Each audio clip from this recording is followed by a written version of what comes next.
Chapter 551. Resolve. The idea was indeed a novel one.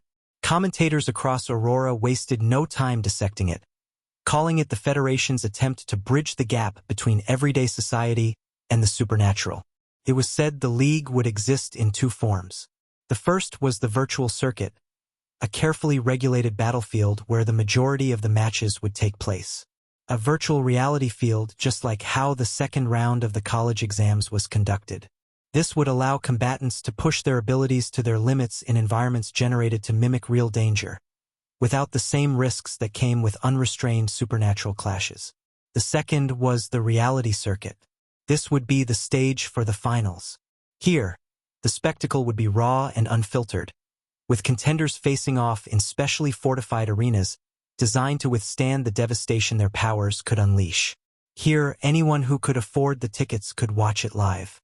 A sport that could be consumed as both game and reality, offering safety and scale in the virtual circuit while preserving the awe and spectacle of true combat in the finals. But for all the excitement, much was still being kept under wraps. How the players would earn from the League was one of the biggest unanswered questions. Rumors swirled that the income would eclipse even the highest-paying sports in the world. Football, racing, and so on. But for now, nothing concrete had been revealed.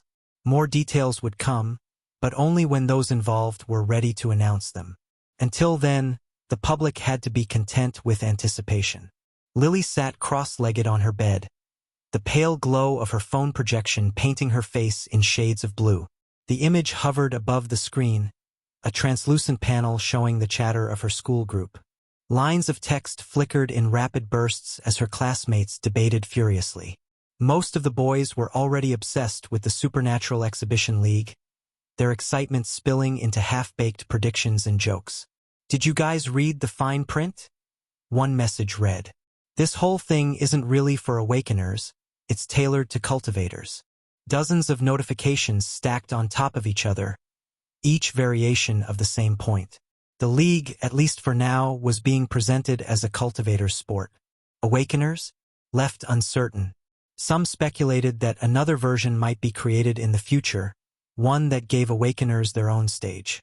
Lily stared at the scrolling conversation, her lips pressing into a thin line.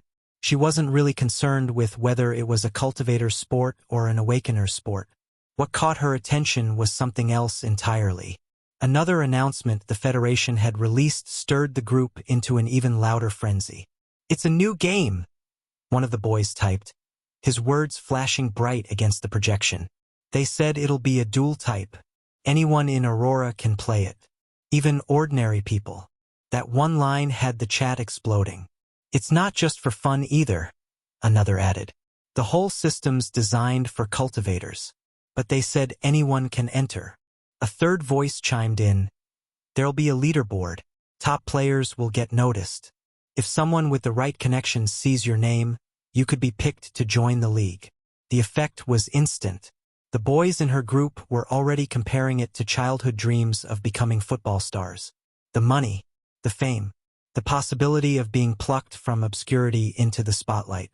For cultivators, it was the perfect bait. For everyone else, it was the first step into believing they could become more. It was the same fantasy nearly every boy had once had, imagining himself on the pitch, the crowd chanting his name, his life transformed by talent and recognition. Except now, the fantasy wasn't limited to a ball on grass. This was grander. This was supernatural. And Lily happened to be one of those swept up in the tide. Her cousin had always forced her to cultivate. At first, she complied because it was easier than arguing, and because she too wanted strength, though her desire never burned as fiercely as his expectations. Thanks to Michael's support, she never lacked resources. But cultivation was a slow road, and even with every advantage, she knew it would take her at least half a year to reach the threshold of becoming an official cultivator. Until now, that had always seemed distant, something she could take at her own pace. But this changed things. For the first time, Lily felt a hunger gnawing at her insides, the kind of hunger Michael would have been glad to see far earlier. The image of herself standing in an arena, her name climbing the leaderboard, her face broadcasted across the continent. millions watching, millions cheering, burned bright in her mind. Would she one day step into the league? Would she be worshipped like her cousin was? It was only a thought, but it was an exciting one.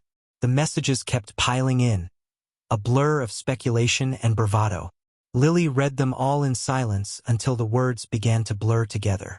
Her fingers tightened around the edge of her phone. With a quiet exhale, she let the projection fade and set the device aside. It slipped from her palm and dropped onto the bedspread with a dull thud. Her eyes wandered across the room. They stopped on the object leaning against the far wall, a simple wooden sword. For a long moment, she just stared at it. Then, without another thought, Lily rose from the bed and crossed the room. Her hand wrapped around the worn hilt, the familiar weight settling into her grip. She stepped out into the backyard, the night air cool against her skin. The grass was damp beneath her feet, the silence broken only by the distant chirping of crickets. Lily raised the sword. The first swing wasn't perfect, her form stiff from lack of practice. But she didn't stop. She swung again, and again. The rhythm came slowly, her body loosening as repetition took hold. Chapter 552. Last round, edited. The blade cut through the air with quiet whooshes, her breath falling into cadence with the motion. Sweat beaded on her brow, but she ignored it. For the first time, cultivation wasn't just a duty pressed on her by family or cousin. It was hers. Her lips curved into the faintest smile as she tightened her grip and swung harder. Lily's rhythm faltered. Out of the corner of her eye, something tall and still stood by the garden hedge. An armored figure washed in moonlight, visor turned her way. It was one of Michael's undead. Her cousin had left several undead to watch over the house with two simple orders. Protect family. Heed their commands. Time among people had sanded their edges a little. They moved less like puppets now, responded to tone as well as words, and could hold brief, clipped conversations. Not human, but not mindless either. Lily lowered her sword and lifted a hand, beckoning. You, come here. The knight obeyed, metal sabotants whispering across stone. Up close, his armor was clean but scuffed, the kind of wear that spoke of duty rather than show. A long sword rode his hip, sheathed. Let's practice, Lily said, tapping the wooden blade against her shoulder.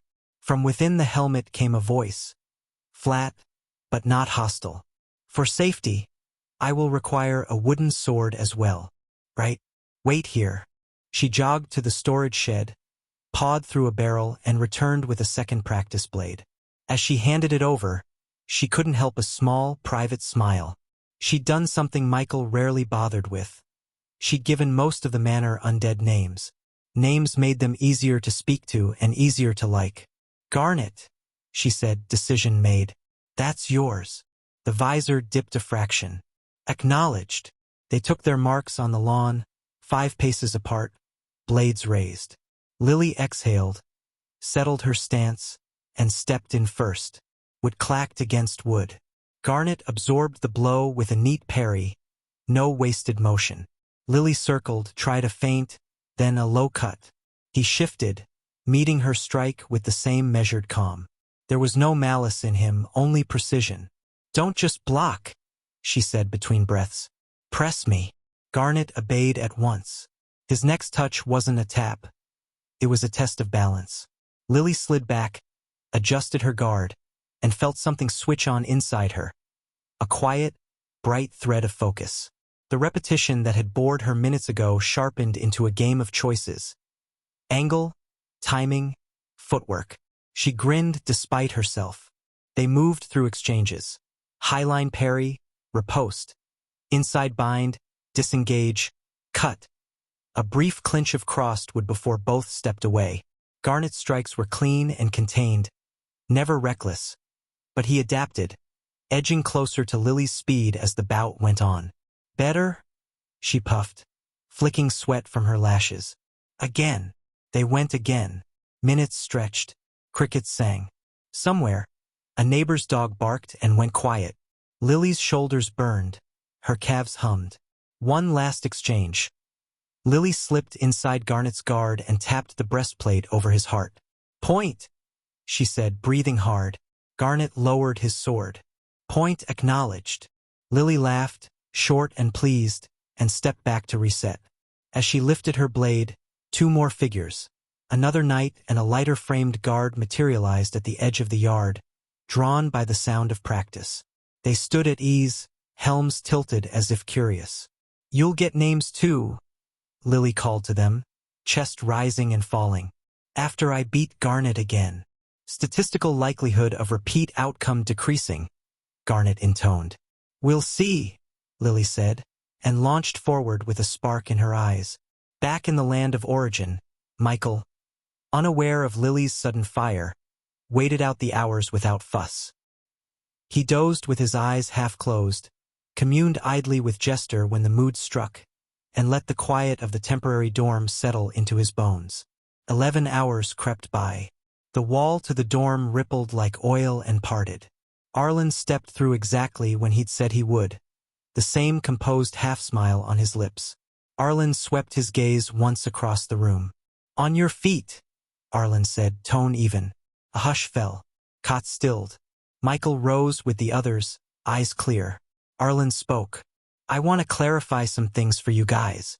There are roughly 30 Awakener academies recognized by the Federation. They're grouped into 3 ranks. First rank at the top, then second, then third. This examination is academy-based in execution but unified in scope. That means all first-rank academies, ours included, run their finals concurrently. The same goes for second rank and for third. Different sites, same standards, same clock. Judging is performance-weighted. You do not need to survive to the end for consideration. If you burn bright, then the board sees it. Points measure much but not all. So stop fixating on crawling across some imaginary finish line." His mouth ticked, almost a smile. "Put on your best show, and make it honest." A few shoulders eased. Someone exhaled too loudly, caught themselves. Arlen continued, crisp as a metronome. "In 1 hour I will return and escort you to the exam sit. Between now and then, eat something light, stretch, center. Check your seals. If you intend to leave and re-enter via your key route, this is your last moment to do." His gaze brushed past Michael, paused a beat, then moved on. "One last thing," Arlen added. "I'll be back in 60, he said. "Don't be late." He then left. The wall sealed. 60 minutes passed like grains slipping through glass. When the wall rippled open again, Arlen stepped through. This time he wasn't empty-handed. Over one arm he carried a stack of folded garments, each marked with the Federation's crest. He handed the bundles out one by one, precise as a clerk counting coin. "Change into them now," Arlen instructed. "The robes identify you as candidates and ensure the adjudicators read your performance properly. Without them, you're invisible to the score matrix. Don't test it." Michael unfolded his robe. He slid into it without fuss, the cloth cool against his skin, settling like water poured from a steady jug. For a moment he felt the faintest pressure, as if the robe acknowledged him. Chapter 553, 100 Castles. Edited. Long chapter. When the last robe settled onto the last pair of shoulders, the room quieted. Arlen let the silence hold for a heartbeat before he spoke again. "Good. All of you listen." His gaze swept the rows of candidates. "During your waiting here, more students were brought in. That's why our number has swelled. As of this moment, there are 200 of you." Arlen's tone didn't shift. "Understand this clearly. This academy has no slots. Out of these 200 Awakeners, 50 may enter or none or all. If 200 of you rise to the level demanded, 200 will pass. If only 10 of you prove worthy, then 10 will pass. If none." He let the sentence trail off, his eyes flat and steady. The whispering stilled. Every candidate understood. Arlen clasped his hands behind his back. "Of course, if you can pass the exam objective, it's more or less a guaranteed entry, so don't focus too much on performance, even if it's just as important." Arlen let that sink in, then pivoted sharply toward the wall. His palm pressed against the smooth surface, and it rippled outward like disturbed water. "Follow me," he said simply. 200 pairs of feet shuffled into motion. Michael walked near the front. Everyone marched in silence. Soon they reached their destination. Floating just beyond them were 10 portals. Arlen turned to face them. For the first time, his expression softened, if only slightly. "I don't know what you'll face in there," he said. "What I do know is every one of you will be tested. That's enough. The rest is up to you." A ripple of unease spread through the crowd, but Arlen's voice cut through it clean. "Good luck." He stepped aside, arms sweeping toward the portals. The candidates didn't need more prompting. The air thickened with tension as groups began dividing themselves. 20 per portal, an unspoken agreement as people counted and adjusted, slipping into place. Michael's gaze lingered on the nearest portal.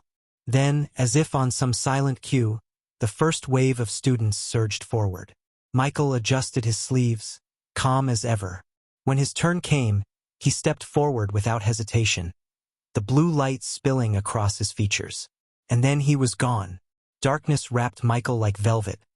No floor, no sky, only a cool, depthless void. For a heartbeat he thought the portal had failed. Then a familiar ripple stirred against his ribs. "Master," Jester murmured from the pocket he occupied. Relief brushed Michael's spine, and snapped taut a breath later when a voice slid into his mind. "Candidates," a woman said. "In 1 minute, the unified examination for first-rank academies will begin." Michael's eyes narrowed. The timbre was unmistakable. The same pressure he'd felt in the black waters, the same austere poise. Did this voice belong to Vice Principal Gagey? "This round is called the Isle of 100 Keeps," the voice continued. "There are 2,000 of you from first-rank academies across the Federation. The site is an island. Upon it stand 100 castles. Each castle hosts from 1 to 40 candidates. Your objective is simple. Protect your keep and raise an enemy's. Enemy sharpened like a blade in the air. An enemy keep is any castle than your own. Destroying one enemy keep is sufficient to pass your academy's admissions threshold. The examination ends when 50 castles remain standing." The voice faded, leaving only the hush of the void and Michael's own breathing. 2,000 candidates, 10 academies. If his academy fielded 200, odds were the others had matched the number. Michael counted in his head. 5, 6, 7. Wondering how long a minute would be when darkness shattered like glass. Air roared past his ears. He was suddenly high above a vast island, clouds tearing around him. Below sprawled ridgelines and forest, and scattered like chess pieces, stone keeps and crenellated walls. One keep in particular burned with a steady auric glow, a beacon even at this altitude. All around him, silhouettes tumbled out of the sky, candidates blinking into existence, hanging for a heartbeat like tossed coal before catching themselves. To the naked eye they were like ants. However, as rank 2 awakeners, every one of them could fly. Soon, many found their target and dashed towards them. Michael didn't hesitate. Mana surged through him and his weightlessness shifted into a razor-straight vector. He kicked. The sky cracked with a dry boom as he cut a line toward the luminous keep. Candidates nearby flinched at the sound and the blur that made it. Robes snapping in his wake as he blew past them, overtaking 3, then 5, then a whole knot of flyers who'd thought they were fast until just now. Gasps chased him, small and incredulous, already falling away behind the thunder of his acceleration. Stone rushed up to meet him, then steadied under his boots. Michael alighted atop the inner curtain of the glowing keep. The instant his soles touched stone, a translucent pain bloomed before his eyes. He stilled. For a heartbeat, he wondered if the academies had found a way to splice into the Awakener system itself. The thought died as he read the header. A quest. His mouth twitched. Of all things, he hadn't expected this exam to trigger one of those rare prompts. The pain sharpened, lines of light etching into legible script. Quest. Keeper's mandate. Role. Protector. Primary objective. Prevent the destruction of Castle 37. Pass condition. Raise greater than or equal to 1 enemy castle. Roster. Protectors. Michael. Michael's brows lifted a fraction. Only him? What sort of bad luck is this? Michael frowned, the corner of his mouth tightening as he read the panel again. So it really was only him. Of course, he muttered under his breath. Even here, my bad luck follows. The tension knotted in his chest for a moment before he exhaled. He forced his frown to ease, his face returning to calm. Complaining was pointless. It is what it is. He closed the panel with a thought. Fortunately, Michael was no ordinary awakener. If there was one thing he didn't lack, it was numbers. His mind brushed the damaged coffin of the forgotten inside his soul space. With a thought, the artifact manifested before him. Come, Michael whispered. The coffin lid groaned open, and shadows spilled out like smoke given flesh. One after another, figures crawled free. 20 in total, each a rank 2 undead. They were not his prized companions like Lucky or Gale. These were the rank-and-file minions, faceless and unremarkable compared to his elites. But to anyone else, even one such creature was an opponent.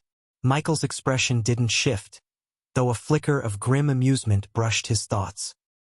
He hadn't expected to show his hand so soon, but the examination had made its choice. Michael let his eyes linger on the undead arrayed around him. He folded his arms, weighing his options. Should he leave now? Go hunting for an enemy keep? His lips pressed into a thin line. Tempting as it was, rushing out blindly didn't seem to be wise now. There were 100 castles scattered across this island, and even with 2,000 participants, 50 had to fall before the trial ended. That wouldn't happen in minutes. This was going to surely take a while. Not worth burning energy early, he murmured almost to himself. Michael studied the horizon, watching for streaks of light that might betray incoming opponents, and in the meantime, let his thoughts drift. How vast was this place, really? The island stretched far beyond the visible line, forests and ridges sprawling like an entire territory unto itself. Was it a real place in the land of origin, hidden and repurposed for the exam? Or was it conjured from nothing, spun into being by powers high above him? Michael tilted his chin upward. Clouds drifted slow and heavy, their undersides lit faintly by the glow of the keeps scattered below. Everything felt real. The stone beneath his boots, the wind tugging at his robes, even the scent of damp sea salt in the air. Michael narrowed his eyes. Conjured or not, he said quietly. It doesn't matter. A castle's still a castle. And anyone who comes for mine. The 20 undead shifted again, scraping faintly as they tightened formation. Will break against it. What Michael didn't know, though he suspected, was the participants were being watched. However, it wasn't by the principals, whose attention was reserved for the very end, but by the teachers. Rank 3 at minimum. In a certain location, a man in deep navy robes leaned forward. His eyes, sharp as blades, tracked Michael's lone figure standing on the keep's battlements surrounded by undead. A soft exhale slipped past his lips. Unfortunate. He shook his head slowly. To be alone in this round wasn't just difficult. It was cruel. Most castles had groups to share the burden of defense. But Castle 37 had drawn only one name. One unlucky soul. That lad won't last long, the teacher muttered, though his gaze lingered longer than he intended. And fortunately he did, because the next sight made him raise his eyebrow. Chapter 554. No rush. This particular teacher was not from just any academy. He was from the very first-rank academy Michael had chosen to accept his offer from. In the Awakener academies, order mattered as much as power. The structure was strict, layered like the bones of a fortress. Principal at the peak, then vice principals, followed by heads of departments, their deputies, then the teachers, the assistant teachers, and finally the students. But the weight of each position was never the same across academies. Scaled with rank. In a first-rank academy, the principal was always at least a rank 5 awakener, sometimes more. The vice principal might stand at rank 5 as well, or at worst a strong rank 4. Heads of departments and their deputies were often rank 4 too, though the weakest among them would still be a solid rank 3. Teachers were rank 3 at minimum, their assistants no lower than a powerful rank 2, often rank 3 as well. But in the second or third rank academies, the difference was stark. There, a principal could be a rank 4 or even rank 3 if the foundation of the academy was thin. The gulf between ranks wasn't only about resources. Even cultivation academies did not escape this truth. Power was still the measure. As for this teacher, he was no exception. A level 63 awakener. He was one of the teachers assigned to monitor the applicants' performances in real time. His task was simple: watch, record, and make notes. And so his gaze lingered on Castle 37, where one boy stood alone. At first, his expression was pity. But then, as the teacher saw the coffin materialize, shadows spilling forth like smoke, his brow lifted ever so slightly. 1, 2, 5, 10, 20. Rank 2 undead, arrayed in silence. The teacher's lips pressed into a thin line. Humph, not ordinary after all. What had seemed like bad luck a moment ago now looked different. At first glance, the teacher could tell the boys' class revolved around the dead. As an old hand, 3 paths came to mind immediately: Necromancer, Death Knight, and Puppeteer. 1 rare and 2 special. Puppeteer did exactly what the name implied: pull strings. Corpses could be used, yes, but seasoned puppeteers preferred materials that scaled.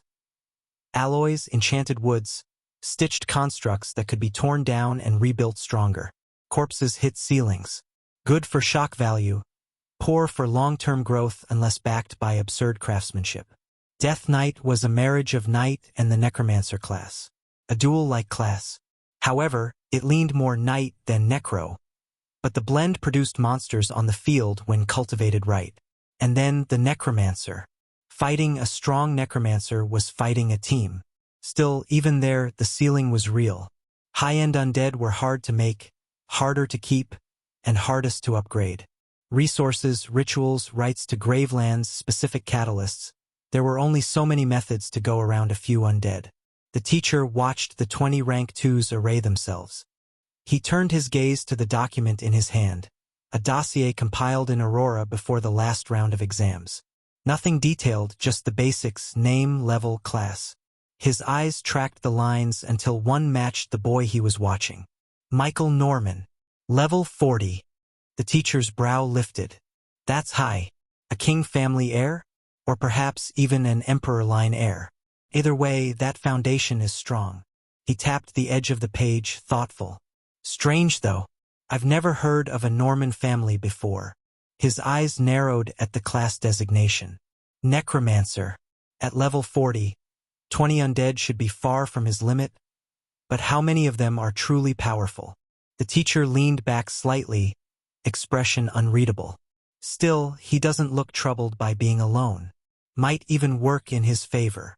The teacher leaned forward in the void, eyes narrowing as he adjusted the recording glyph before him. He marked Castle 37 with a personal seal.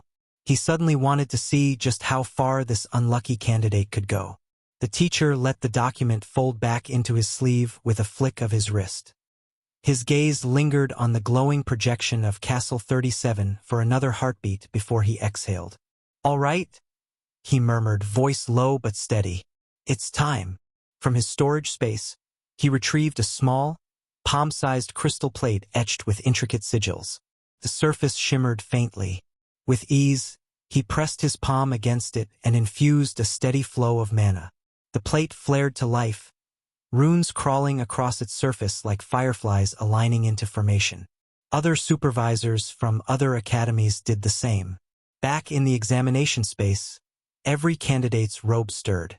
Michael's academy badge, stitched into the front of his robe, suddenly pulsed with light.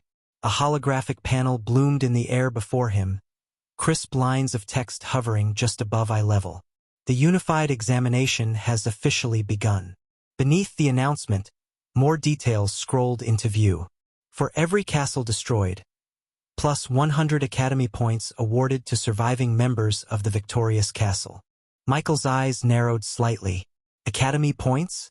The panel elaborated. Academy points serve as merit within Federation academies. They may be exchanged for resources, rare opportunities, or specialized knowledge. Treat them as highly valuable currency. Michael's lips twitched faintly. If the participants weren't tempted to destroy more than one castle, now there was a lure. The panel shifted once more. Do not fear for your lives. This battlefield has been warded. Any participant whose injuries surpass a critical threshold will be forcibly teleported out. However, should you leave without destroying a single enemy castle, you will be disqualified and fail the examination. The words hung in the air like iron. Good luck. The light dimmed, and the panel dissolved into sparks that faded into the misty air. Michael blinked once, then let the faint smile fade from his lips. His gaze swept the horizon, where other castles stood. So, he muttered under his breath, it begins. However, Michael didn't make the first move. It wasn't time yet. There was no rush. Chapter 555. Attackers? Edited. Refresh chapter. A distance away from Castle 37 was another fortress. Unlike Michael's, this keep was lively. 15 candidates had gathered on its ramparts and courtyard. At first glance, the differences were obvious. Their robes bore crests of different academies. But this was not enough to stir conflict here. If it had been in the academies themselves, rivalries might have sparked instantly. But most of these candidates had only pledged themselves to an academy hours ago. There was no deep loyalty, no brotherhood of years to bind them or divide them. In their eyes, this trial was more like a grand online game, where foreign players became teammates for a round, before scattering once the match was over. For now, the 15 accepted the circumstance. They huddled near the central keep, voices overlapping intense debate. We should stay put, one tall boy insisted, his arms crossed. Build defenses, wait for others to knock themselves out. Conserving energy is smarter. Wait? Another scoffed. A slim girl with cropped hair and a smirk. This isn't a waiting game. You saw the panel. Academy points. 100 for each castle destroyed. If we don't move early, the strong ones will rack them up before we even breathe. A third voice cut in, calmer but firm. Both sides have merit. But before deciding, we need information. How big is this island? Where are the nearest keeps? Charging blind is suicide. The group split quickly into factions, those who wanted to turtle down and wait, those eager to raid, and those who preferred reconnaissance. The air grew tight as silence settled between them. At last, one boy with a sharp jawline and a spear strapped across his back raised his hand. His robe bore the black crescent crest, and his presence was calm, steadying. We compromise, he said. 3 groups. Scouts to map the nearest castles, fighters to prepare defenses here, and 1 strike team ready to move with others if an opportunity presents itself. That way, we don't waste time, and we don't get caught blind. The idea drew nods, even reluctant ones. The makeshift team began splitting roles. A few minutes later, the 15 reconverged in the courtyard, dust and salt wind clinging to cloaks. The scout band, 5 figures, landed first, boots thudding against stone. The defense crew came up from the inner ward. The spearbearer lifted his chin. Report. A wiry girl with a glass monocle snapped it into place as she spoke. 3 keeps within fastfly range. 1 more on the far ridge if you're willing to burn mana. She ticked them off on her fingers. First, east by southeast, 2 valleys over. Second, north, already trading blows with a neighbor. You can hear them if you listen. A distant, muffled boom seemed to underline her words. Third, west, on a coastal bluff, sparse movement. Maybe 5 or 6. Hard to tell if they're conserving or just thin. She hesitated, then added, Fourth, due south, across the river fork. Abnormally quiet. Define quiet, the cropped hair girl said. No patrol circuit. If there's a team, they're sitting dead still, or it's a light garrison. Murmurs rippled.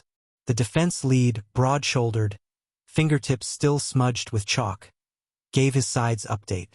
Perimeter is layered. 2 alarm webs on the outer walk. Then, we can hold against a first hit. The spearbearer nodded. Good. Opinions? Hit the south keep, the cropped hair girl said immediately. Bank the 100 points, Fall back, play turtle. Or it's a honey pot, someone else countered. Empty ramparts just means the teeth are on the inside. A quiet boy with talon rings spoke up. We don't need to commit everyone. Probe.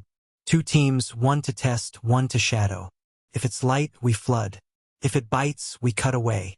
The spear-bearer looked around, weighing the room. Even the reluctant were nodding now. All right, he decided. We keep 8 on defense. 7 move to the river fork. The spear-bearer rolled his shoulders, settled his grip on the haft, and lifted a hand. Move! They rose in staggered bursts, skimming low over pine and stone, slipping into the grain of the island like shadows. Far to the south, a keep sat pale and still on its hill. Surprisingly, this keep the 7 were heading to was Michael's assigned castle. Back at Castle 37, Michael was sitting on a staircase when something touched the edge of his range. He stilled, eyes half-litting. His perception, stretched like a gossamer net across the island, caught 7 bright threads cutting through the low air. 10 kilometers was the outer rim of his senses. Details fuzzed out there, but motion was motion. 7 figures. So soon? He murmured, more amused than bothered. He'd expected attention, just not this quickly. Around him, the battlements were empty by design. He'd dispersed his force the moment he arrived. Michael reached out with his telepathy, mind brushing the tethered minds like a hand against harp strings. He commanded the closest 10 to the 7 to approach them. Then he waited. None of Michael Undead was below level 29. He wondered whether his 10 undead or these 7 fellow participants would prevail. He had his confidence, though. There was no need to panic. They cut across the saddle in a neat V. Then the monocled girl threw up a fist. Hold! All 7 bled speed at once, hovering just above the scrub. The spear-bearer slid a half-step forward, eyes on her. We'll soon have company. How many? She tilted her head, glass disc flashing. At least 7. Same number as us. Maybe a bit more, but not more than 10. The spear-bearer's grip tightened on his weapon. His thoughts flickered fast, calculating. He was level 32. The others trailing behind him were no weaklings either. Most sat between 27 and 30. A balanced strike force. He weighed the risk. 10 opponents. No more than that. If it had been 15, he would have called a retreat. If 20, they'd already be running. But 10? 10 was still a number they could manage. His jaw firmed. As long as it's not more than 10, we engage, he said, voice steady, letting it cut through the tension. Chapter 556. Encounter 1. Michael's undead legion could be said to both lack and possess variety. From goblins came hobgoblins, then orcs, then Goliaths, and finally titans. Of course, there were no goblins in Michael's legion. Then there were the forest wolves, which evolved from forest wolf to verdant wolf to redthorn wolf, and eventually to venomthorn ravager. But like the goblins, no forest wolves remained. There were also the monsters Michael had obtained during the demonic supernatural incident in Woodstone City. The Black Griffin, now Gale, who should have had siblings, if not for Michael's infamous bad luck interfering with later undead summons. The Rock Scorpion, whose rare evolution form was the Rocksteel Scorpion, and the long-armed monkey with pink skin.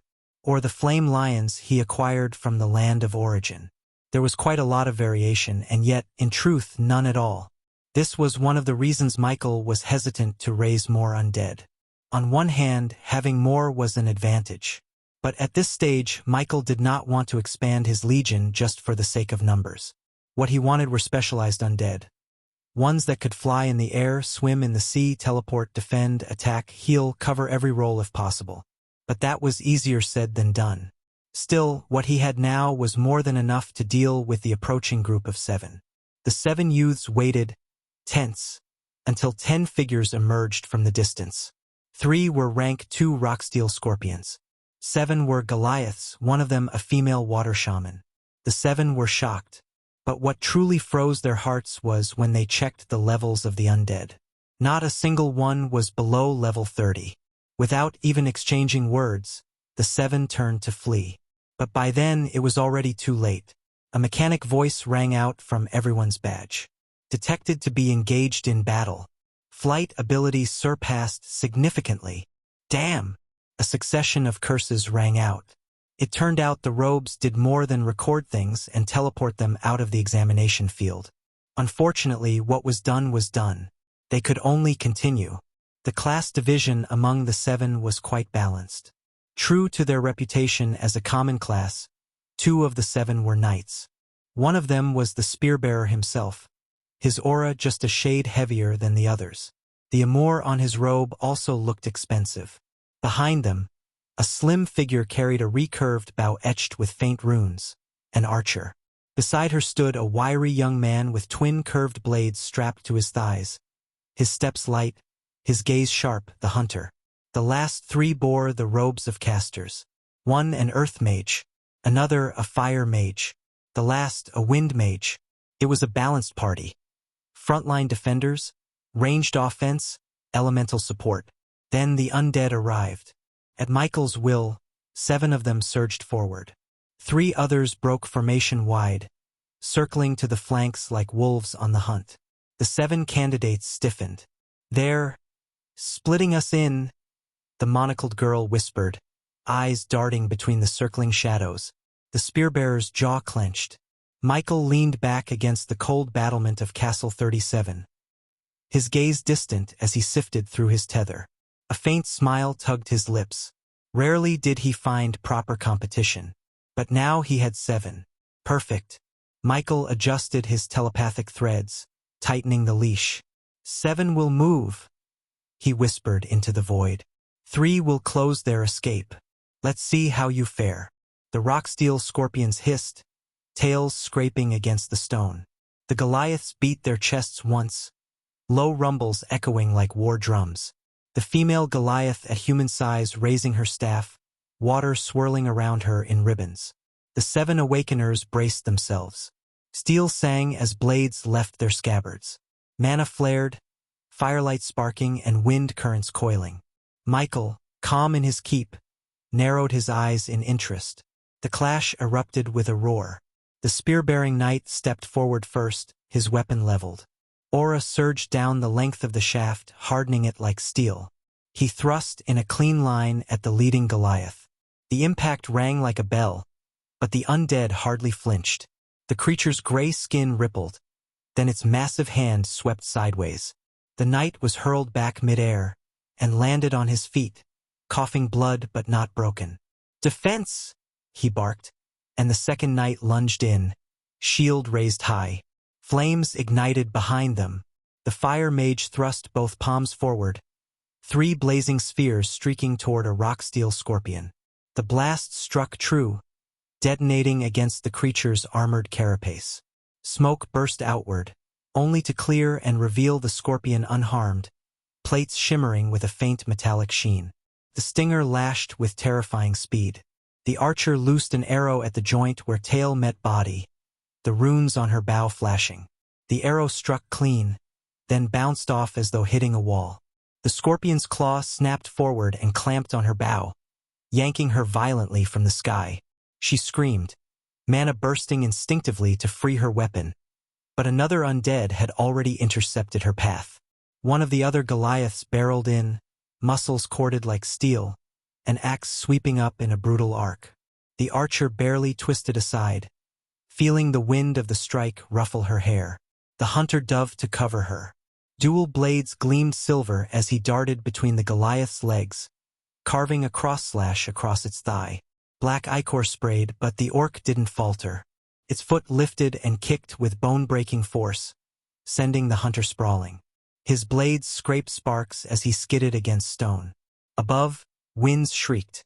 The wind mage's eyes glowed pale blue as he drew streams of air around him, blades of compressed current slicing toward the scorpions. The attacks hit, forcing them back half a step, dust exploding beneath their bulk. The mage smirked. Too heavy, but they can still be pushed. The ground heaved. One of the Goliaths stomped, sending a shockwave tearing through the soil. The mage's spell scattered, his body tumbling mid-air. Before he could stabilize, a clawed hand closed over his shoulder. Another Goliath slammed him into the earth hard enough to crater the ground. The Earth Mage cried out and retaliated. Stone spikes erupted around the fallen Wind Mage, stabbing upward to force the orc back.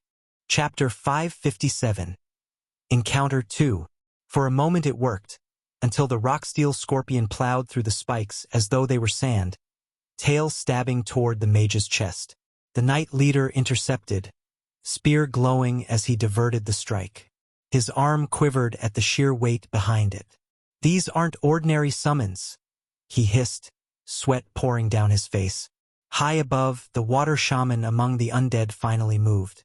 She lifted her staff, and ribbons of liquid coalesced from thin air.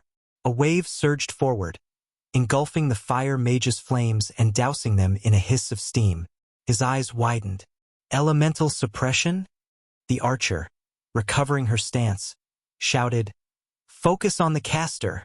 She fired 3 shots in rapid succession, arrows screaming toward the shaman. But one of the Goliaths stepped into the line of fire, chest puffed. The arrows embedded uselessly into its flesh. The hunter rejoined, blades flashing. He circled behind the scorpion, carving along its leg joints. Sparks flew, chitin cracking. A hiss of triumph escaped him. Then the tail swept down. Too fast. He crossed his blades just in time, but the impact flung him into a tree trunk with a crunch. The Wind Mage staggered upright, blood dripping from his temple. "Retreat!" he tried to shout. The circle had already closed. 3 undead, another Goliath and 2 orcs, moved like sentinels, hemming them in. No escape routes remained. "Damn it!" the spear-bearer knight growled. He raised his spear high, aura burning brighter than before. "We break through," he charged. The second knight mirrored him, both crashing against the wall of undead with all their might.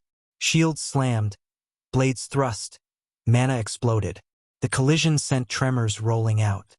But the Goliaths were immovable, their bulk and unnatural strength like mountains.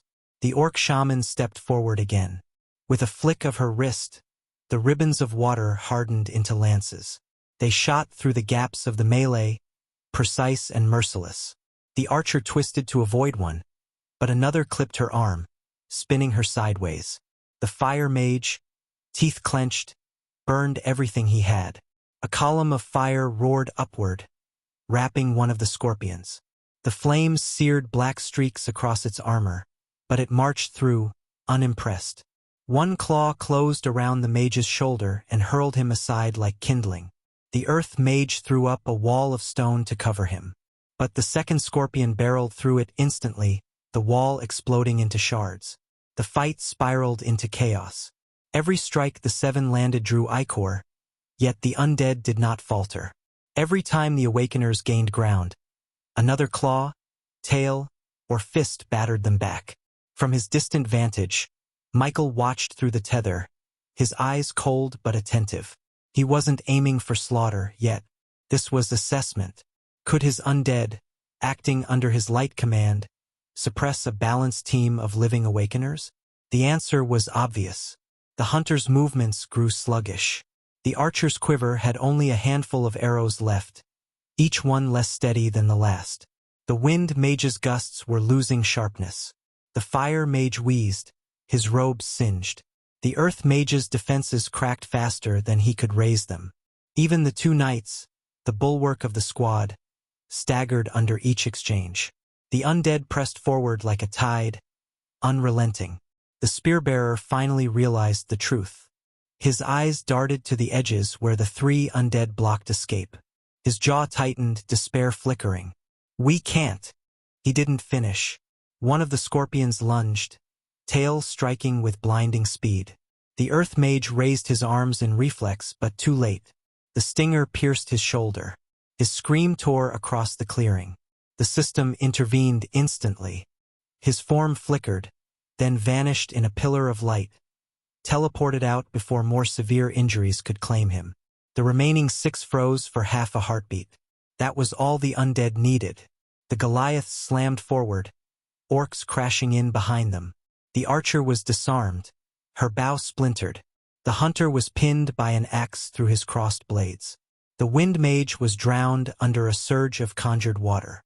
One by one, The candidates were battered into critical injury and forcibly removed, their bodies whisked out by the exam's safety measures. Minutes later, silence returned. Only Michael's undead remained, standing in a loose circle, their bodies slick with black ichor and dust but otherwise unscathed. Michael exhaled slowly. He leaned back against the cold stone and let his eyes drift shut for a heartbeat. A faint smile tugged at his mouth. Damn, my talent is cool. He smoothed the grin away, refusing to get drunk on a small win, and shifted his focus. The 7 had come slicing in from a particular bearing.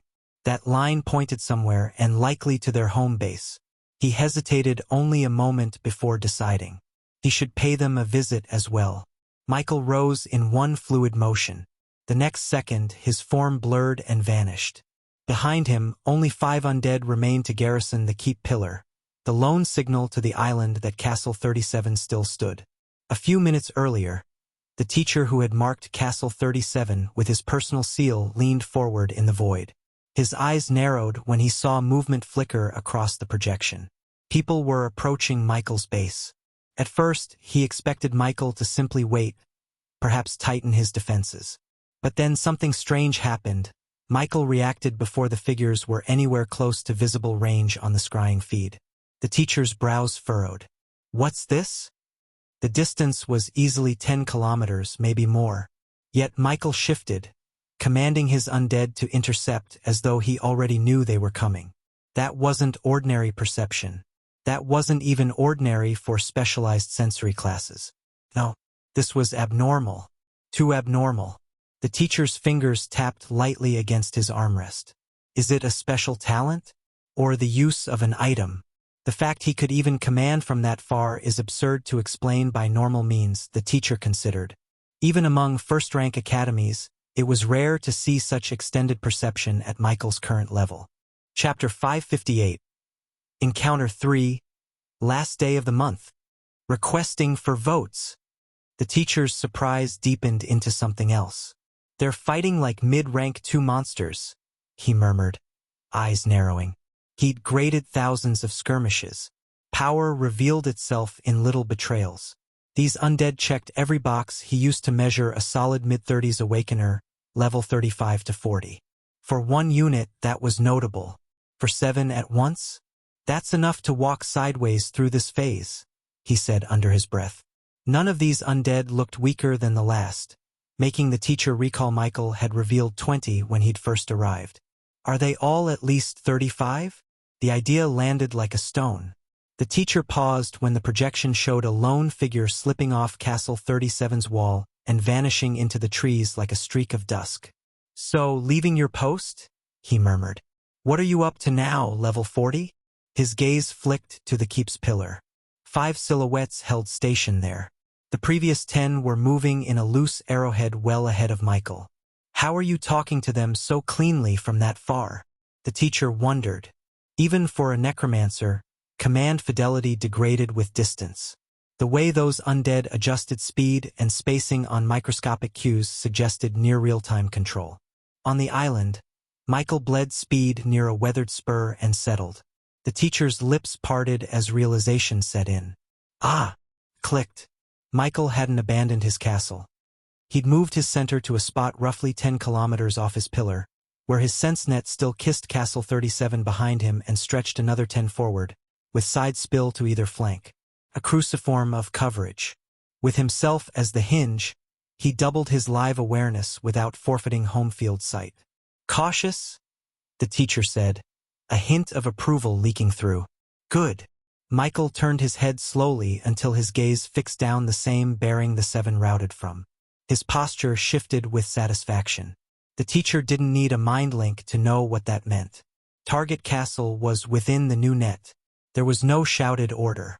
The 10 undead on point simply accelerated, 3 rocksteel scorpions lowering their tails like lances, 7 Goliaths hunkering into impact frames, with the water shaman drifting behind. Slight mistake from previous chapters. There are no orcs and only Goliaths. Goliaths are 3-star rare rank creatures with a potential limit of level 42. Michael stayed behind and commanded his undead from afar. A few minutes earlier, 8 figures loitered on the ramparts and inner ward, split into uneasy knots of 2 and 3. Their voices were low, edged with the kind of bravado that grows in the absence of a real enemy. "The 7 of them should be back soon," a shield-bearer muttered, rolling his shoulders. "Bank 100 points and we turtle here till the end of this round. Easy. Unless they picked the wrong keep," an archer said. "Quit it," snapped a robed boy chalking sigils along the stairwell. "If you jinx us, I'll—" He stopped. Across all 8 Awakeners, quest panels flickered, then updated with a cold, unfeeling chime. Castle roster. 15-8. No one spoke for a heartbeat. "What?" The shield-bearer's face went tight. 7 out just like that. Curses hissed through teeth. Panic prowled the wall. "Lock it down," a black-robed boy said, already moving again. "Double the alarm webs. If they come, we make them bleed from afar first." They all got busy. Chalk burned into stone. Spare javelins thumped into racks. The wind mage of the 8 climbed to the south turret. However, they had only just started moving when a short while later, their earliest alarms rang KFF. "Already?" the archer breathed. "Positions," the shield-bearer barked, planting his boots at the top of the main ramp and setting his tower shield like a door. They had time to see the dust first, the crawling plume of it as 10 shapes came on without subtlety. "Monsters," someone whispered. "Not monsters. Not exactly." 3 rock-steel scorpions hammered the lane, tails lowered like rams. Behind and around them pounded 7 Goliaths, gray-skinned colossi. The scorpions hit the outer tripline first.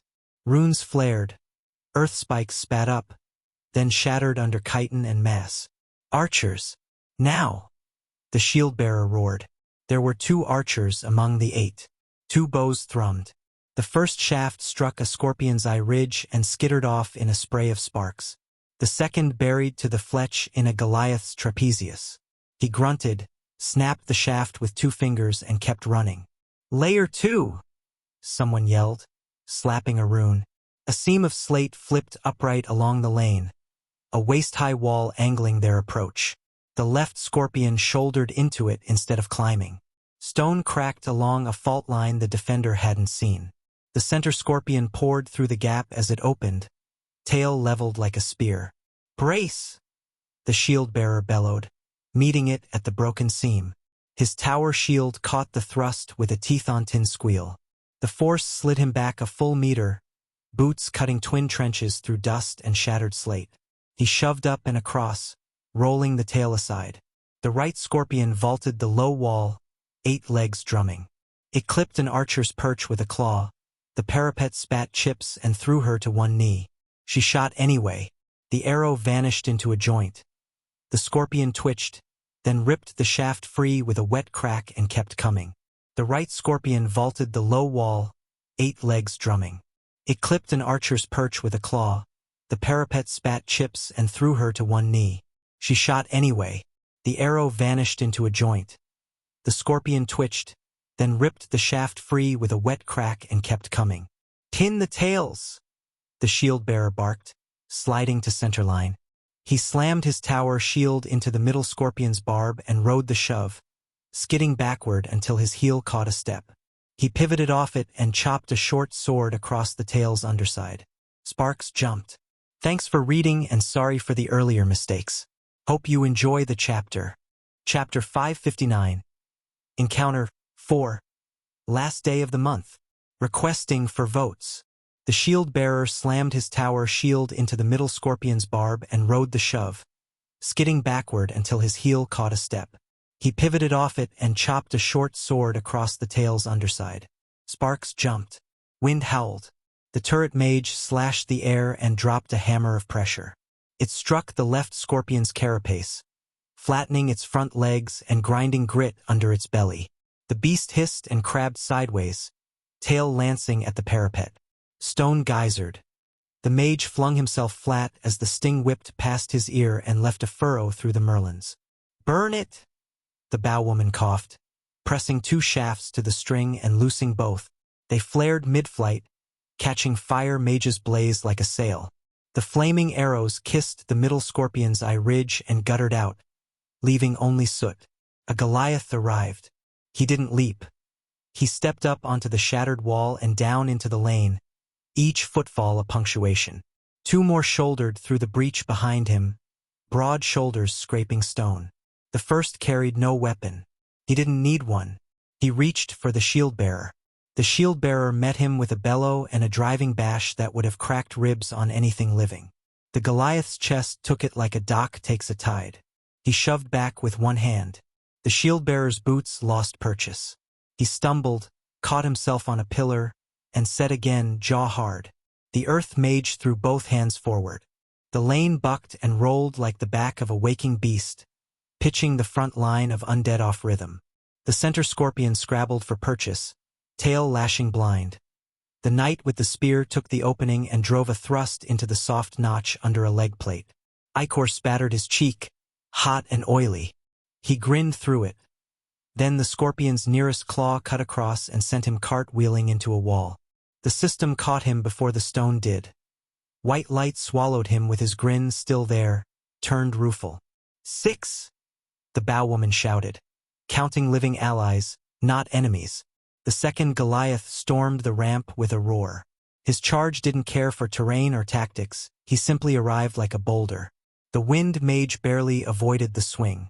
A follow-up gust deflected the worst of it, but the Goliath's fist still clipped his side and sent him flying from the turret, slamming him into the lower roof in a crunch of clay tiles. He didn't rise and soon vanished. The others watched in horror. 2 gone in under a minute. Pull back! The black-robed boy screamed, abandoning his chalk and bounding down the stairs. No! The shield-bearer shouted, spitting blood. We give them the gate and they'll climb to the core. We hold here.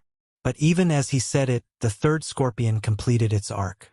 Its tail whipped through a ward window and shattered the caster's sigil ring with a wet pop. The caster's mouth opened in a scream, but no sound came. He had disappeared into light too. 5! The archer croaked. The bowwoman beside her set her teeth and loosed another shaft. This one tipped with blue flame. It struck true, burying in the seam of a Goliath's elbow and exploding outward with enough force to stagger him sideways. The Goliath grunted, swatted the burning arm as if it were a fly, and continued forward. The shield-bearer didn't retreat and advanced. With a cry that scraped his lungs raw, he lunged, shield first, into the Goliath's chest again. This time he didn't try to shove, the impact was a decoy. As metal met flesh, his short sword came around low and stabbed into the Goliath's inner thigh. The blade sank half its length before a meaty hand caught his wrist. The Goliath's other hand smashed down. The blow would have crushed a lesser man. But the shield-bearer twisted at the last instant, rolling his shoulder into the impact. Instead of a shattered skull, the fist drove him to one knee, his gauntlet skidding sparks along the stone. Blood filled his mouth. He spit and roared back in the same breath, twisting the blade deeper into the Goliath's thigh. The undead colossus grunted. It lifted its other arm again to finish the job. Before the second blow landed, another Goliath stepped through the breach. This one was broader than the rest, its shoulders thick as vault doors and arms corded with unnatural tension. It didn't hesitate. As the shield-bearer struggled to rise beneath the first's looming hand, the second brought its heel down on his sword arm with the dull, final crack of bone yielding. The man screamed, then vanished in a flash of system light, recalled before the killing blow could follow. 4! The bowwoman yelled, chest heaving. The second Goliath turned its head slowly toward her voice. She fired. The arrow split the air with a crack, glowing with wind sigil guidance. It pierced the Goliath's cheek, and stopped there, quivering, buried no deeper than a knuckle. The undead blinked once. Then it advanced. She stepped back, then again hitting the wall. Keep firing! The archer shouted from the upper level. His voice cracked with panic. Keep firing! Do it yourself! She snapped, notching another arrow. But it was too late. 2 more Goliaths were inside. The third one swept through what remained of the outer ward. Debris flew like shrapnel. Another defender cried out as a chunk of masonry cracked into his temple. He was down. 3. The bowwoman hissed. Behind her, the stairwell collapsed. The black-robed boy had done it himself, triggering the failsafe ward to delay the inevitable breach to the upper level, where the core chamber pulsed like a heart. The last archer loosed a wild shot at one of the rock-steel scorpions circling the ruins of the inner lane. The arrow skipped off its armored carapace with a shrill ping. The creature didn't even slow. Its segmented tail reared, tip gleaming with venom sheen. The archer barely had time to curse before the tail thrust through the wall. 2. The bowwoman barked, eyes wild. Chapter 560. Neighbors 1. With even fewer defenders than they'd started with, the opposing castle couldn't stop its destruction. When the pillar, the castle's lifeline, finally shattered, Michael's badge chimed. Plus 100 academy points credited. He didn't know how big that was yet or how important those points might prove to be, but he was pleased all the same. With the minimum to pass this round secured, and never truly worried about failing in the first place, Michael decided to head back to his own keep. He'd planned to spend the rest of the time taking it easy, letting the exam wind down while he lounged in safety. He was just about to move when a ripple brushed the far edge of his sense range. There was movement. It turned out to be the 2 neighboring castles to the one he'd just toppled. They were still fighting. The reason he hadn't noticed earlier was a brief period of peace between the 2 forces before they resumed from where they left off. Michael hesitated. Then a few seconds later, he pivoted toward the distant commotion. First, though, he sent a silent order to the 10 Undead L to return to Castle 37 and hold the line. He, by contrast, would go alone. Michael just wanted to see the situation with his distant neighbors and decide what to do from there. He would have taken his undead along, but doing so also meant losing sight of his own castle, a risk that could lead to some unexpected twist and possible disqualification. And while he had already secured enough to pass this round, a quiet pride within him demanded he hold that success to the very end. Michael crossed the forest in silence, his form blurring from tree to tree until the clash of steel and roars of magic grew sharper. He slowed at the crest of a ridge and peered down into the valley below. What he saw drew him up short. It wasn't the 4 figures locked in combat, scattered in pairs across the uneven ground, that held his attention. Not the flash of fire colliding with a wall of stone, nor the whistle of arrows splitting wind currents into jagged blades. No, what seized his focus was the castles. 2 keeps stood barely a few hundred meters apart, their pillars glowing faintly. They were practically neighbors, close enough that Michael suspected they had been the first to clash the moment the round began. Michael crouched lower, eyes narrowing. With all 4 locked in battle, none of them noticed another figure quietly observing from the shadows. Michael's eyes swept across the field. There were 4 combatants ahead of him. An earth mage and an archer on one side, facing off against a fire mage and a knight on the other. Among awakeners, mage classes were considered rare grade, but slightly uncommon compared to the many common classes. In contrast, knights, archers, and hunters were among the most widespread, the very definition of common grade. Their abundance was proof that they truly deserved the label of common. Ironically, some classes like the martial artist that were graded common too were encountered less often than mage classes. So the lineup before him didn't surprise Michael in the slightest. And as for how he could tell their classes without using detect, the way someone moved, the rhythm of their attacks and patterns often revealed their specialization just as clearly as any system panel. The 4 fought with everything they had. The knight's shield rang like a drum as he met the fire mage's roaring inferno head-on, his aura-coated steel bracing against the tide. Beside him, the archer moved with precision. The earth mage moved as well, arms sweeping wide as the ground rippled and surged under his control. Walls of stone burst up to block flame, jagged spikes lanced outward to cut off the knight's charges, and tremors shivered through the soil to break balance. Against them, the fire mage's fury was relentless. Columns of searing heat burst from his magic circle, fireballs arced overhead and detonated like artillery, and the air warped with shimmering waves of heat. Every clash sent shockwaves rattling through the valley. This was how battles between supernaturals usually played out. Messy, grinding, and uncertain. Victory was rarely decided in a single blow. Instead, it was chipped away second by second, spell by spell, until one side broke. A fight like this could drag on for hours with no resolution. Only freaks like Michael could crush opponents above their level and end battles quickly. For the rest, it was a brutal contest of endurance, skill, and attrition. Michael watched from the ridge, calm and detached. His lips curled faintly. So much effort, for so little ground gained. Asterisk. Down below, the knight lunged forward, his spear thrusting like a comet. The Earth Mage timed it, raising a slab of stone that caught the weapon mid-thrust. Sparks flew. In the same breath, the archer loosed 2 arrows that streaked past the knight's shoulder, aimed straight at the Fire Mage. But the Fire Mage was no amateur.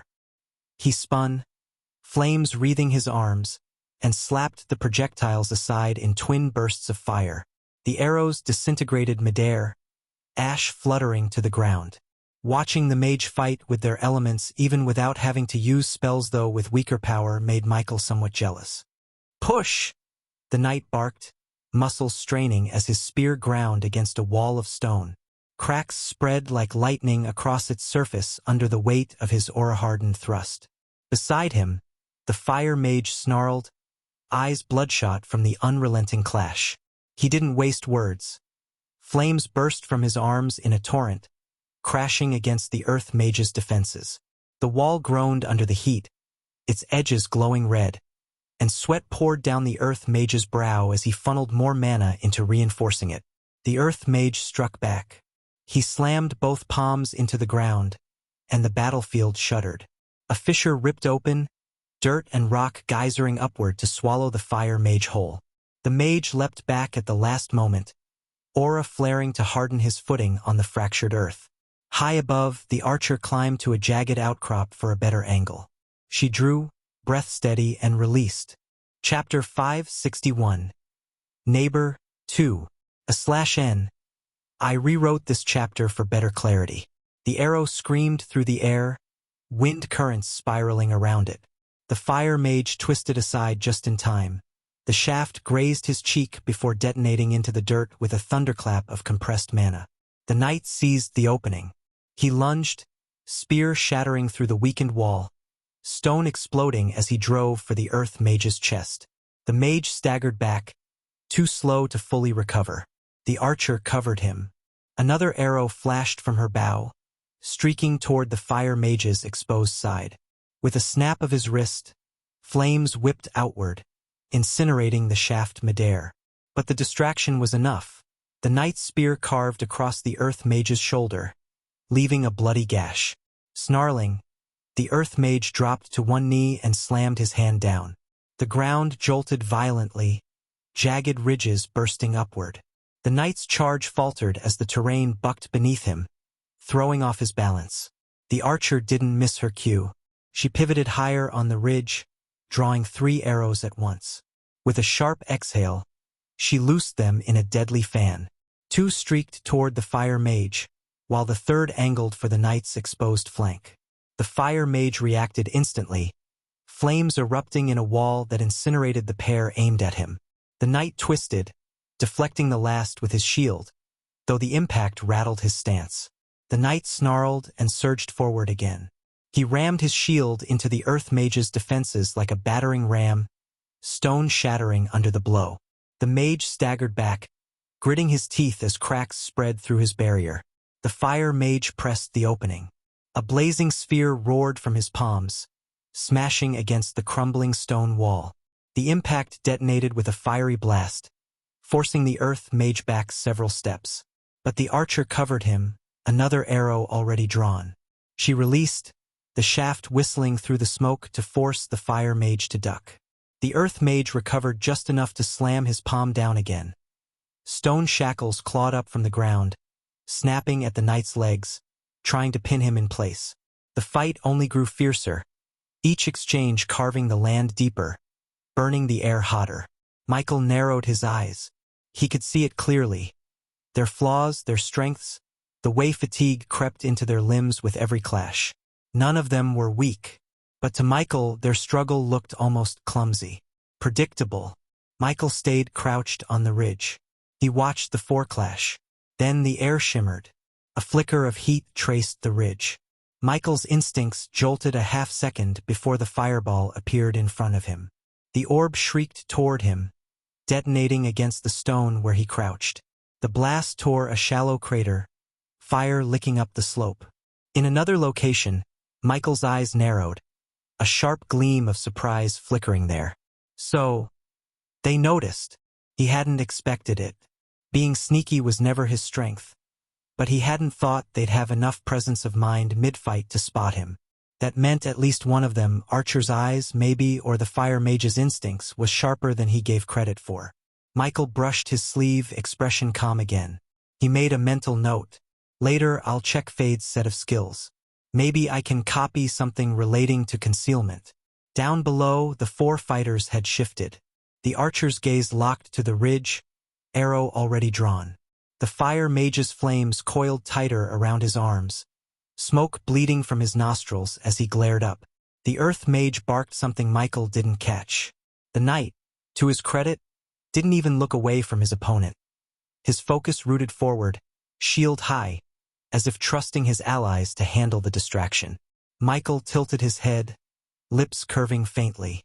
Interesting. Another arrow hissed through the air. Michael shifted sideways, letting it whistle past his cheek and vanish into the trees behind him. He didn't summon his undead. Against this group of Awakeners, Michael refrained from making an arrogant comment. Michael turned his head fully toward them, a faint smile tugging at the corner of his mouth. Before, he hadn't planned to interfere. Watching was enough. But now that he was out in the open, the temptation pressed at him. Not because he wanted to show off, but because opportunity was standing right in front of him. During the time he'd stalked this battlefield from the shadows, Michael had confirmed what his sense net told him. Aside from these four, the entire 10-kilometer radius was empty. It was just them. And that bred a thought. 2 castles destroyed meant another 200 academic points. On the other side, the Archer and Fire Mage cast led detect on Michael. Blue script shimmered in front of them. What they saw made their expressions twist. Class, Necromancer. Level, 40. For a heartbeat, their brows eased. Mages often stacked agility. After all, so his speed wasn't completely absurd. But the level turned their confidence to ash. Level 40. Quick! End him before he can summon! The Archer shouted, panic cracking through her voice. Michael chuckled. The sound was low, unhurried, almost mocking. He muttered just loud enough for the two to hear. Against you? I don't even need them. Me alone is enough. The Archer's grip on her bow trembled with fury. The Fire Mage's face went red. Rage poured from them both. But before they could retort, before they could even draw in a breath to curse him, their vision went dark. Light swallowed their bodies. They had been disqualified. Michael's arm lowered from a casual punch, the echo of impact still rattling through the valley floor. He exhaled softly, flexing his knuckles once, as though brushing off dust. The Earth Mage and Knight froze as they looked at Michael's new position. Their duel shattered mid-swing as they processed what had just happened. 2 combatants erased in the space of a heartbeat without a spell. Just a single strike. Michael tilted his head, eyes cool. So, he said mildly, his voice carrying over the crackling embers of their battlefield. Are you two going to make me work harder than that? The Knight's jaw clenched. His shield came up, aura flaring brighter than before. The Earth Mage snarled. His earlier rage looked pale compared to the fury now boiling in his eyes. However, when the two saw Michael level as well, the expression on their face twisted, but before they could react, darkness clouded their vision and light swallowed them. Once again, another set of punches had been thrown. In the span of a few seconds, Michael had eliminated a group of Awakeners with just his fist. Chapter 562. Familiar Face. Edited. /n. Changed the last 500 words. Sorry for the placeholder. Also mass release tomorrow, so please prepare your votes. Evil laughter while actually begging on my knees. What Michael didn't know was that his actions were already being captured by several pairs of eyes in the void. Aside from the teacher from his chosen academy, most of the others didn't even realize he was a necromancer. They only saw a handsome, strong-looking youth and wondered where he came from and his class. Perhaps if Michael had known he was being watched so closely, he might have cared. But since he didn't, he couldn't be bothered at all. In truth, even if he had known, the most it would have done was make him a little more low-key. He already knew, even without evidence, that this exam was being supervised. After destroying the life pillars of the two castles, Michael wasted no time in hurrying back to his own keep.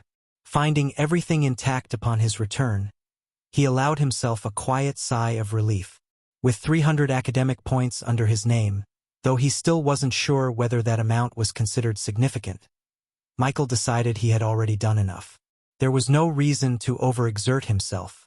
Closing his eyes, he leaned back to rest, content to let the exam round run its course to the end.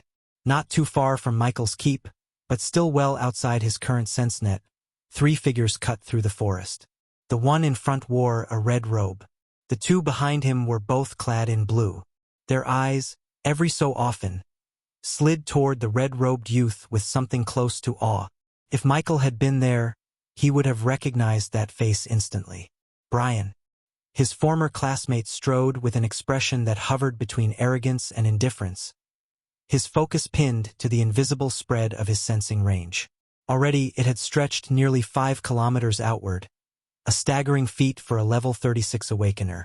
Even for a mage whose senses often expanded faster than other classes, it was excessive. But Brian wasn't ordinary. Before his awakener ceremony, he had already secured 2 professional paths. When the awakening day came, when others thought he awakened only 2 classes, Brian had actually awakened 3. Fire Mage, Wind Mage, Night.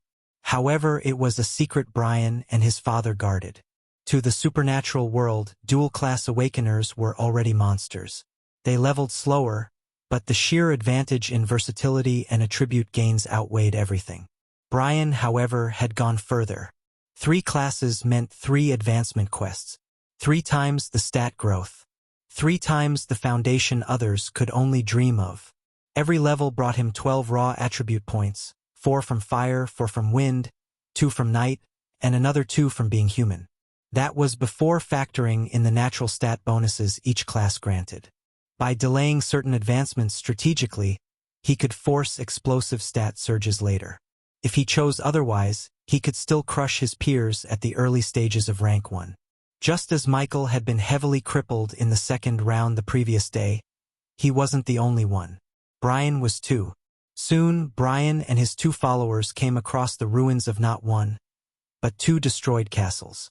The ground still bore scars of heavy battle, scorched trenches, shattered stone walls. The once glowing life pillars stood cracked and lifeless.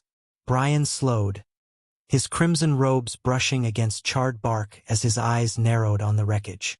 2, he muttered. His companions in blue exchanged wary looks. It looks fresh, one of them said softly, scanning the ground. Whoever did this might still be nearby. Brian's lips curled in intrigue. His gaze stretched outward, his 5-kilometer sensing ranged the trees of the forest. This makes no sense, the other companion said, shaking his head. 2 castles so close, both destroyed in succession? Even if they fought each other, one side should have survived. How did both collapse? Brian didn't comment. Like Michael before him, he thought the same thing. 2 castles this close together should have clashed fiercely, but for both to be erased almost at the same time was abnormal.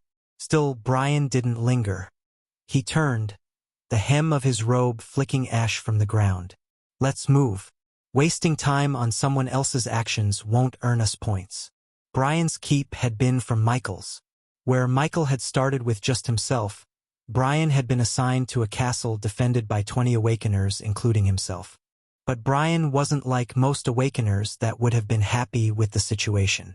The moment he entered, he didn't negotiate or wait for alliances to form. He acted. One by one, he broke them. Shields splintered, blades fell, and spells fizzled under the sheer brutality of his triple-class foundation. Within minutes, the keep belonged to him. Violent, decisive, and undeniable. In the end, he allowed 19 of the 20 to live. And out of those, he personally chose 2 of the strongest, one a spearman, the other a mage, to accompany him on his campaign. The rest, all 17, he left behind to guard the keep.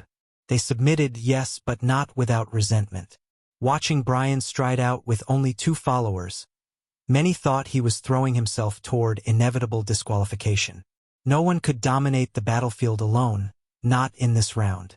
But as they watched themselves accumulate 500 points from lying down, their complaints died on their tongues. The keep buzzed with shock as the number registered. 500. It was enough to silence even the most skeptical of them. They might have called Brian reckless, but none could deny the results. And unlike Michael, who even now didn't fully understand what points meant, Brian knew exactly how valuable they were. In the Academy's economy, money was an afterthought. A fortune worth $15 million in the real world could barely buy 5 points once converted through official channels. And worse, many things couldn't be purchased with cash at all. Techniques, restricted skills, these were locked behind the Academy's merit system. Points were everything, and Brian would not let them slip through his fingers. He knew the risks, of course. His arrogance could mark him as a target. But he also knew his own strength, and that was enough. "You guys are weak and better off guarding this place and not dragging me down," he had told the 17 before leaving. By a twist of fate, and Brian's relentless beeline, 3 signatures slid into the far edge of Michael's sense net. Michael's eyes stayed closed, but his head tilted.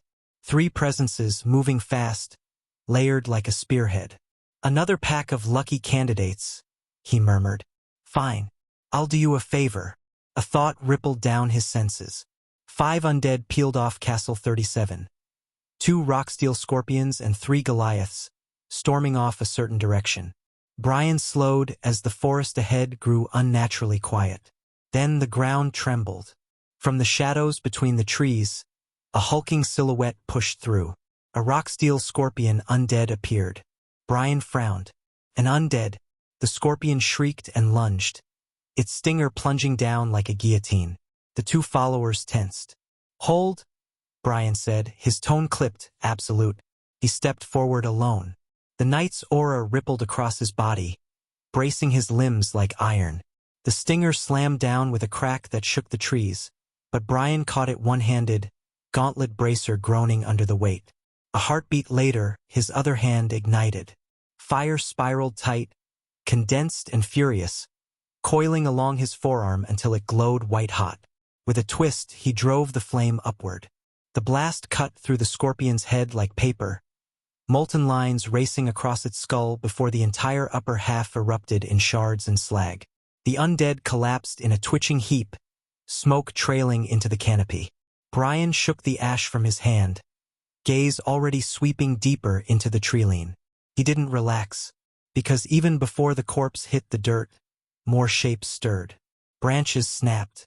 Heavy footsteps rumbled closer. 3 towering Goliaths crashed through. Behind them skittered another scorpion. Brian's companions stiffened, aura flaring.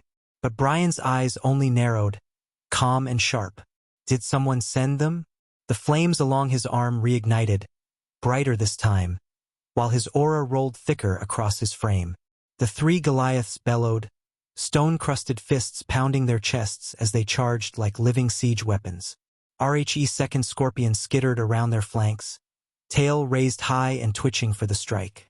Brian didn't move until the first Goliath was nearly on top of him. Then his heel slammed into the dirt, cracking the ground beneath him. His aura flared, surging up his limbs like molten steel. The Goliath swung a massive fist. Brian met it head-on, his own fist colliding with a thunderous crack. The shockwave blew leaves from the trees, and the undead staggered back, forearm caved in from the clash. Another came from the side, hammering down both fists. Brian twisted, shoulder-checking with the full weight of his knight aura. Bones crunched. The giant reeled, bloodless spit flying from its mouth as its ribcage fractured inward. The third swung a tree-sized club it had wrenched from the ground. Brian ducked low, fire spiraling around his gauntlet, and unleashed an upward strike. The flaming arc sheared through the weapon and caved into the Goliath's chest, sending the creature flying back into a tree. The trunk snapped in half on impact, burying the undead under a shower of splinters. "Too weak," Brian muttered coldly. The scorpion lunged in that instant, its stinger darting for his back. Without turning, Brian's fist shot out in a blazing arc. The fire-wreathed blow connected with its armored head, exploding it in a shower of molten shards. The corpse twitched, legs curling as it collapsed into stillness. Chapter 563, Backlash. What did it feel like to lose a piece of your own soul? Surprisingly, despite everything Michael had faced since his awakening, he had never truly known that sensation. Not until now, here in the most unexpected place, did he experience it for the first time. The examination's protections extended only to the students themselves. Anything else, even their summons or contracted beasts, was left vulnerable. And the students, too, were often dragged to the brink before the system pulled them out. Even instant death wasn't uncommon. This was the supernatural world. Nothing was absolute. That was why the Academy's trials were held in the land of origin, a place where true death could be ignored. Of course, for what candidates lost, the Academy would try to compensate if they passed. But anyone stepping into this path who still expected safety or fairness had only themselves to blame. The supernatural world was, at its core, cold. To contract an undead, a necromancer carved away a sliver of their own soul and merged it with the creature. Because it was only a fragment, not a true loss, there were rarely lasting side effects. In fact, there were benefits. Since their souls overlapped, necromancers often grew stronger through their minions. But it was this same bond that made losing one so dangerous. One would receive a backlash if it was to happen. At best, it could weaken them for moments. At worst, it could cripple them entirely. Much depended on the strength of the undead in question. The death of a frail servant barely caused a ripple. But the stronger the undead, the sharper the wound left behind. Losing too many, even weak ones, could grind a necromancer down piece by piece. The connection between a necromancer and their undead worked much like a rope. If the rope carried many light objects, in this case weaker undead, the strain was minimal. They tugged faintly at the soul, but the pressure was negligible. But heavier objects, stronger undead, were different. The more weight they bore, the more the rope strained, frayed, and dug into itself to hold. The soul was no different. This was why necromancers were cautioned never to bind an undead two full ranks above their own level. Not only was such an opportunity rare to begin with, but even if it appeared, the risk was immense. The soul was the foundation of every supernatural being, and anything that endangered it was a danger to life itself. Even someone like Michael, whose soul was abnormally strong, wouldn't dare attempt to bind a rank 4 undead at his current stage. The stronger the undead compared to its master, the weaker the bond, and the harsher the sting when forcing obedience through it. The rope analogy applied perfectly. A rope carrying too much weight would either snap or twist tighter, biting into itself in a desperate attempt to keep holding on. That was what happened to necromancers who overreached. Some necromancers could only command a huge number of undead equal to their own rank. To bind something stronger, they often had to free up large portions of their contract space to bear the added burden. The reverse was also true. Some deliberately sacrificed quantity, focusing instead on fewer but stronger undead. This dynamic was also linked to the 3 broad archetypes of necromancers: the horde type, the commander type, and the specialist type. Commander necromancers focused on a smaller group of high-tier undead, valuing the strength and potential of each individual. For them, quality always outweighed quantity. As they advanced in rank, their legions grew stronger in a strict cycle of controlled progression. This type was meticulous about the rank and race of their undead, rarely straying from carefully chosen standards. Horde necromancers, by contrast, relied on sheer numbers, overwhelming their enemies like a tidal wave of corpses. They crammed their contract slots full at the earliest opportunity, their strategy built on endless swarms rather than elite fighters. The quality of their undead improved naturally as they rose in rank, but their true strength always lay in numbers. Finally, there were the specialist necromancers. These were focused not on rank or numbers, but on types. They chose particular categories of undead beasts, assassins, mages, or others, and refined their mastery around those alone. In a sense, they could be seen as a looser variation of the commander type, but their requirements were far less rigid, allowing greater flexibility in how they developed their legions. Contract slots weren't a measure of how many undead one wanted to control, but rather the capacity of their soul, the upper limit of weight it could bear by contracting undead in the same rank and below. Even a rank 2 necromancer with 200 contract slots couldn't hope to manage 200 rank 3 undead. Only someone like Michael, thanks to his unique talent that allowed him to grow stronger as his undead evolved, could bend these rules. For him, the growth of his legion only reinforced the rope, rather than fraying it. Though the world resembled a game to Awakeners, it was only in appearance, it was not truly a game. Game logic could not be applied to real life. In games, contract slots could ignore the level of the undead. Reality was far less forgiving. The backlash Michael received came like a hammer behind the eyes. A sharp, splitting headache that made the world sway.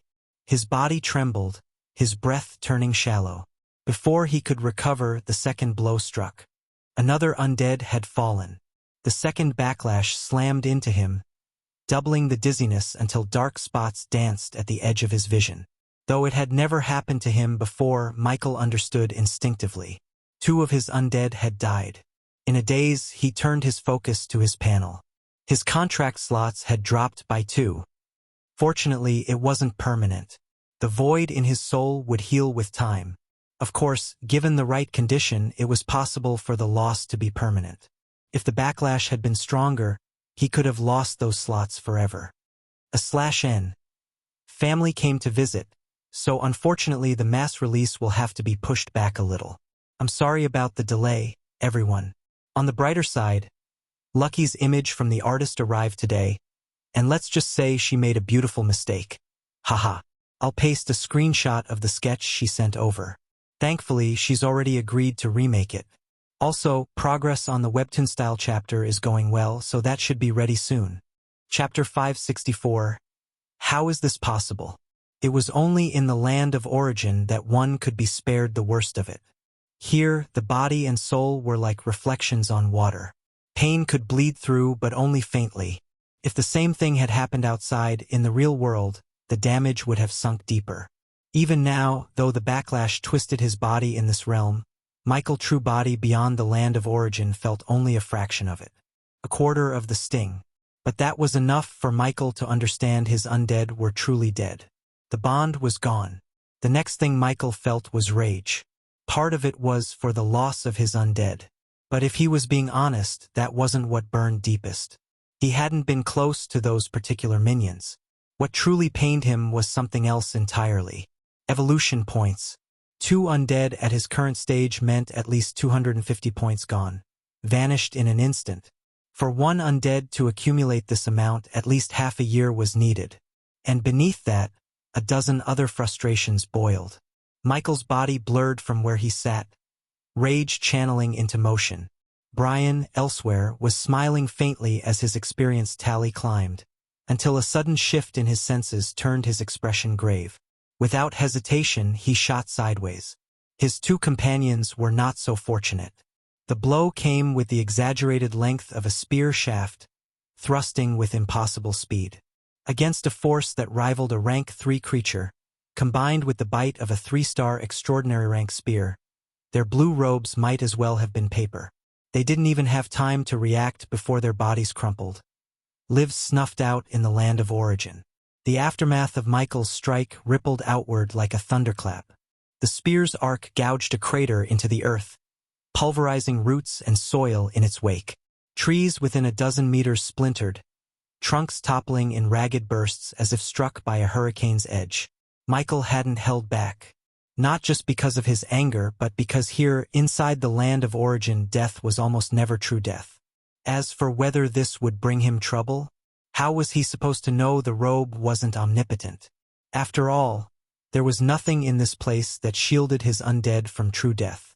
Michael's gaze swept the ruined clearing, and when it landed on the lone figure standing opposite him, his frown deepened. Brian. Michael. Their names left their lips like iron, jaws clenched, neither yielding an inch. Neither had expected to see the other here. Yet as the thought settled, it became obvious. If one of them could be here, then surely the other could as well. The realization came and went in a breath. Almost as though they had already agreed without speaking, both men surged forward at once. Their charge ended in an instant. The ground cracked beneath the clash, air detonating outward in a rolling wave of dust and debris. And then, faster than either had launched themselves, one of them was already sent flying back. Brian's body skidded across the earth, coughing up a spray of blood.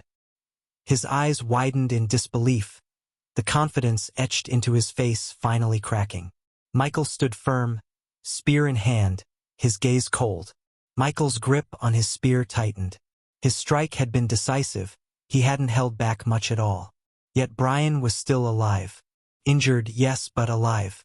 Michael's eyes narrowed. How strong is his body? On the other end, Brian staggered to his feet, wiping blood from his mouth.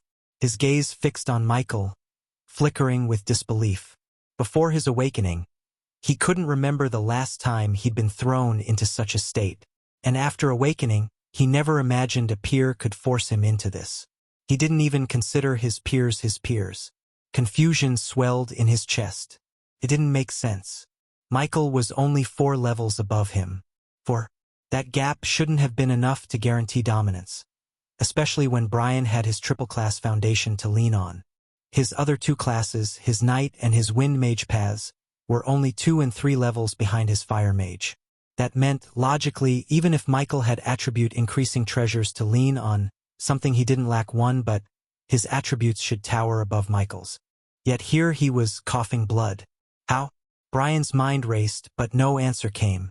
The only thing that grew certain was this: Michael was far stronger than he had any right to be.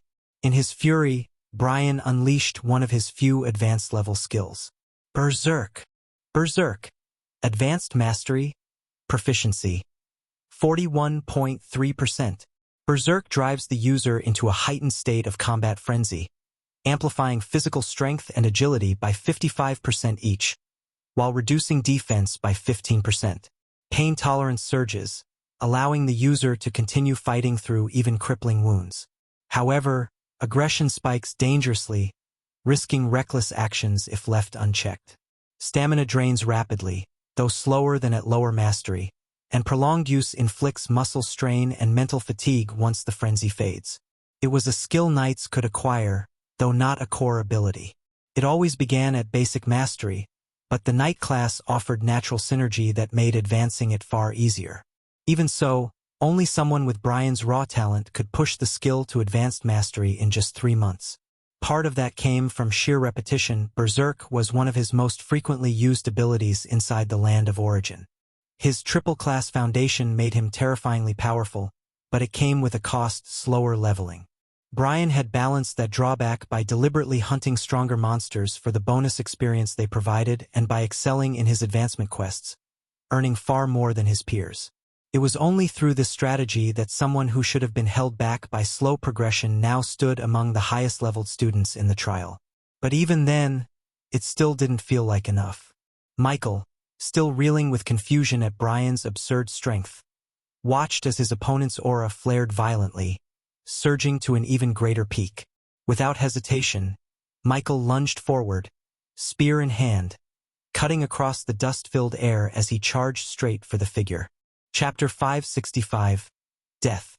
Without hesitation, Michael lunged forward, spear in hand, cutting across the dust-filled air as he charged straight for the figure. This time, Brian managed to hold on just barely. The clash rattled through his bones, each strike from Michael threatening to rip him apart. He had to rely not on overwhelming force but on experience. It was the only thing keeping him from being cut down outright and the one thing he had in abundance compared to Michael.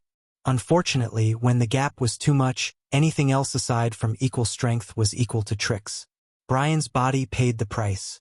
The protective layers of his robe shredded like paper under Michael's spear sweeps, torn into ragged strips. Even his inner garments fared no better, leaving only the one-star extraordinary gauntlet his father had given him still intact, gleaming faintly beneath the dust and blood. But Brian barely noticed. Shock consumed him.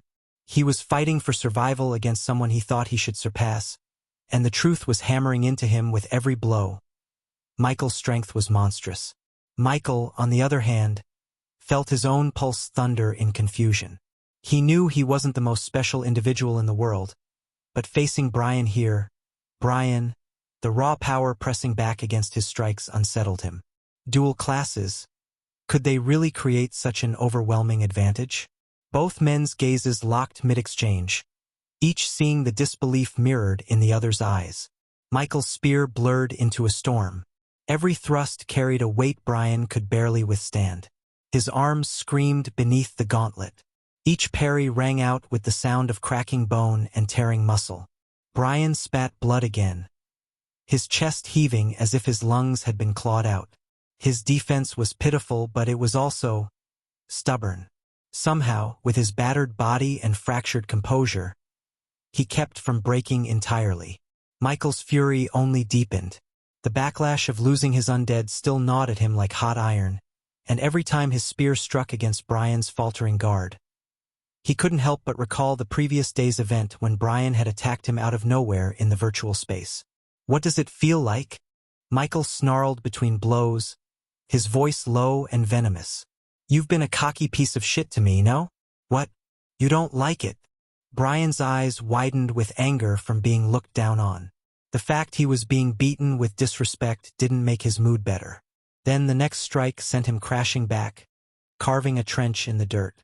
Yet even as his body buckled, Brian's instincts forced him to rise again.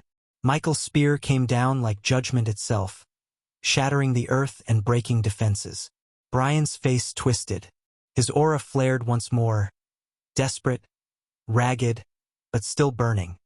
His defense was reduced to scraps, his body a canvas of bruises and cuts, yet he stood anyway. To Michael, the sight was maddening. To Brian, it was humiliating. For both, it was unforgettable. Unfortunately, Michael was still stronger. Brian's aura burned like a wildfire, but even in his berserk frenzy, he could only just barely keep pace with Michael's base form, and even then it was a terrible attempt at that. Every exchange pushed him closer to collapse. The reality was undeniable. He was losing to a Necromancer in close combat. The humiliation bit deeper than the wounds. To be overpowered by someone who, by all logic, should have been weaker, it made Brian's very blood boil. Yet, logic was meaningless against the spear that carved his flesh and shattered his pride. Michael's movements grew sharper, heavier. He could almost taste the next wave of experience points. Victory was at hand. But then Brian did the unthinkable. His aura flared violently. Only this time, it didn't condense into strength. Instead, it ruptured inward, folding on itself. His body stiffened, and then with a grisly finality, Brian blew apart his own head. The explosion wasn't flashy. It was brutal and decisive. Bone fragments and blood scattered across the ground, his body toppling before Michael's strike could finish him. For a moment, silence hung in the ruined clearing. Michael froze, spear still raised, his mind reeling. He had expected resistance, another desperate skill, perhaps even a final trump card. But this? Suicide? Michael's frown deepened. The reason was obvious. Brian had chosen death by his own hand. What Michael didn't know was that Brian hadn't only acted out of spite. He hadn't wanted his secrets, his three-class foundation, to be revealed through his corpse or anything Michael might uncover. His pride, his paranoia, and his hatred had converged into one final self-destructive act. Michael exhaled slowly, lowering his weapon. His chest rose and fell from a gnawing sense of unease. If before he hadn't given it much thought, now he couldn't ignore the oddity of his former classmate. Something was definitely wrong with Brian. As for the experience points, Michael didn't feel a thing. The two dead Awakeners whose bodies he had just blown apart hadn't given him even the faintest ripple of growth. Part of it was simple. They had been several levels beneath him, far too weak to provide anything substantial. But the greater reason was his experience points had been shackled. Ever since his entanglement with the origin will, the points he gained were throttled to more than less than half of what they should have been. Michael's gaze drifted over the aftermath. The clearing was a ruin of splintered trees, gouged earth, and lingering dust.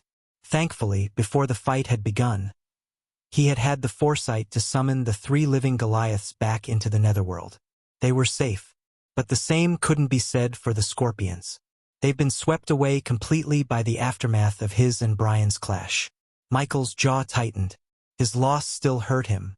Unfortunately, he had no outlet to vent to now, so Michael resigned to his fate and hurried back to his castle.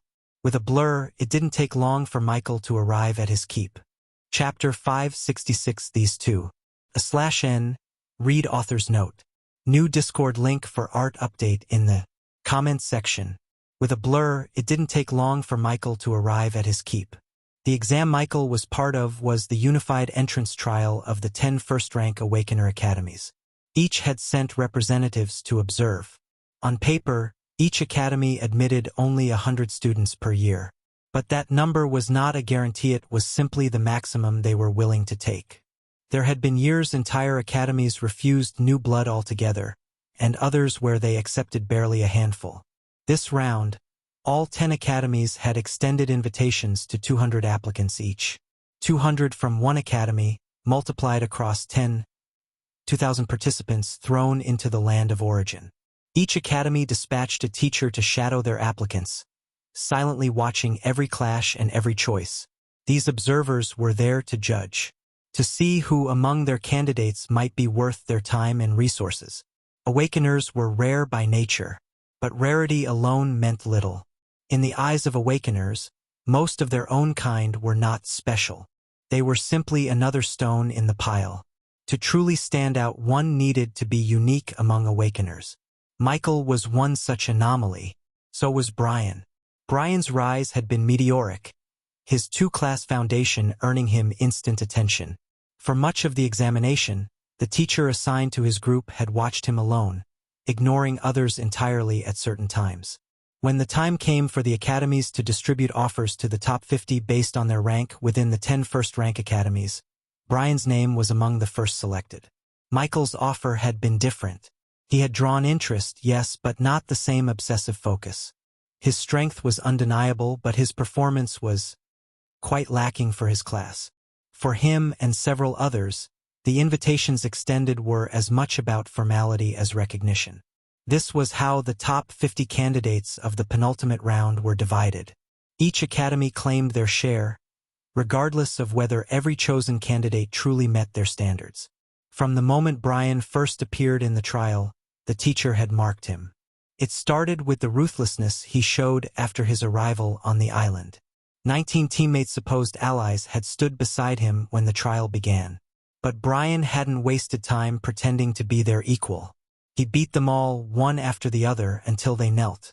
By the end of it, command was his, not through consensus but through overwhelming force. The teacher hadn't been angered. On the contrary, he was impressed. From there, Brian's progress was frighteningly smooth. He led his 3-man group like a warlord, and within the span of 2 hours he had already taken 5 castles. The teacher, who had overseen hundreds of candidates in years past, could only watch in amazement. Everything went smoothly, until he encountered the undead. At first, the teacher had dismissed it. Necromancers were fragile by nature.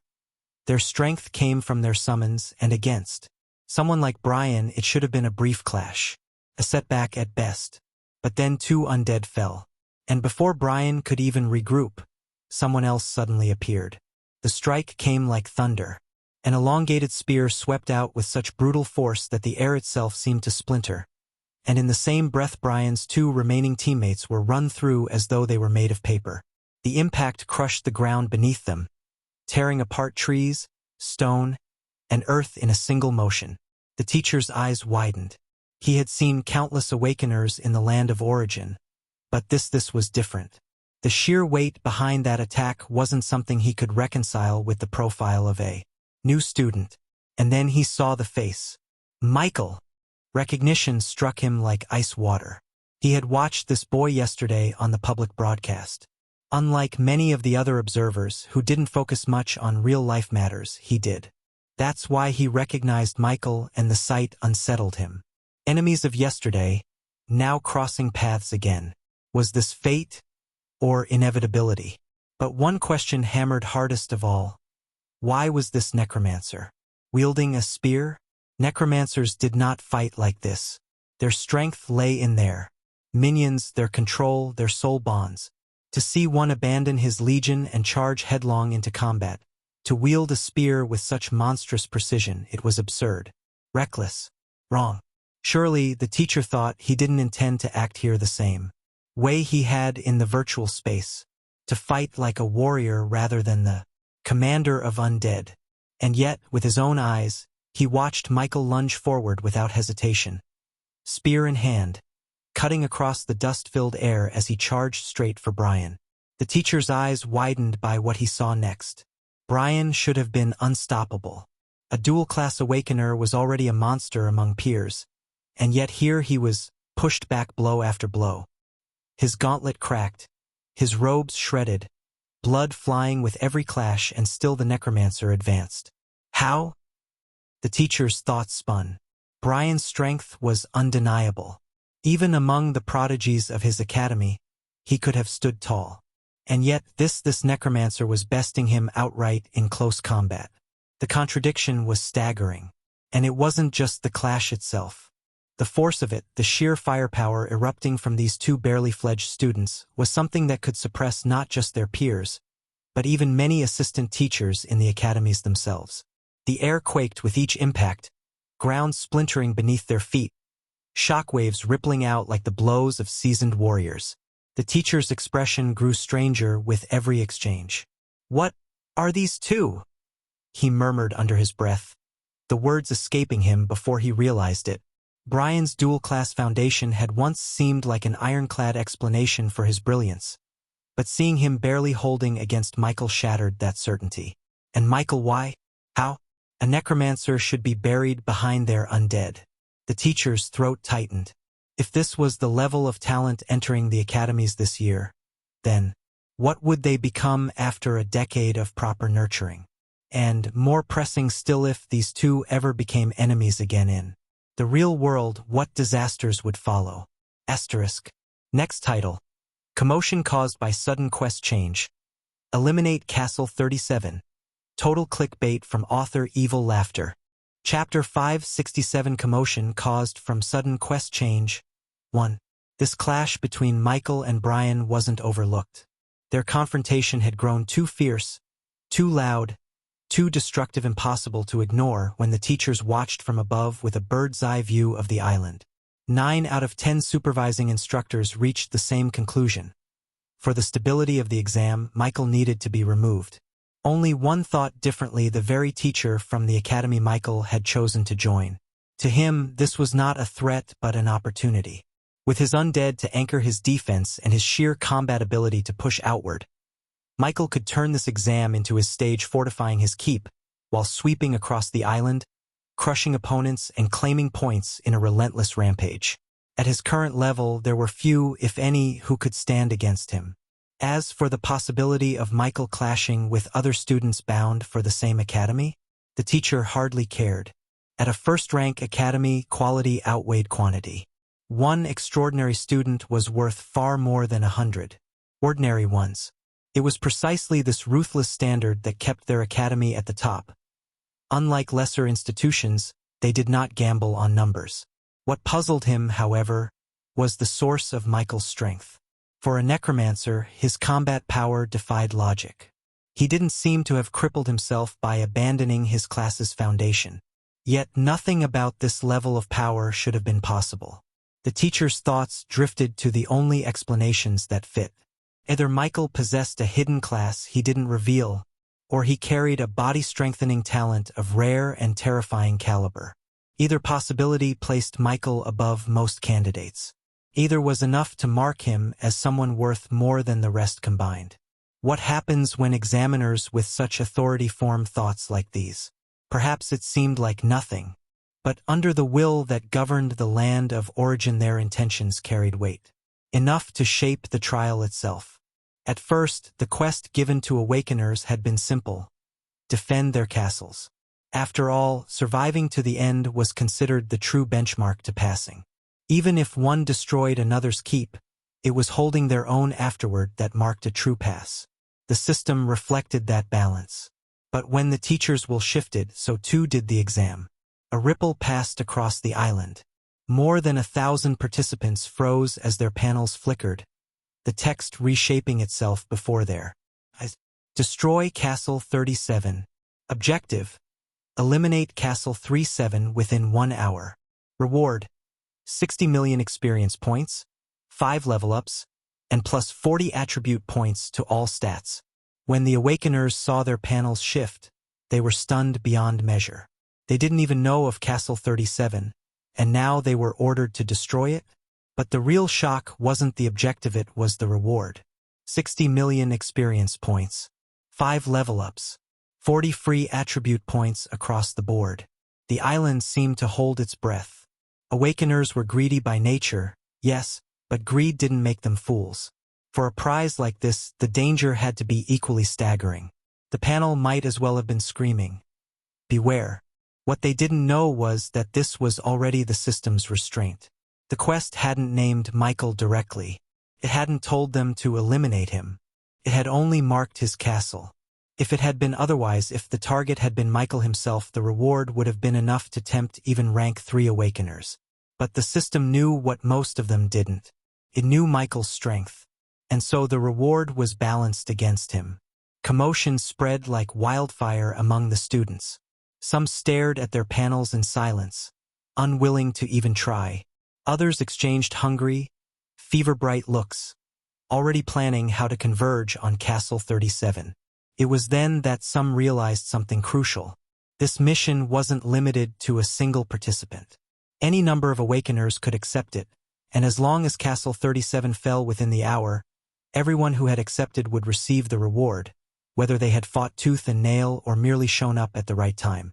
The realization spread like lightning. For a heartbeat, the island seemed to fall into silence. A strange, heavy peace reigning where chaos had once buzzed. Moments later, under the eyes of the 10 teachers, who noticed the odd shift but could not yet discern its cause, the strangest sight unfolded. Large groups of students began to move in the same direction.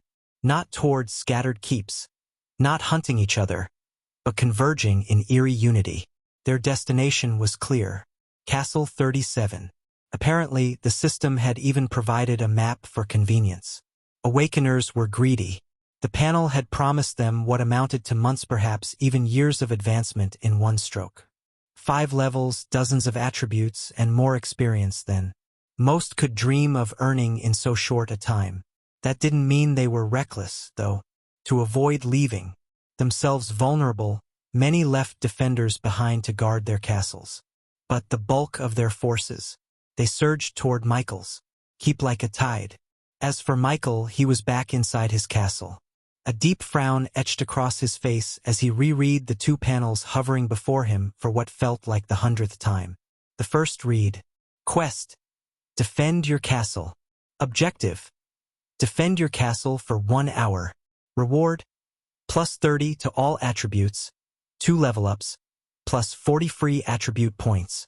The second quest: Defiance. Objective: eliminate at least 30% of the castles on the island within 1 hour. Reward: plus 50 to all attributes, 4 level-ups, plus 50 free attribute points. There were no experience points listed. Strangely, that absence came as a small relief to Michael, though it didn't improve his mood. 2 questions gnawed at him. 1. Why did he have to defend his keep? Who or what was attacking it? And 2. Did he have to end the trial with his own hands? Malice. That was what it felt like, as though the world itself conspired against him. But Michael was an Awakener, and Awakeners were greedy for strength. He was no exception, especially when it seemed both quests could be accepted simultaneously. Chapter 568: Commotion caused from sudden quest change. 2. Malice. That was what it felt like, as though the world itself conspired against him. But Michael was an awakener, and awakeners were greedy for strength. He was no exception, especially when it seemed both quests could be accepted simultaneously. Though confusion lingered, Michael noticed neither quest carried a failure penalty. That alone made his choice easier. He accepted both, and then waited. It didn't take long. The moment his will confirmed the quests, his senses stirred with incoming signatures. First dozens, then hundreds, then more. 100, 200, 500, 1,000. The numbers kept climbing as his awareness swept 10 kilometers outward. More than 1,000 students were gathering stopped 5 kilometers from his location, and still more signatures flickered into his range. Yet none dared draw too close.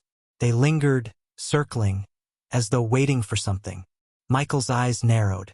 He wasn't a fool. Now he understood why the system had given him such quests, even if the root cause was still hidden from him. Unease stirred in his chest, but panic never came. Instead, he drew in a deep breath, infusing mana into his voice until it boomed like thunder across the land. Since you're already here, Michael's voice echoed for several kilometers. Come and face me. Why hide? The sound of Michael's voice rolled over the treetops like a struck bell, thick with mana. Hundreds of awakeners flinched. Hearts lurched. Was that the target? Someone whispered. He sensed us from this far? Another hissed. We stayed 5 kilometers out. A ripple of unease spread. For many, the shock wasn't just the force in the words, it was the voice itself. Young. Too young. A good number of them still didn't connect the quest to a fellow candidate. In their minds, the 10 first-rank academies had simply dropped some test objective with an absurd payout for anyone strong enough to claim it. But the call had exposed them. Hiding made no sense now. Then, in eerie, collective purpose, the tide moved. High above, the 10 instructors felt a throbbing sense of unease in them. They wanted to stop what was going on but when they had wanted to act, their vice principals told them to hold it. They had even been ordered to remove the flying restraint formation on the island. They didn't know why, but they felt something huge was about to happen.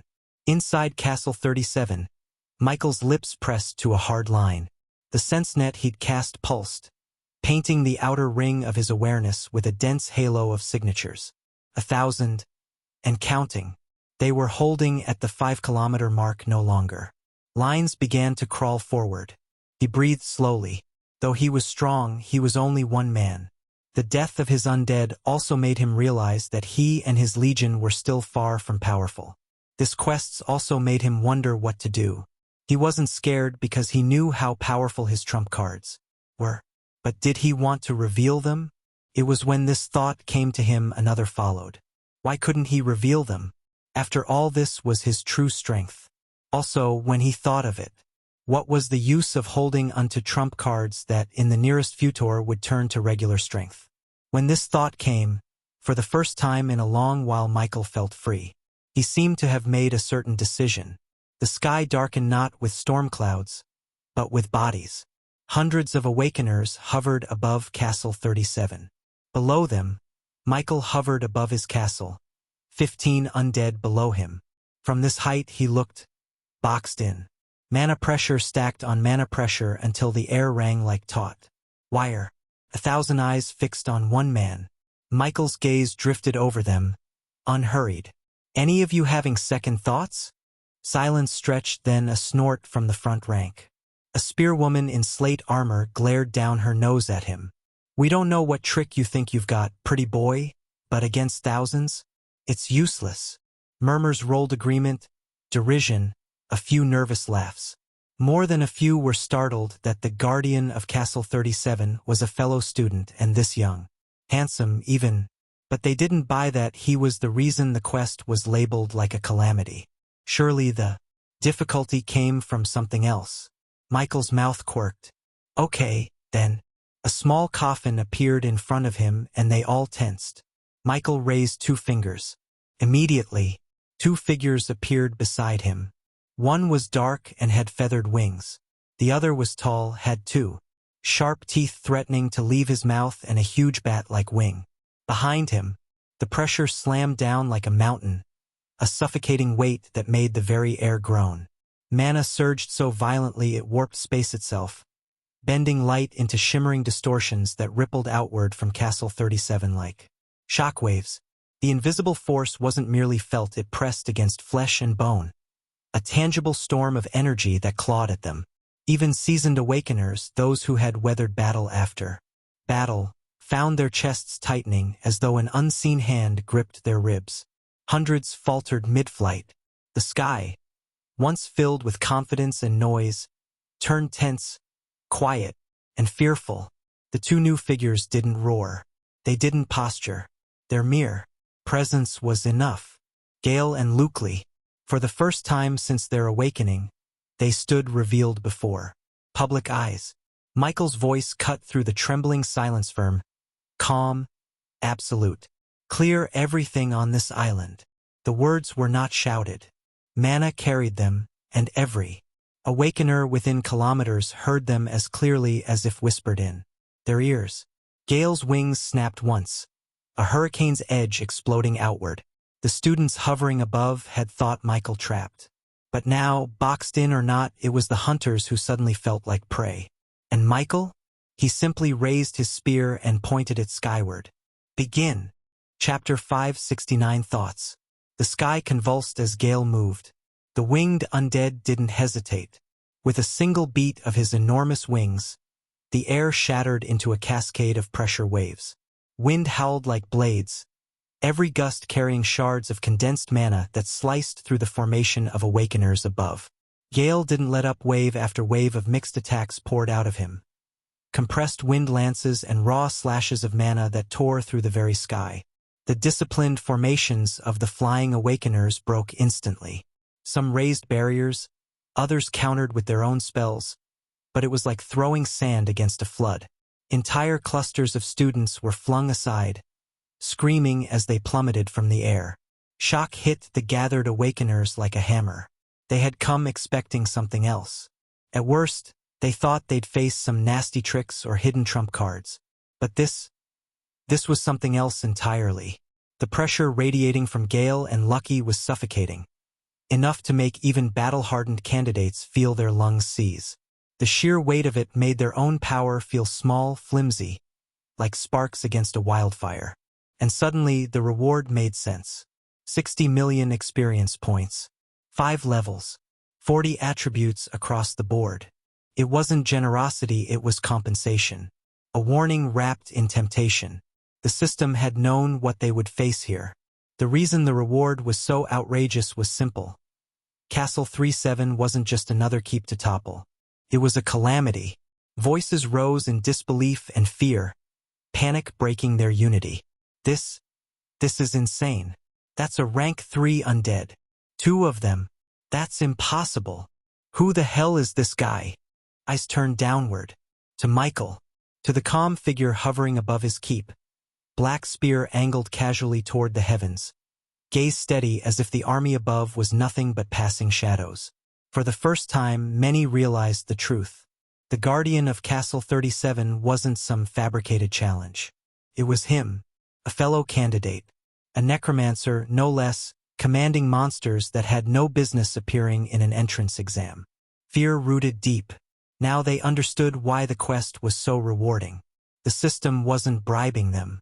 It was paying them to risk their lives against someone who should not exist at this stage. Michael remained still, hovering above his keep with his spear. Lowered, eyes sharp. He didn't interfere, didn't rush. He only watched, measuring the tide of destruction Gale was unleashing, his senses, stretching far beyond the castle. As for his other undead, he placed them back into the coffin. Lucky, on the other hand, had vanished. Michael had 2 missions: defend and attack. Defend was left to him. Attack was left to the 2 rank 3 undead. One focused here and other focused on areas that wasn't here. Lucky focus was the whole island. Since he decided to play big, Michael played big. Since others dared to show him malice, he'd return the favor. Gale turned the sky into a grinder. Every beat of his wings birthed another wall of pressure. A heaving curtain of wind that shredded everything in its path. barriers ballooned, buckled, and burst. Elemental bolts were torn off course and hurled back into their casters. A trio of knights tried to dive through the gale feathers flicked, and a wind lance stitched them from shoulder to hip, sending them spinning like broken kites. Fall back. Regroup dash. The order never finished. Gale tilted one pinion and the air itself corkscrewed, a roaring funnel that vacuumed a dozen awakeners in certain direction. Their cries pinwheeled together, then vanished under the howl as the vortex spat them earthward in a rain of bodies and broken gear. Panic detonated. Higher! Get above it, above it! They tried. The sky wouldn't let them. Gale's pressure climbed with them, an invisible ceiling that crushed shoulders and spines. Those who forced speed found the air, thickening around their ankles like wet sand. Those who slowed were swatted from the air by crescent slashes that arrived first as a hiss, then as pain. Only then did the truth dawn in full. This was disparity in rank. Why can't I move dash? Keep casting. Keep dash.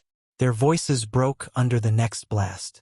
Gale folded his wings, dropped like a meteor, and unfurled with a thunderclap.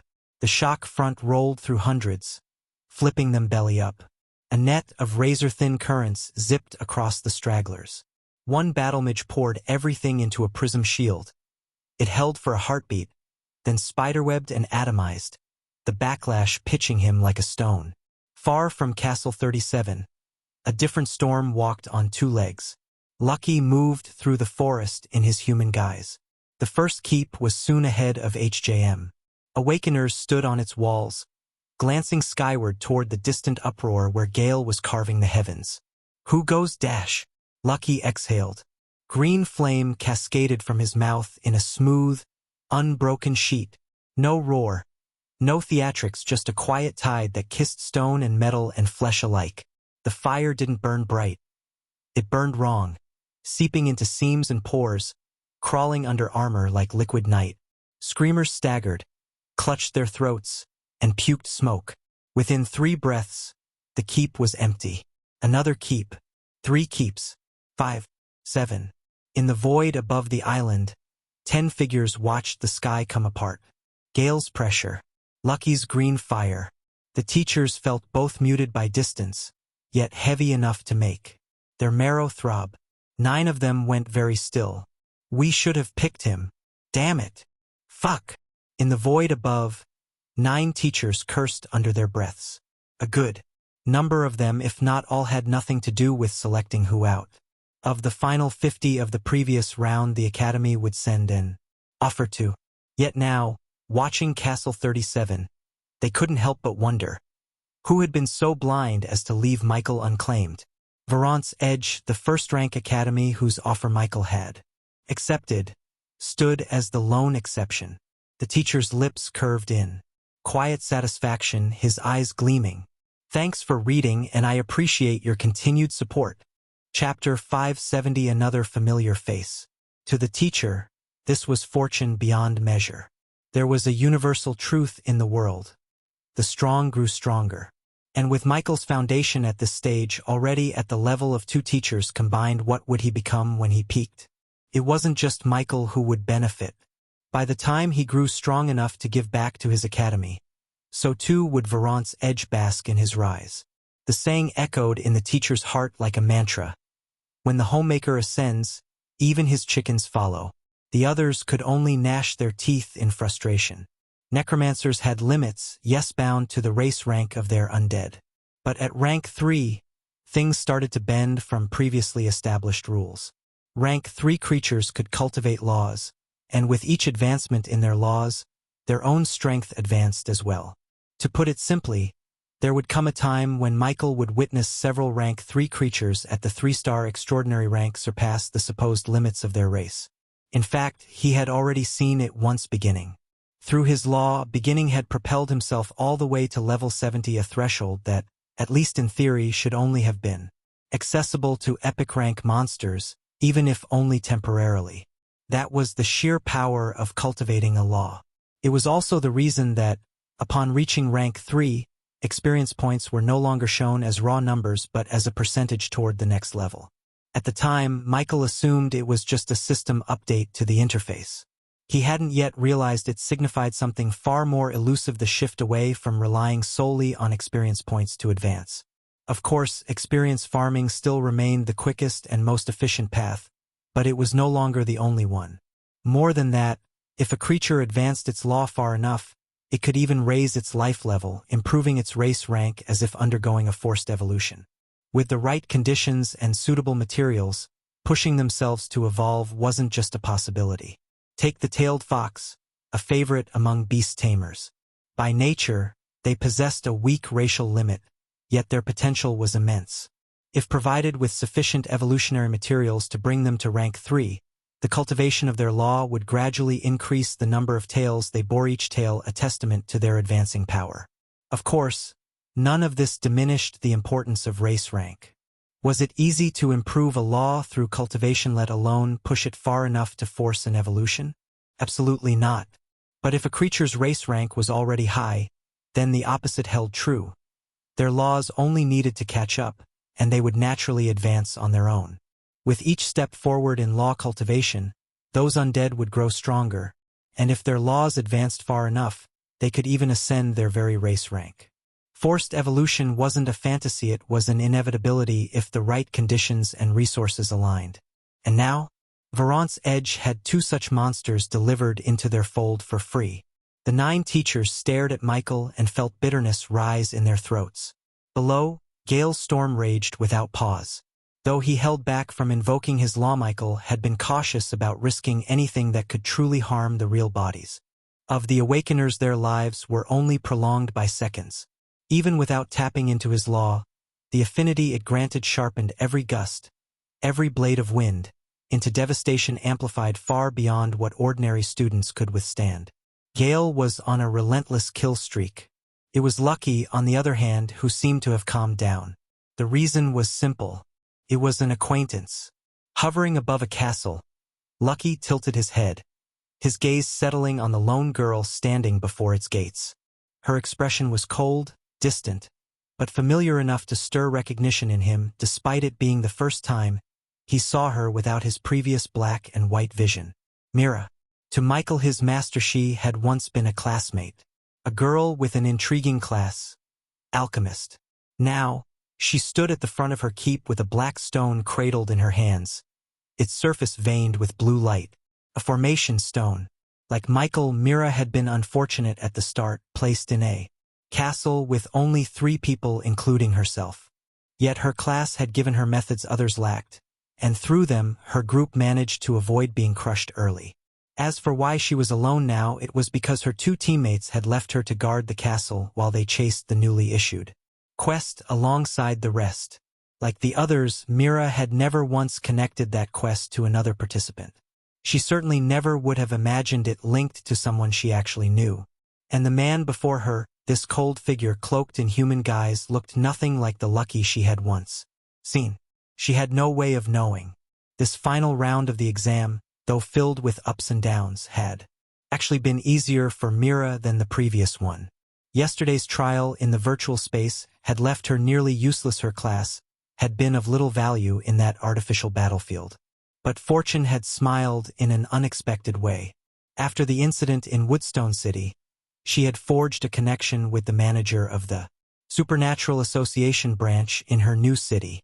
Through that connection, word of her rare talent had been passed along to a first-rank academy, which had wasted no time in sending her an offer. If not for that, even with her special class and her hard-earned level 30 achieved only by completing her grueling advancement quest, Mira would likely have been forced to settle for a second-rank academy, or worse, a third. This round, however, had been different. Here, she could finally lean into the true advantages of her alchemist class. Her concoctions, her tools, her formations, they all found their place in real combat. Yet now, standing before her castle with the formation stone pulsing in her hand, Mira felt something she had not even experienced during the demonic supernatural event in Woodstone City. She felt despair, because the figure hovering above her keep was not some ordinary opponent. Chapter 571, New Level. Mira felt something she had not even experienced during the demonic supernatural event in Woodstone City. She felt despair, because the figure hovering above her keep was not some ordinary opponent. Lucky's presence was suffocating, pressed down on Myra's chest like an iron weight. The mana around her warped in subtle tremors, bending toward him like the forest itself acknowledged his dominion. Her hand clenched tighter around the formation stone until her knuckles turned white, the faint glow spilling across her pale fingers. Her mind screamed at her to act, to hurl the stone down and activate the formation at once. But her instincts betrayed her. They told her the truth her pride refused to accept. It wouldn't matter. The stone might buy her time. A few breaths, maybe even a minute, but not victory. Lucky moved. Just a step forward and the air screamed. The world seemed to tear as a lance of green fire streaked from his palm, thin as a spear yet wide enough that the castle gate behind Mira blistered at its passing. Reflex saved her. The stone flared and a translucent wall sprang up before her. The flame kissed it. Blue light warped. The barrier writhed like heated glass, its surface running in ripples as Lucky's fire crawled across it like a living thing. Myra's lips tightened, mana pouring into the stone as she forced the shield to hold. Sweat beaded instantly across her brow. Then came the sound. A low hiss that built into a shriek, as though the barrier itself was being peeled apart layer by layer. The fire didn't just burn, it corroded, eating at the formation like acid. Myra's teeth clenched. No! If only she knew Lucky was holding back due to a temporary delay in judgment due to her identity. Who knows what she'll feel? Cracks spidered through the wall, every pulse of green forcing them wider. A heartbeat later, the shield exploded outward in shards of blue light. The blast threw Mira back across the courtyard. She rolled, coughing as her lungs filled with smoke that wasn't smoke, an acrid haze that clawed at her throat and stung her eyes. When she rose, Lucky was already descending. The keep itself groaned as fire licked across its walls, the stone darkening, bleeding light as if its life was being drawn away. Despair clawed at her chest. She had faced monsters before.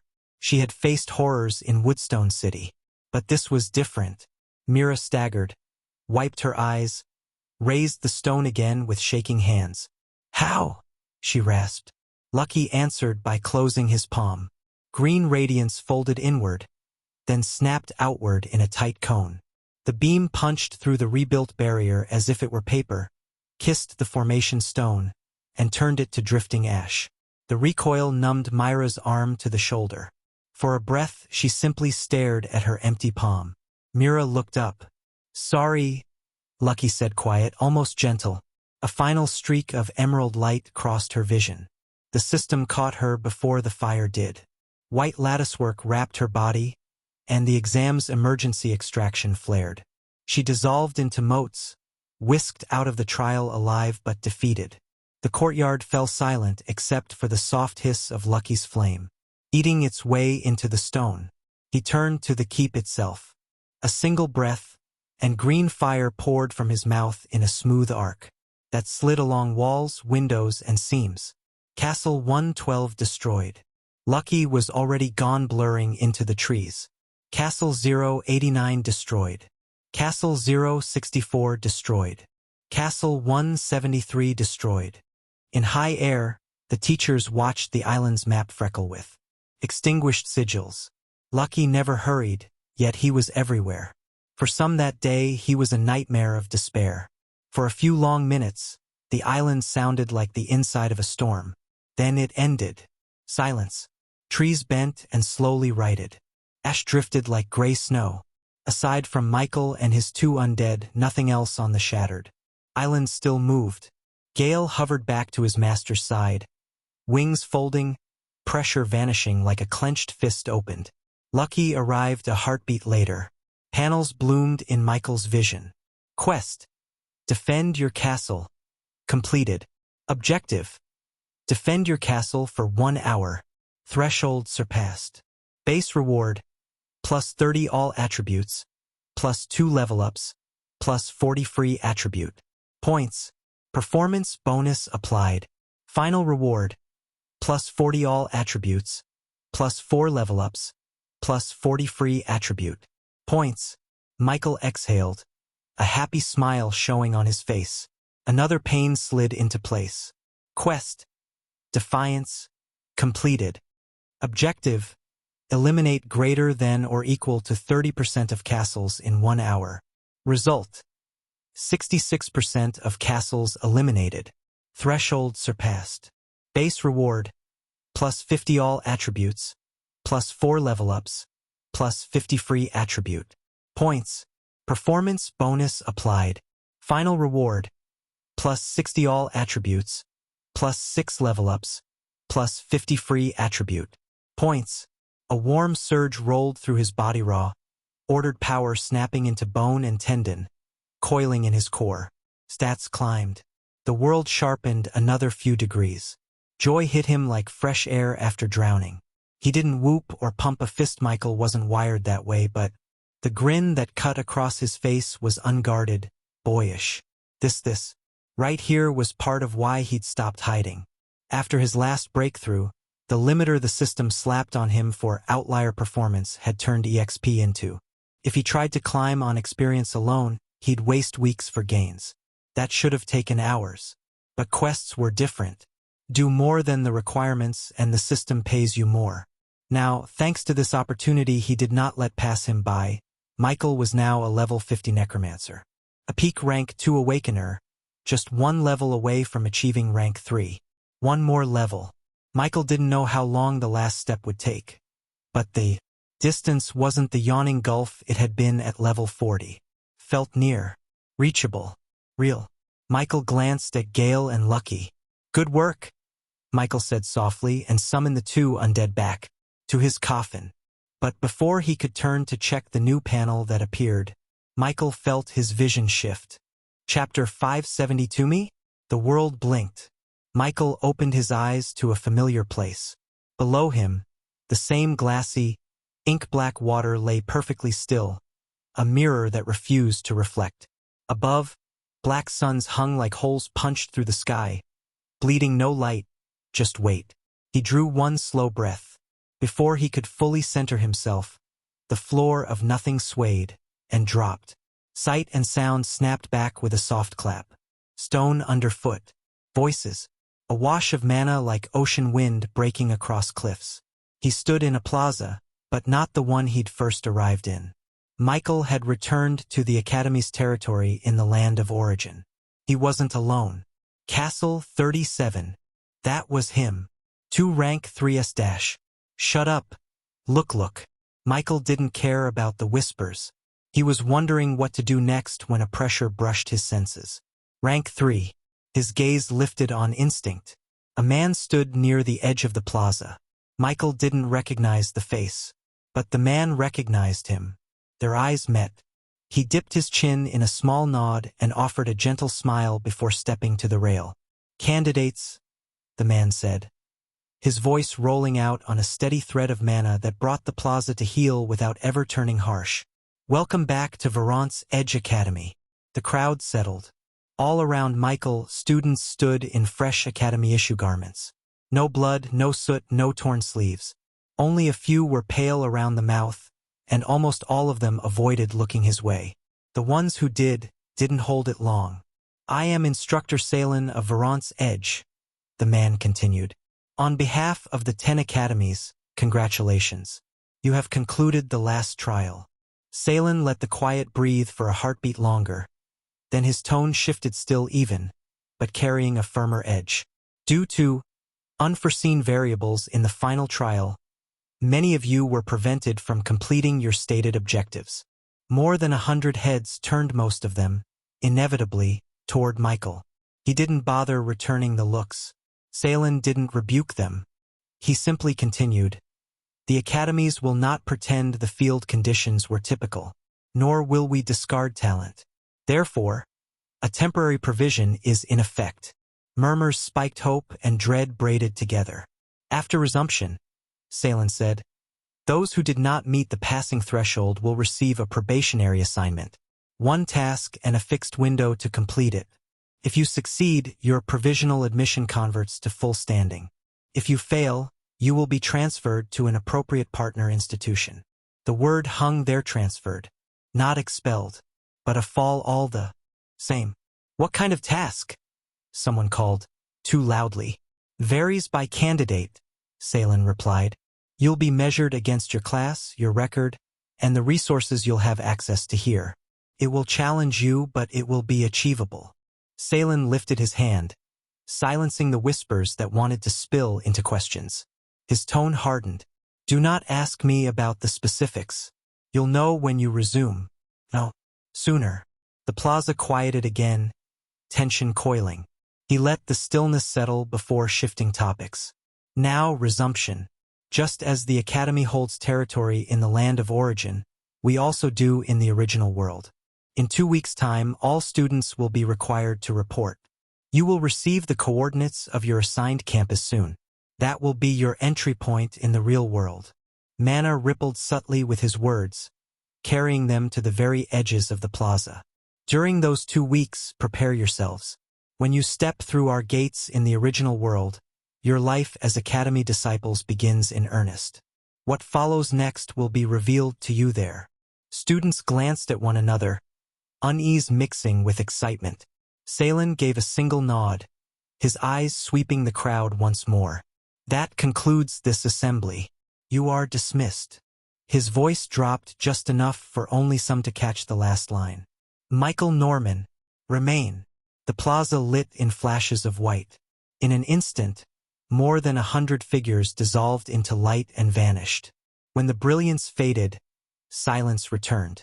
Michael stood alone in the open plaza, with only Salen's calm gaze resting on him. Michael adjusted himself. Sir, he said, his voice even. May I ask why I was told to remain? Salen's expression softened further. Because you are our top newcomer. His smile lingered, warm in a way that made Michael shift his weight uncomfortably. The man's gaze carried no malice, yet something about it made the back of his neck itch.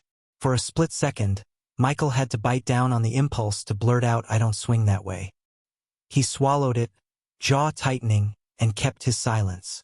Salen continued smoothly, as if unaware of the awkwardness. You've done something extraordinary. Few in the Academy's history have stood where you stand at your age with what you command. Recognition is due, and others. Michael inclined his head. Others? Yes. Salen clasped his hands behind his back, his tone measured, but deliberate. Though you have 2 weeks, I advise you to come at least a week earlier. Don't wait until the last day. Michael's brows drew together. Why? Salen's smile faded into something more serious. Because the principal has requested to see you. Personally. The words fell into the silence between them like a stone into still water, sending ripples through Michael's thoughts. The principal of a first-rank academy. Salen let the weight of it linger before adding, that is not an honor given lightly. Don't waste it. Michael's heart paused for a beat. The principal of a first-rank academy.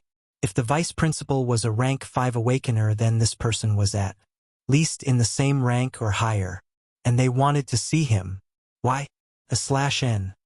My brain and system knocked out before I could finish the last chapter. Sorry about that, guys. I'll add it in the next update and make it 3 chapters instead of 2. Thanks for reading, and I hope you enjoy the chapters. Also, feel free to join the Discord and let's add some life to it. Haha. Chapter 573, New Generation.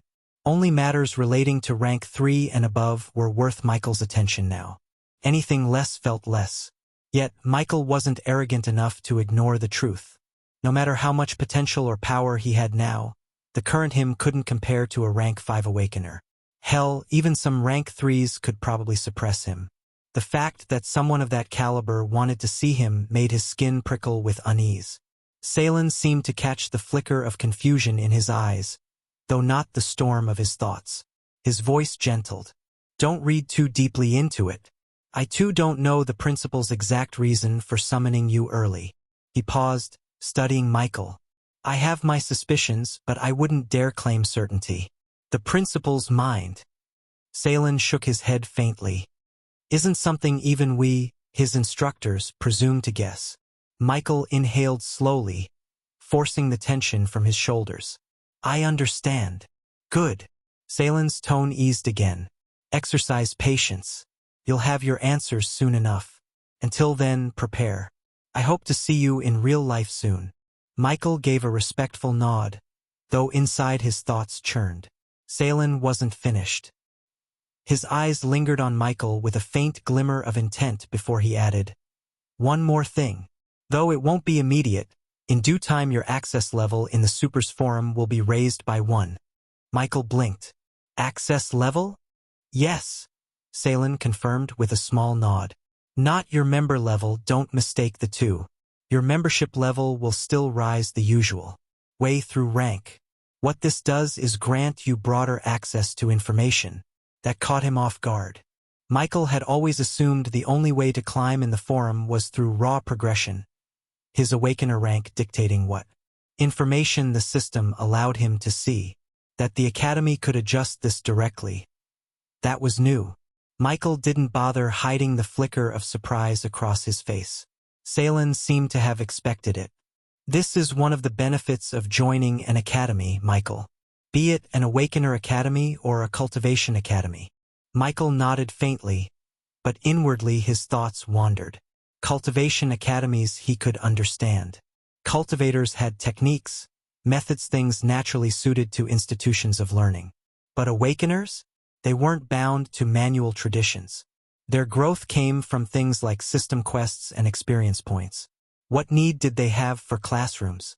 That was why, from the start, Michael had suspected the term academy was misleading. For Awakeners, this place might function less like a school and more like an organization. A gathering point of power, resources, and connections, its true purpose veiled by the name. Maybe, with his forum access soon to rise, he'd finally glimpse the truth behind the academies. Michael inclined his head once more. Understood. Salen gave a nod, but then his eyes sharpened as if he'd remembered something. One last matter, he said. I am aware of the loss of your undead in the trial. Michael's expression didn't shift, though a small weight stirred inside his chest. Salen's tone lightened, almost casual. Don't trouble yourself over it. The Academy will see to compensation. That is the norm. And in your case, given the performance you displayed, I imagine the package will be considerably more generous than usual. Michael's gaze flicked to him, caught between curiosity and caution. In fact, Salen went on, his lips curving in the faintest tease. If you tally the Academy points you earned today and add them to whatever resources come as compensation, you may find this loss becomes a hidden opportunity. Michael didn't rise to the tease. He let the words pass with a neutral look, pretending not to catch the undertone, though his mind was already turning. Salen's voice lowered slightly, a thread of warning beneath the mildness. A word of advice: be careful with your academy points. They are not currency to be squandered. Their value runs deeper than you might yet understand. Michael inclined his head, masking his interest. Outwardly, he was calm. Inwardly, the information both surprised and delighted him. He hadn't known the academies handled such matters directly, much less with this level of investment. He didn't know yet what form the compensation would take, but he had expectations. This was a first-rank organization. Whatever they provided, it wouldn't be something shady or useless. I'll keep that in mind, Michael said finally, his voice even but respectful. Thank you. Salen gave one final nod. Good. Then be on your way, Michael. Hopefully, we'll see one another in a few days. Michael straightened, meeting the man's gaze squarely. I'll make sure of it. That earned him a genuine smile from the instructor. Salen kept his eyes on Michael as his body blurred into radiance, then dissolved into strands of light that slipped out of the plaza. For a moment, Salen stood alone in silence, the smile still lingering. Then it faded. His brows furrowed, and the weight of unspoken thoughts pressed across his face. If every supernatural were as strong or even close to Michael Norman, then the Thousand Race War wouldn't corner Aurora. The idea made his chest tighten. Aurora's survival strategy had always been defense, the great turtle shrinking into its shell, waiting for storms to pass. But with too many outliers like Michael rising, the tide could shift entirely, opportunity and danger merging into the same blade. He exhaled through his nose, the frown easing into resignation. No. Rather than worrying, it's better to focus on my own strength. If the sky falls, there are stronger ones than me to hold it up. Yet even as he said it, his mind drifted. He thought of some special beings. Not all on Michael's level, perhaps, but not inferior in every aspect. Either. A few might even surpass him in certain paths. Salen's lips moved, voice low, more to himself than to the empty plaza. If the older generation cannot endure, then the new must surpass them. The words lingered in the air like a quiet oath, before the rank 3 instructor finally turned and walked away. Chapter 574, Rank 3 Advancement Quest. Michael had no idea of the teacher's thoughts. When his vision steadied again, he was back in the quiet, familiar walls of Thornvale. The study. He found himself standing in the center of the chamber. For a heartbeat he didn't move. Then, almost by instinct, his steps carried him toward his chair. His palm brushed the surface of the desk, fingers dragging across the wood as if to anchor himself in the present. The exam had demanded little of his body, but his mind was another matter. The cascade of events left a heaviness behind his eyes. That and the loss. 2 undead. Michael let out a slow breath, lowering himself into the chair. The familiar creak of its frame grounded him. For a while he didn't move, his hands still on the desk, his eyes half closed. However, it didn't take long for Michael to sit up straighter with a faint smile tugging his lips. For all the unexpected turns, what he had gained outweighed what he had lost. The undead would be compensated. Salen had all but promised it, and Michael didn't doubt the Academy's ability to follow through. But what thrilled him most wasn't this.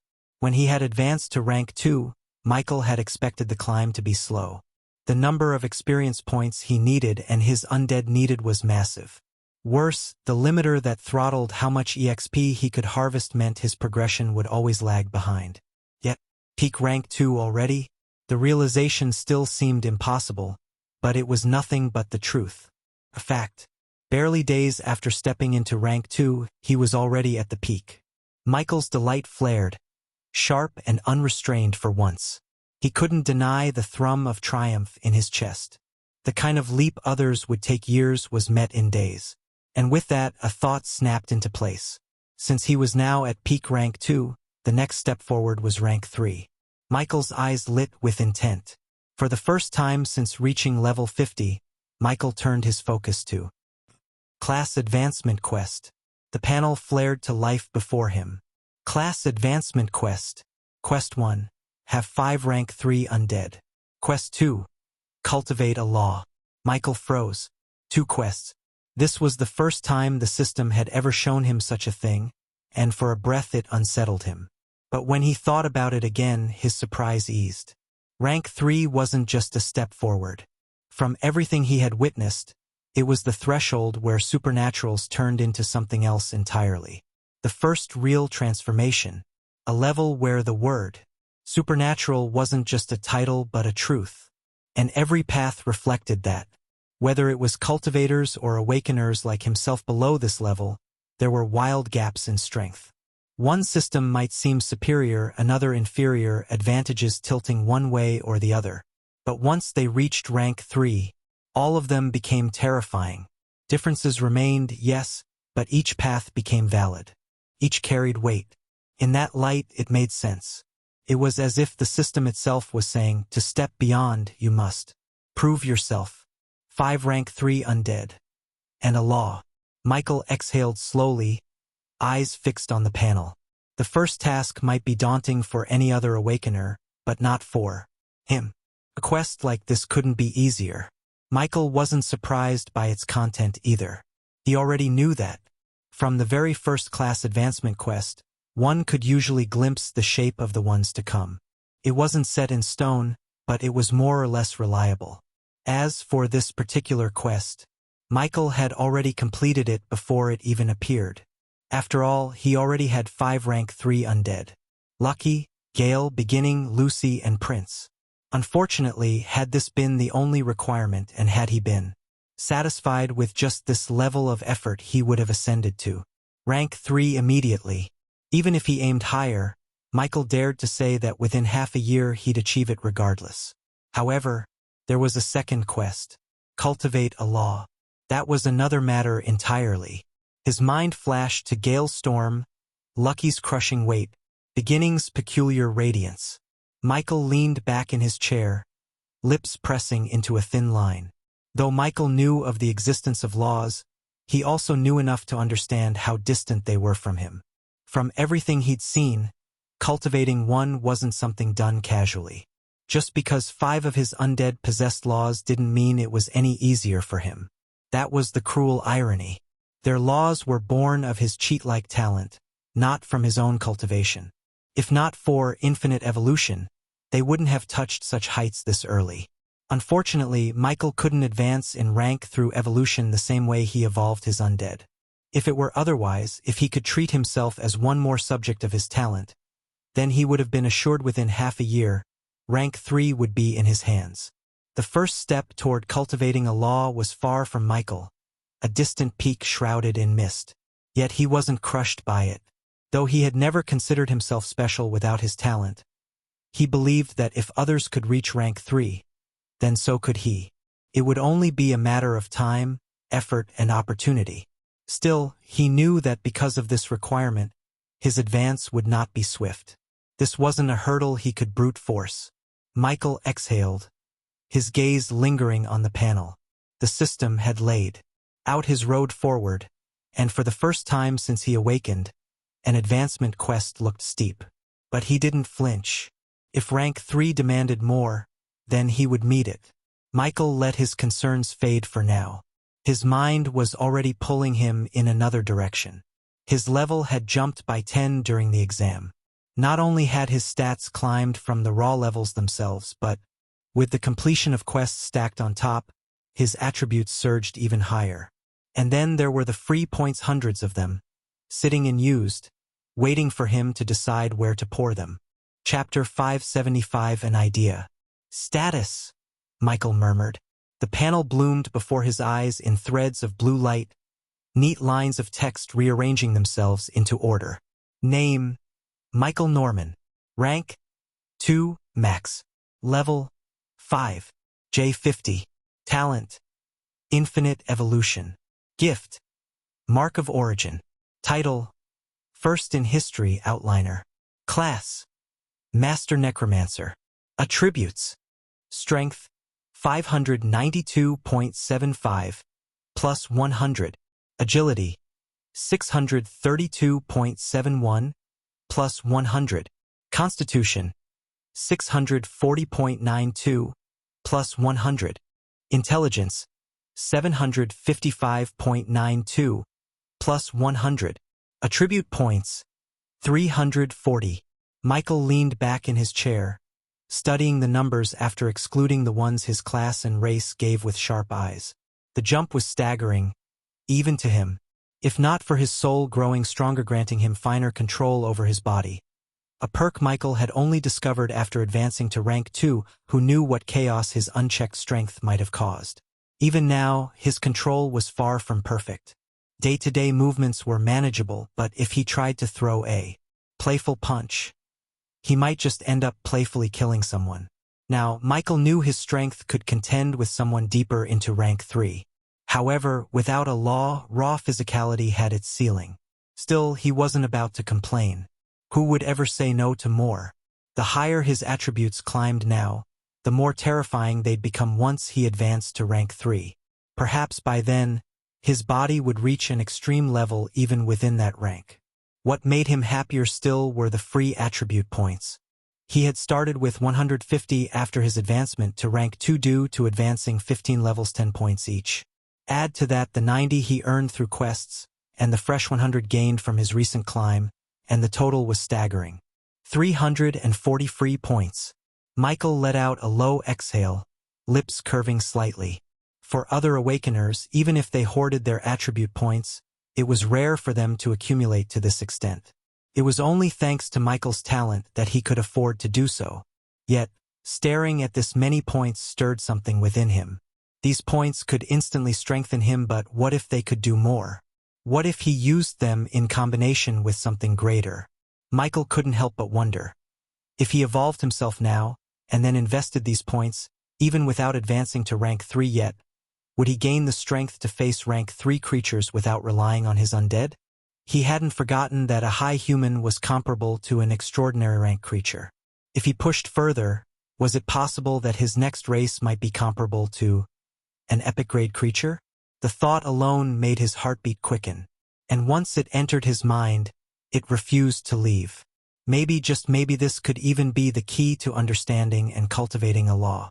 Michael knew part of him was likely just searching for a justification. But no matter how he framed it, evolving himself meant gaining more strength. The only real concern was the attention it might draw. Still, after showing his fangs so openly in the exam, Michael found himself less concerned than before. However, he murmured to himself, if I do want to evolve, I need to do it before stepping into the academy. However, even if Michael wanted to evolve himself, he didn't have enough evolution points nor enough spirit potions to create more. He would need at least a few days to prepare.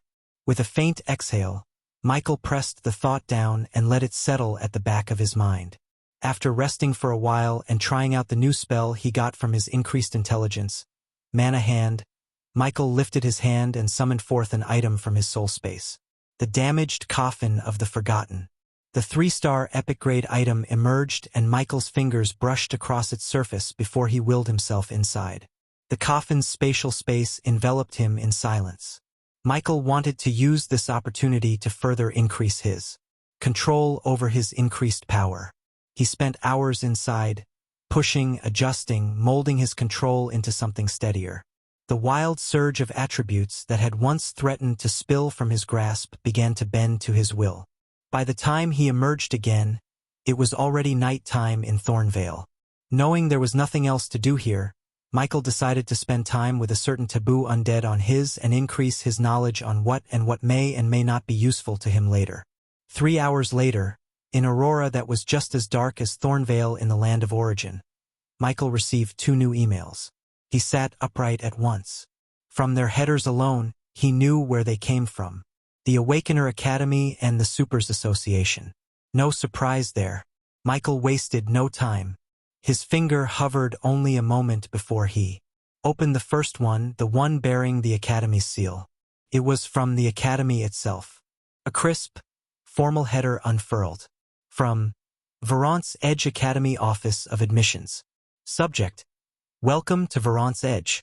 Dear Michael Norman, on behalf of the Council and Faculty of Verant's Edge Academy, congratulations on your successful completion of the entrance trials.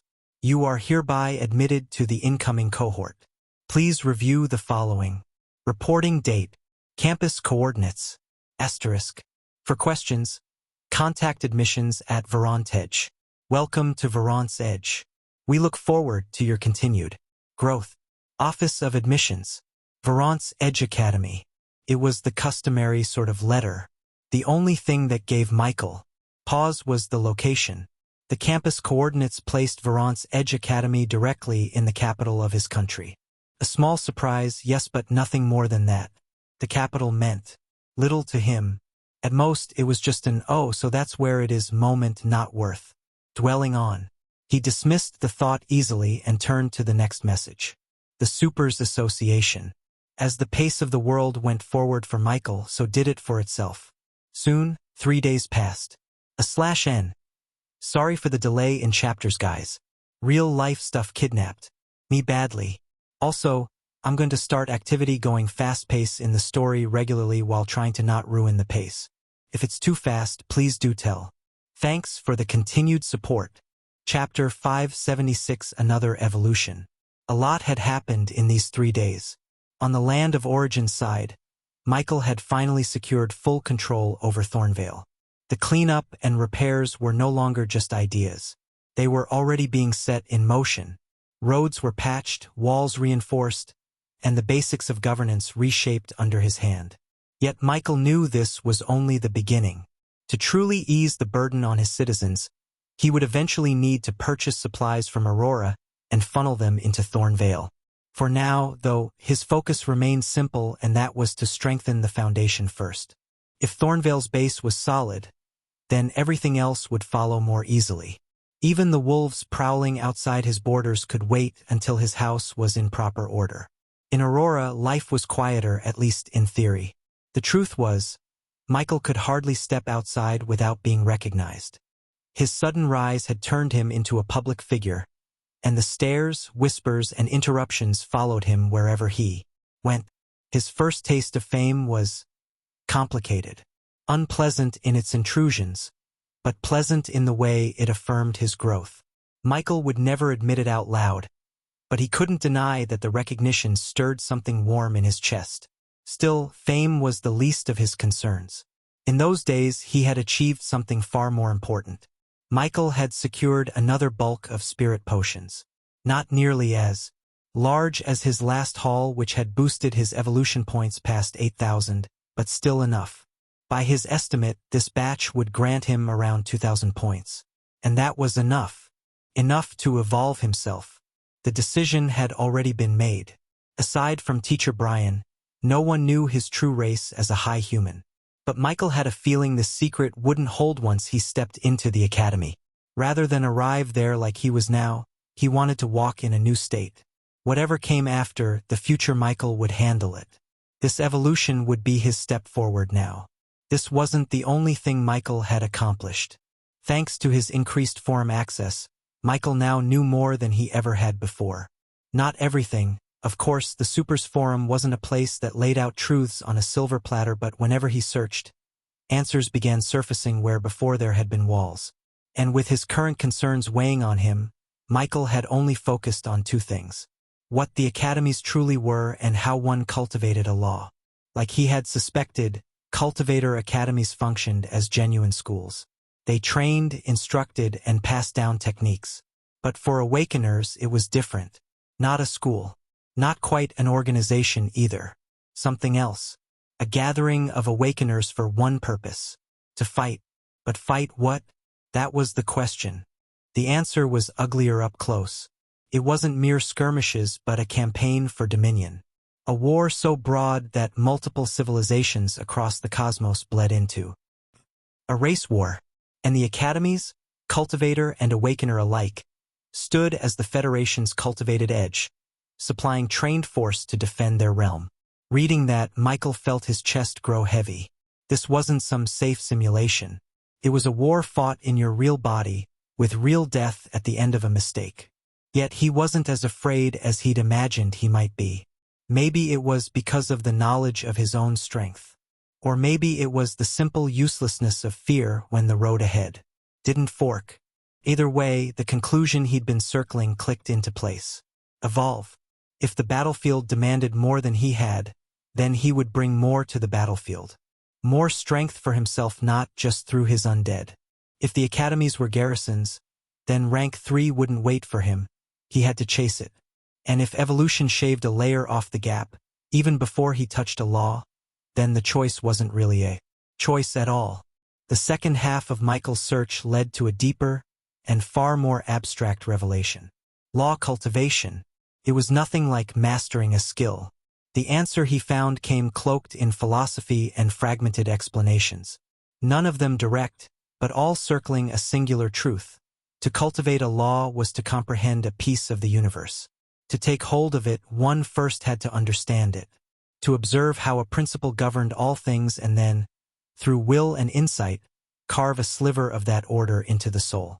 It was to study cause and effect until the threads behind reality began to loosen. The more Michael read, the more he realized what separated those who stumbled into laws from those who truly cultivated them. Understanding. Not shallow comprehension, but deep, systemic awareness. The kind that came from peeling back layer after layer until only essence remained. It explained why those who had a profound grasp of their core skills were often the first to brush against law. A swordsman who understood not just the motion of a blade, but the flow of force and the stillness between movements, might glimpse the law of sharpness or the law of cutting. A pyromancer who dissected the birth of a flame, the way heat devoured and light revealed, could reach toward the law of fire. It was knowledge and it was talent. Knowledge Michael could accumulate. He could learn the mechanics behind every supernatural he faced. Talent was trickier. It was what separated a prodigy from the masses. But Michael had long since stopped believing in the fairness of that divide. For him, evolution had always been a bridge across gaps that should have been insurmountable. If talent was what it took, then he would cheat talent itself. What made Michael delighted, though, was that it was said that academies had a way to make the path a bit easier. However, he would need to get there first to see what that opportunity was. Right now, in the space of the damaged coffin of the forgotten, with no undead but only himself inside, Michael downed several bottles of spirit potions, chuckling as he watched the number of his evolution points steadily increase. Chapter 577: A Different Evolution. Ugh. I still can't get used to this. Even if it was your favorite thing, anyone would grow tired of taking the same thing over and over again. Michael hated the sensation, but he was delighted at the sight of his accumulated evolution points, both from the spirit potions he had just consumed and from the amount he had saved up since evolving his spear. Evolution points, 2,721. However, what Michael hadn't expected was that it would take 1,500 points to evolve his race. He had thought that evolving his race would follow the same 5 times multiple rule, where the next evolution would cost 5 times the previous amount. Instead of the 500 he had assumed, it became 1,500. That was 3 times higher than his original estimate. If Michael had been uncertain before about whether this evolution would compare to an epic-grade creature, now he was sure. Still, he prayed this was only for his own race and not his undead. Previously, he had calculated it would take just over 3,000 points to evolve one of his undead to 1-star epic grade. If it actually required 10,000 points each, he felt he might go insane. He truly hoped that wasn't the case. If any other necromancer knew Michael's thoughts, they would spit in his face with disdain. He could at least evolve his undead, even if the cost was steep. But was it truly steep? With his current daily gain, he would need just about 4 months at most to accumulate 10,000 evolution points. An epic-grade creature every 4 months was considered slow? For months, not even 0.5% of their lifespan. The ungrateful Michael, the ignorant main character, who at first felt like he had been robbed, soon pushed all distracting thoughts away from his mind. Right now, it was his original body that was inside the coffin space. If he wasn't certain that evolving brought only pain and not death, Michael would never have attempted this. But to avoid calamity caused by evolving, like attracting attention or breaking things, or even harming people, Michael had no choice but to use his original body. Just like in the land of origin, Michael remained extremely cautious about his surroundings in the real world as well. That world mattered more to him for several reasons. Of course, just as he took precautions in the real world, Michael did the same in the land of origin. With the Everlong forest so close, he ventured deep into its depths and had both Prince and Gale guard him, with the former instructed to contain any commotion he caused as much as possible. Michael had a feeling that this evolution wasn't going to be simple. Inside the dome Prince had conjured in the land of origin, Michael summoned his talent and willed it to begin evolving his body. Michael immediately braced for agony. A second passed. Then another. Then a third. Nothing. Frowning, Michael opened his eyes. What he saw left him stunned. He was no longer in the coffin space. No longer in the dome Prince had raised in the Everlong forest. He stood adrift in a boundless sea of stars. What shocked him more was the sight of a familiar item floating before him. It loomed vast, as massive as a moon. A cauldron. His talent. What's happening? Michael tried to speak, but no sound left his mouth. The cauldron began to tremble. At first, the vibration was faint, like the hum of a distant bell, but soon it grew stronger, sending ripples through the star-filled void. White light seeped from its bronze surface, soft at first, then blinding as if a sun had awoken inside it. Michael blinked against the glow, only to realize something even more unsettling. He was naked. Not in the vulnerable sense, but stripped of everything physical.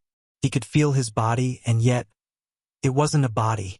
It was something else. My soul? The thought came unbidden and it made sense. Only why was his soul here?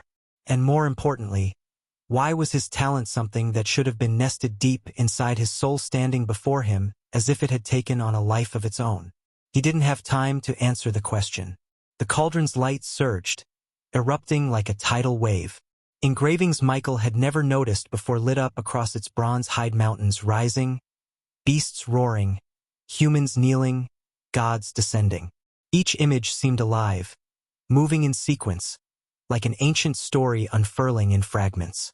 Then, all at once, the light burst outward. It rushed into him.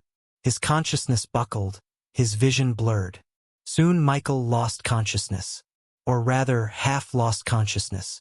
And though his soul floated here, Michael could still feel his body. Then warmth spread through him.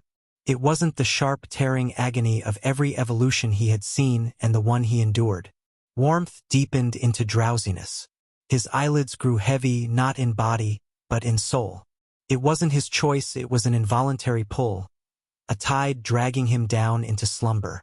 Michael struggled, tried to resist, but his will slipped like sand through an open palm.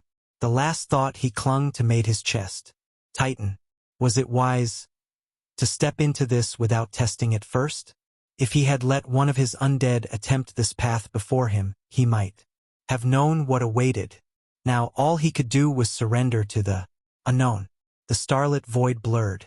The cauldron's engravings pulsed one final time, spilling light across his being.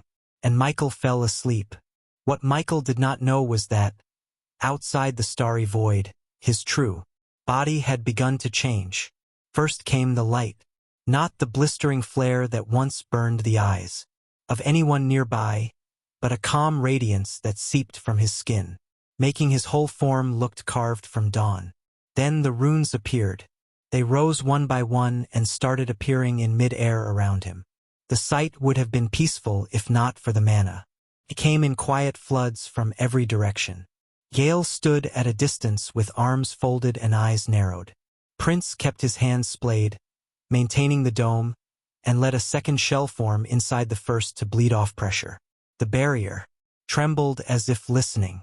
When the mana surge spiked, the dome embedded with hints if his law grew thicker by a hair and the forest quieted again. To those who could sense such things, the feeling it gave felt like an opportunity. One that normally only natural treasures gave. Hours slid by, and even Prince could no longer keep the surge fully contained. The dome held, but it hummed like a drumskin under a steady hand. The forest grew watchful. Shapes gathered in the dark. One by one, rank 3 beasts padded out of the trees and took up positions in a loose ring a kilometer out.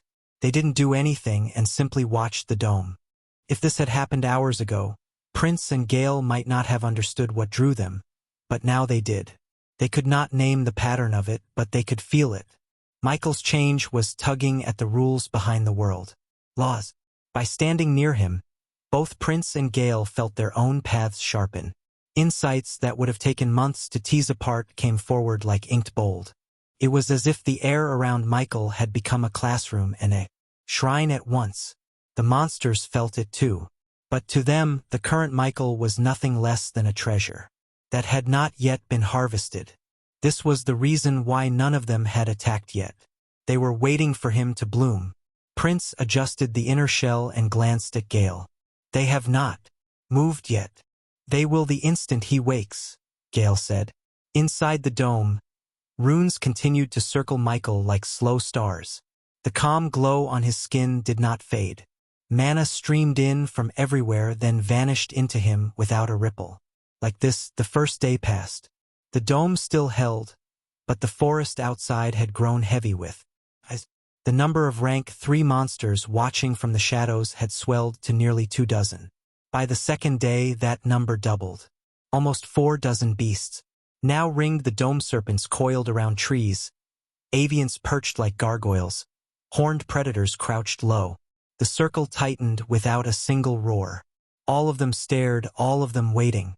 The mana density around Michael had reached the point where even the weakest of them could sense their laws stir faintly, as though an unseen teacher whispered directly into their souls. Then came the third day. Close to 50 monsters had gathered. Asterisk. Next title, True Human and new title. A new gift? Asterisk. /n.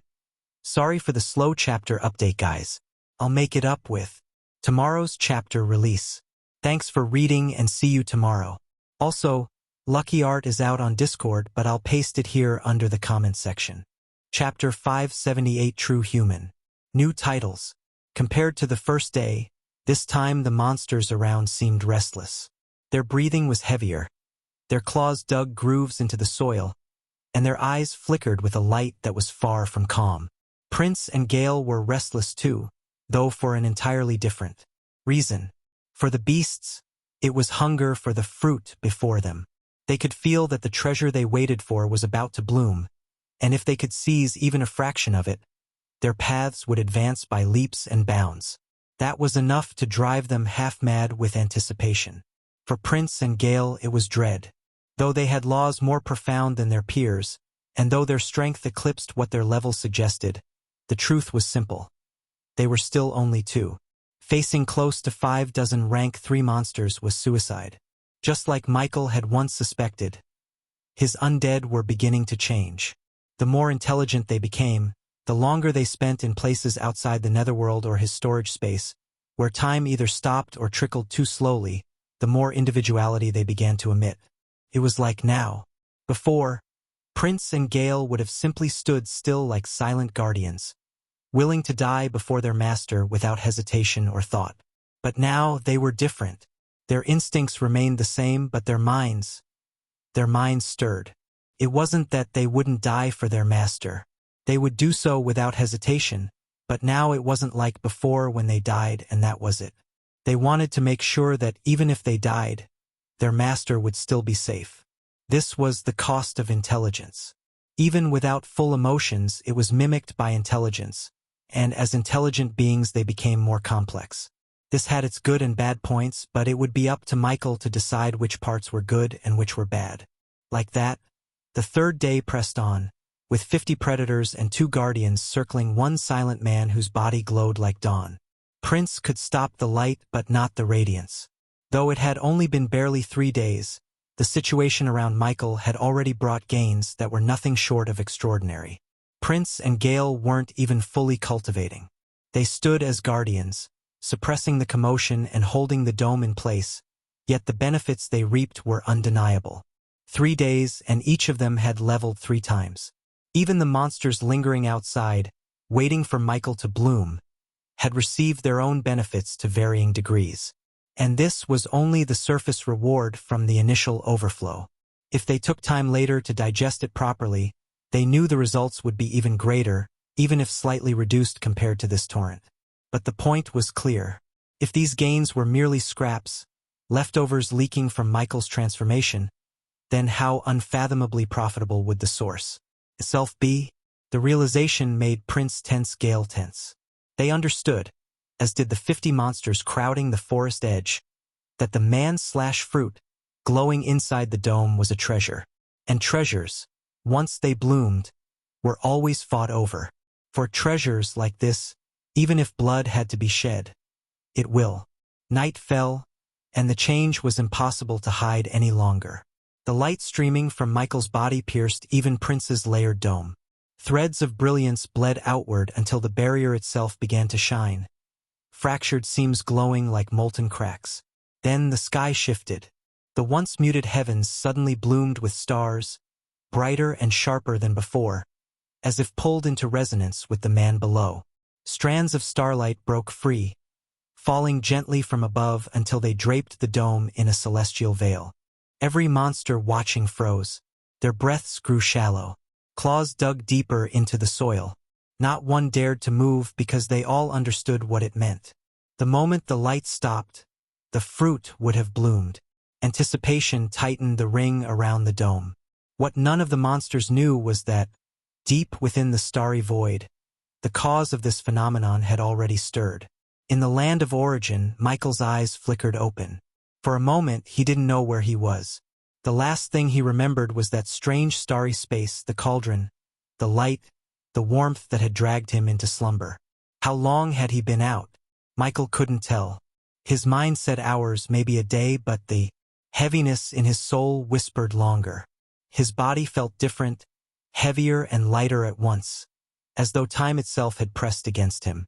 Startled, Michael realized he wasn't standing. He wasn't even lying down. His body floated midair, suspended as if caught in invisible threads. Panic sparked, but it died quickly when he tried to move and found he couldn't. His limbs were unresponsive, his body paralyzed. Yet his consciousness was clear. Only his eyes obeyed him. Slowly he turned them upward. There above him a strange light spilled down. It was not harsh or burning. It was warm, comforting, familiar. The sight calmed him even as confusion deepened. And then, without warning, blue panels started to appear before him. Michael Norman has evolved and advanced into a true human. You have grown significantly stronger. Your affinity with the world has increased significantly. Your strength has been significantly enhanced. Your agility has been significantly enhanced. Your constitution has been significantly enhanced. Your intelligence has been significantly enhanced. It didn't stop. More came. The panels shifted again. You have received a new title, True Person. Summary: you have been acknowledged by the universe as a true person, one who has stepped beyond illusion and touched the essence of reality. A true person is a being one step closer to unity with the universe. Effect: your perception of laws has deepened. Insight into universal principles is enhanced, reducing the barrier to understanding laws by 20%. You have received a new title, Mortal God. Summary: against the natural order, a mortal body not yet divine has taken the shape and resilience of a god's vessel. This title recognizes your defiance of limits. Chapter 579 Chaos Descend. Refresh chapter to clear errors if seen. You have received a new title, Mortal God. Summary: against the natural order, a mortal body not yet divine has taken the shape and resilience of a god's vessel. This title recognizes your defiance of limits. Effect: physical durability, vitality, and recovery are drastically increased. Your mortal body functions as a pseudo-divine vessel, granting resistance to law-based damage. Another panel followed, threads of light coalescing into sharper lines. You have received a gift, Eye of Truth. Summary: the gaze of a divine person, bestowed by the universe as acknowledgement of divinity. Only beings who carry a trace of the divine, whether through realm, bloodline, or universal recognition, may awaken such eyes. The Eye of Truth strips away all deception and reveals the essence of existence. Effect: allows you to perceive hidden truths, pierce illusions, and glimpse the underlying structure of laws. Prolonged use may cause backlash upon the soul. Michael was shocked, but he barely had any time to react before the light from above ceased, and his body sank. Not sank. The supernatural body was a peculiar thing. For example, a frame weighing little more than 70 kilograms to house the strength to shatter mountains was a contradiction by mundane logic. Yet it was possible. How? Aurora had its own explanation. An acknowledged theory, expressed in different forms across the universe, described this phenomenon. Here it was called supernatural cells. They functioned in a way oddly reminiscent of fat cells, countless, ever-present, storing and releasing energy in ways the ordinary eye could not perceive. They multiplied with cultivation and grew denser the further one progressed. Of course, there were contradictions to this theory. Yet even with its flaws, Aurora's interpretation still held its own merits. Supernatural cells explained why powerhouses could remain deceptively light and why weight alone did not dictate might. In Michael's case, however, his sudden surge of strength and lack of control told a different story. His true weight, no, the pressure of his existence was unleashed. The ground beneath him groaned. Cracks spiderwebbed outward from where his presence sank into the earth. At first, it was faint, like soil shifting after rain. But within moments the dome itself quivered as the ground depressed by several meters. Dust lifted in waves, trees bent toward the collapsing heart, and stones tumbled inward as if drawn by an invisible tide. Outside the dome, the effect was immediate. The very air seemed to warp as Michael's uncontrolled pressure leaked through Prince's layered barriers, rattling the bones of all who lingered nearby. Rank 3 monsters that had watched in patience stiffened. Their claws bit deeper into the dirt, their eyes glowing hotter. Some snarled low, unable to hold back the sound. Others flexed wings or tails, striking the ground with anticipation. Prince immediately adjusted the barrier, a ripple of pale light shoring up the trembling dome. Gale's eyes, sharp and calculating, scanned the restless horde outside. Immediately the two both revealed their true form. Their humanoid bodies seemed to wrap, and they instantly got to their biggest size. A heavy silence gripped the forest. The first to break it was a wolf crouched low on the earth. Its massive form loomed, fur bristling, muscles coiled like a spring. Its fangs bared, and its growl rolled across the ground like thunder. The wolf lunged forward, claws tearing furrows through the earth. Prince reacted first. The dome's floor erupted with a storm of vines. They tore upward with crushing force, thick as towers, lashing and coiling in an instant to catch the wolf's charge. Each vine hummed faintly with his will, thrumming with the law comprehension he had forged in the shadow of Michael's transformation. Gale moved at the same time in mid-air. His first attack wasn't mere elemental infusion. No, it was a law skill. Though still raw, still a blueprint etched during the flood of insights, it was unmistakable. His law of severing wind bent into shape, sharper and more absolute than anything he had wielded before. The air itself screamed as his blades of wind descended. Prince's vines struck first, smashing upward and unleashing a wave that wasn't physical at all. The sound carried something deeper, pierced past flesh and bone, diving straight into the soul. A soul strike, hidden in resonance, that made the wolf stagger mid-charge with a snarl of pain. In that same heartbeat, Gale's severing blades fell. Prince's soul wave and Gale's severing wind had combined without planning. The combination tore through a wide space. The wolf reeled from the soul wave, its body collapsing mid-step as Gale's wind cleaved down. The strike carved through its body. For rank 3 beasts, those who had edged too close fell without even knowing why. Then something surprising happened. Prince moved with a chilling howl. His first strike had been the soul shatter howl, a wave that rattled the spirit of touched. But what came next was something deeper. The air chilled, heavy with a pressure older than killing intent. The fallen monsters twitched once, their lifeless eyes dim. Wisps of pallid light tore free from the corpses, spiraling toward him. The souls of the slain were dragged screaming into his command, tethered by a law skill he had unknowingly forged after the first nether claim. In an instant, those fragments bound to him, bending to his will. Their forms lingered like shadows, skeletal outlines of what they once were, kneeling at Prince's side before fading into his body. Gale's head snapped toward him, eyes narrowing. He had known Prince was strong, but this was different. The dead had become Prince's strength. A wolf of vines and shadow stood in his place now. Prince howled again, and it reverberated through the dome. Beside him, Gale did not falter. His severing winds twisted tighter, responding to Prince's soul quake like the second half of a symphony. Together, the two undead moved as one. The battle had truly begun. Chapter 580 Taking Action 1. Sometimes one never truly knew what they were capable of until certain actions forced it out of them. Prince was a good example. He hadn't known his strike would be so devastating. Even with his awakening intelligence and instincts sharpening by the day, at the end of it all he was still only 3 months old as an undead and barely more than a week into rank 3. Compared to the monsters outside, who had clawed through centuries of survival, Prince was young. He knew his law.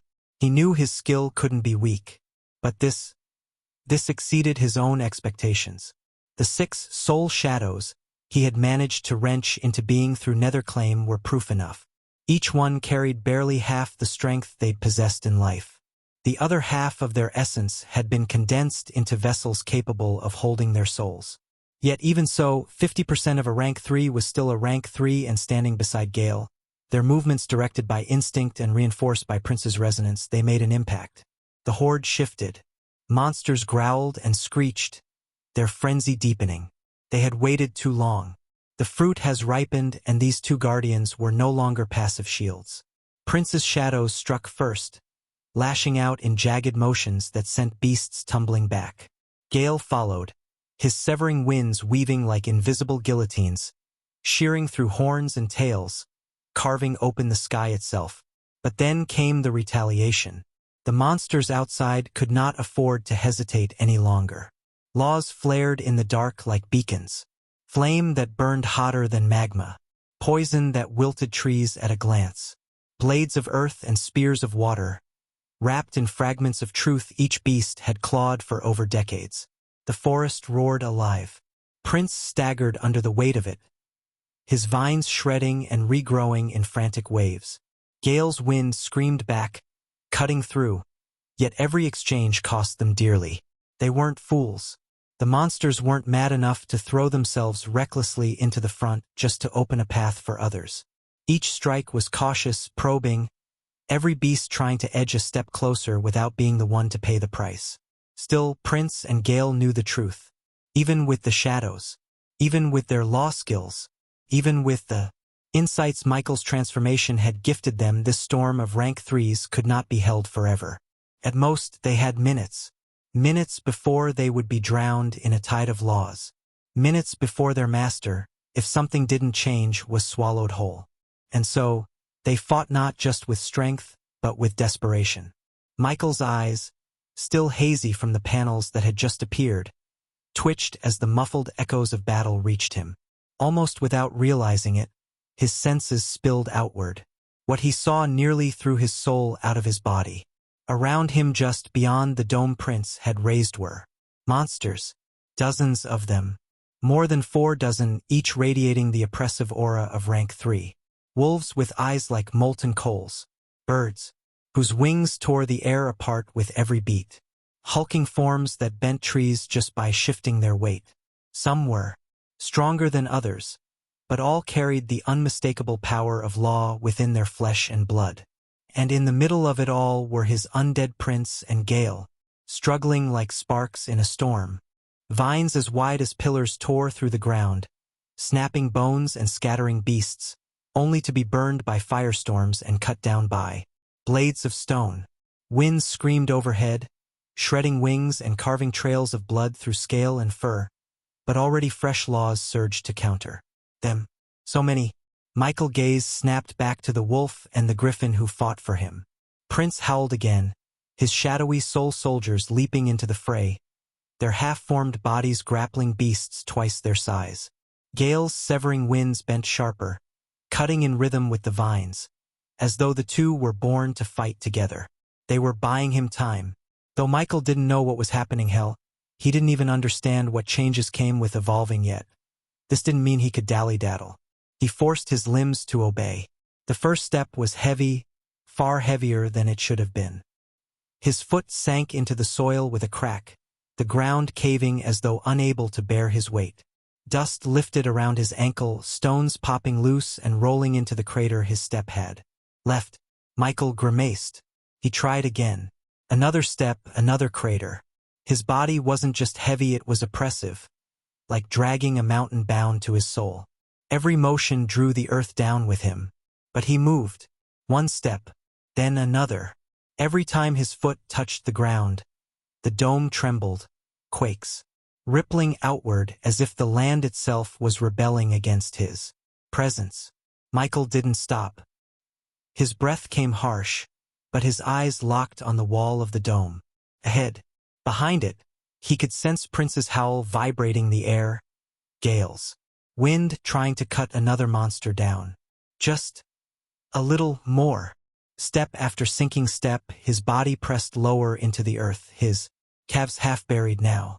He could feel his balance slipping, his control unsteady, and at last, fingers trembling, he touched the dome wall. The barrier shuddered at his contact. For a heartbeat, both Prince and Gale faltered in their movements, their gazes snapping toward the dome's heart. Michael had reached them. Immediately, A small hole split open in the dome's surface, and a hand thrust its way through. On the ground outside, 3 massive magic circles bloomed, each one pulsing with a power that shook the earth. The instant the hand appeared, every monster in the surroundings went mad with frenzy, fangs bared, wings flaring, claws surging wild. But then, just as suddenly, they froze for a single heartbeat, because at some point, in the sky above, another beast had descended. Majestic, terrible. Its aura eclipsed even the griffins. Its form was a fusion of wolf and dragon, a creature of impossible grace and savagery. Chapter 581, Taking Action 2. Lucky. And on the ground, no, above it too, for their towering forms dwarfed the forest canopy. 2 colossal figures rose, each more than 20 meters tall. Their very presence dragged the air into silence and cast shadows that swallowed the battlefield. Beginning, Lily, Michael's 2 undead titans. Immediately, Lucky's wings spread wide, scales shimmering beneath the night sky. His eyes wolfish yet draconic, burned with a light that felt older than the forest itself. Then, for the first time since his advancement, he released it. Skill activated. Intimidation. A terrible aura rolled outward. It did not explode like fire or sweep like wind. Pressed. A suffocating, invisible weight that ground against every soul in range. The monsters froze again, their frenzy choking into silence. Their bodies trembled as though the forest itself had collapsed upon them. Breathing turned ragged. Eyes of the weaker beasts went wide with primal fear and darted left and right, their instincts screaming to flee. But it was obvious this state wouldn't last for long. At least on the surface, Lucky's level was not so far removed from the other rank 3 beasts that they would remain frozen forever.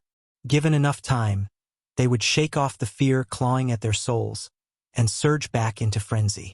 Yet a pause was all that was needed. The other undead did not waste it. The 2 titans, Beginning and Lily, moved first. Rank 3 monsters weren't small, each one towered over men like moving fortresses of claw and scale. But beside Beginning and Lily, their frames looked like children hurling stones at giants. The titans dwarfed them, their sheer bulk blotting out the moonlight as their massive legs crashed down. Crack! The stomp didn't just shatter the ground. It rolled outward in a quake that sent monsters staggering, limbs buckling beneath the force. A dozen beasts closest to the impact howled, bones snapping, hides split open as the shockwaves rippled through flesh and law alike. Some were crushed outright, their bodies bursting into gore against the cratered earth. Others reeled back, maimed but alive.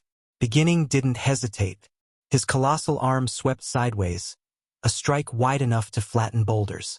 It connected with a charging rank 3 beast, snapping its spine with a single blow and sending its corpse tumbling through 3 more behind it.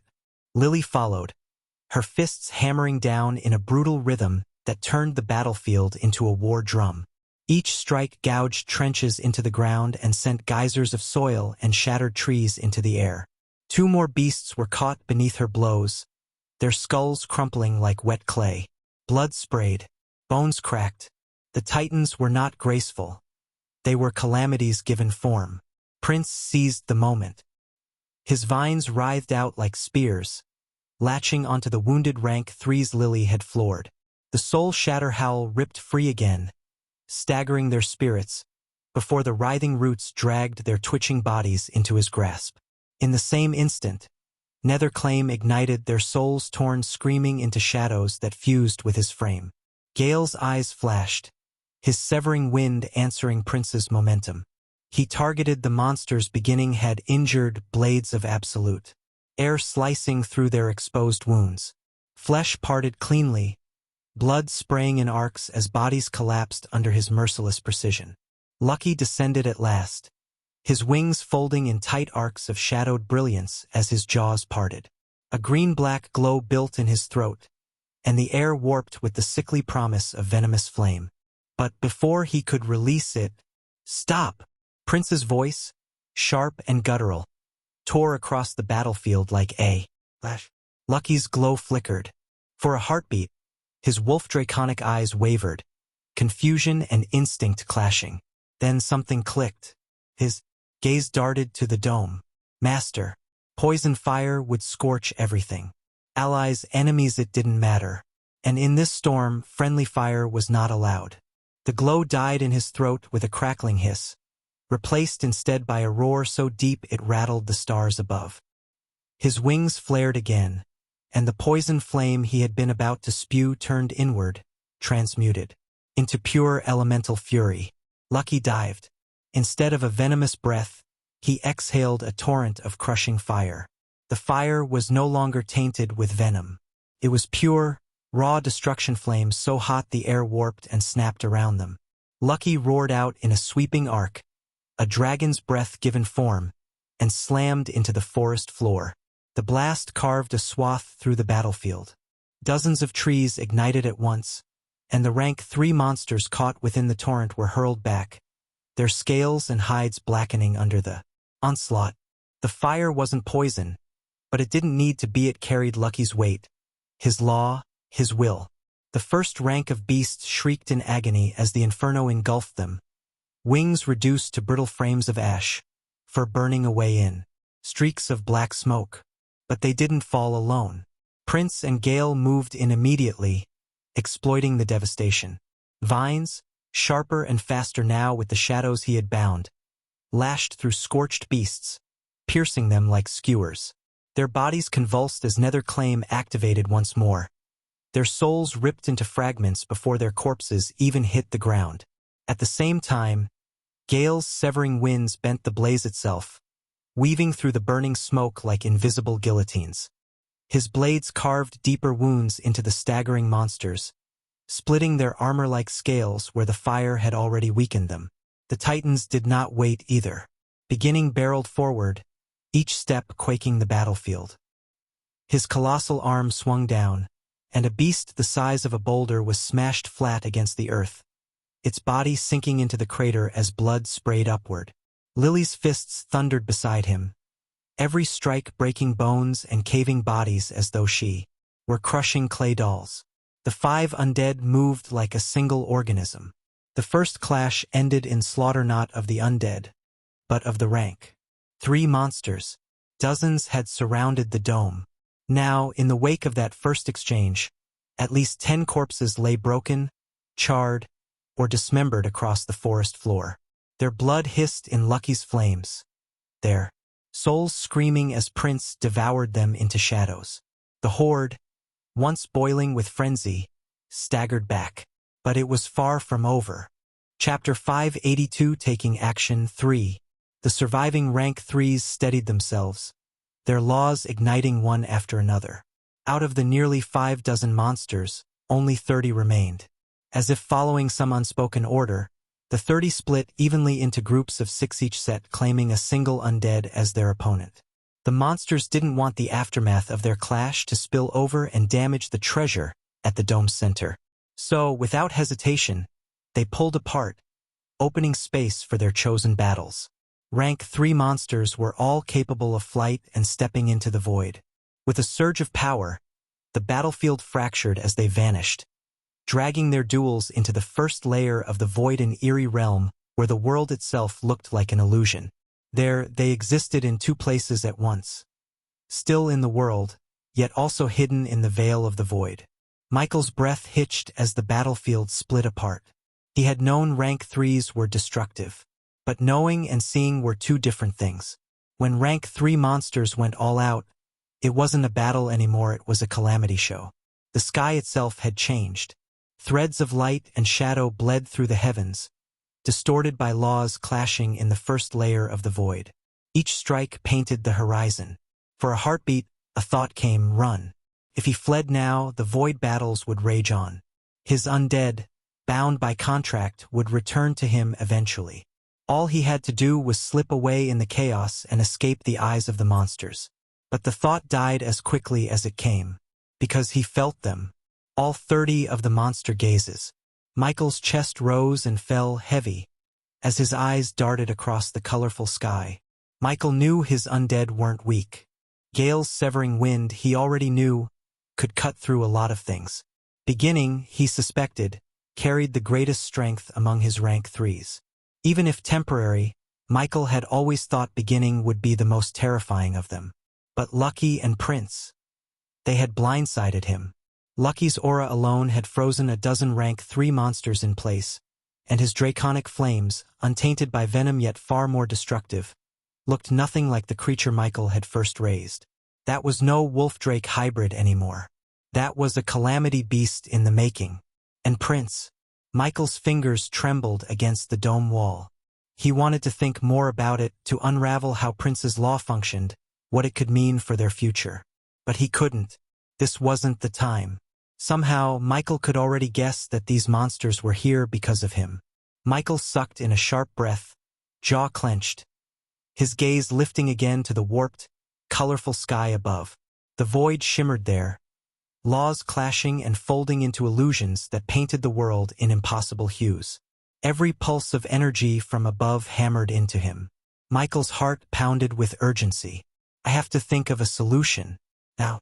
Thinking that since this was caused by his evolution, it might be the solution to his problem.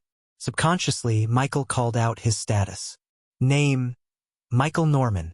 Rank: 2, max. Level: 50. Talent: Infinite Evolution. Gift: Mark of Origin, Eye of Truth. Title: First in History, Outliner, True Person, Mortal God. Class: Master Necromancer. Attributes: Strength: 385.29. Agility: 411.26.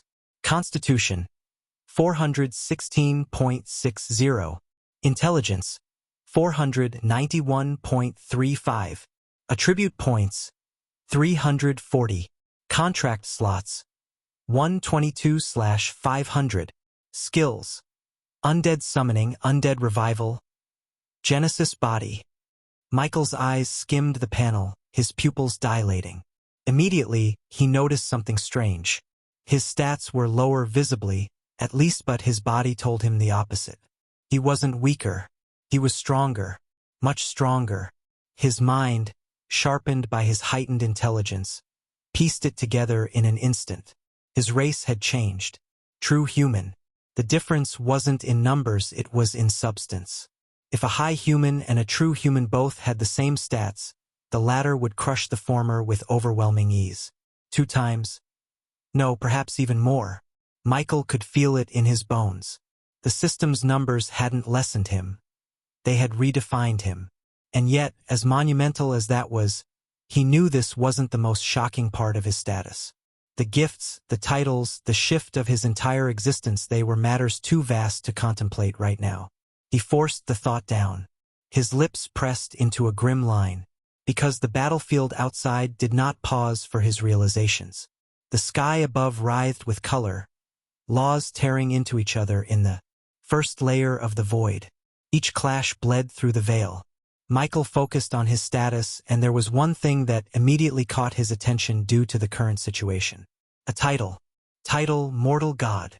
Summary: Against the natural order, a mortal body not yet divine has taken the shape and resilience of a god's vessel.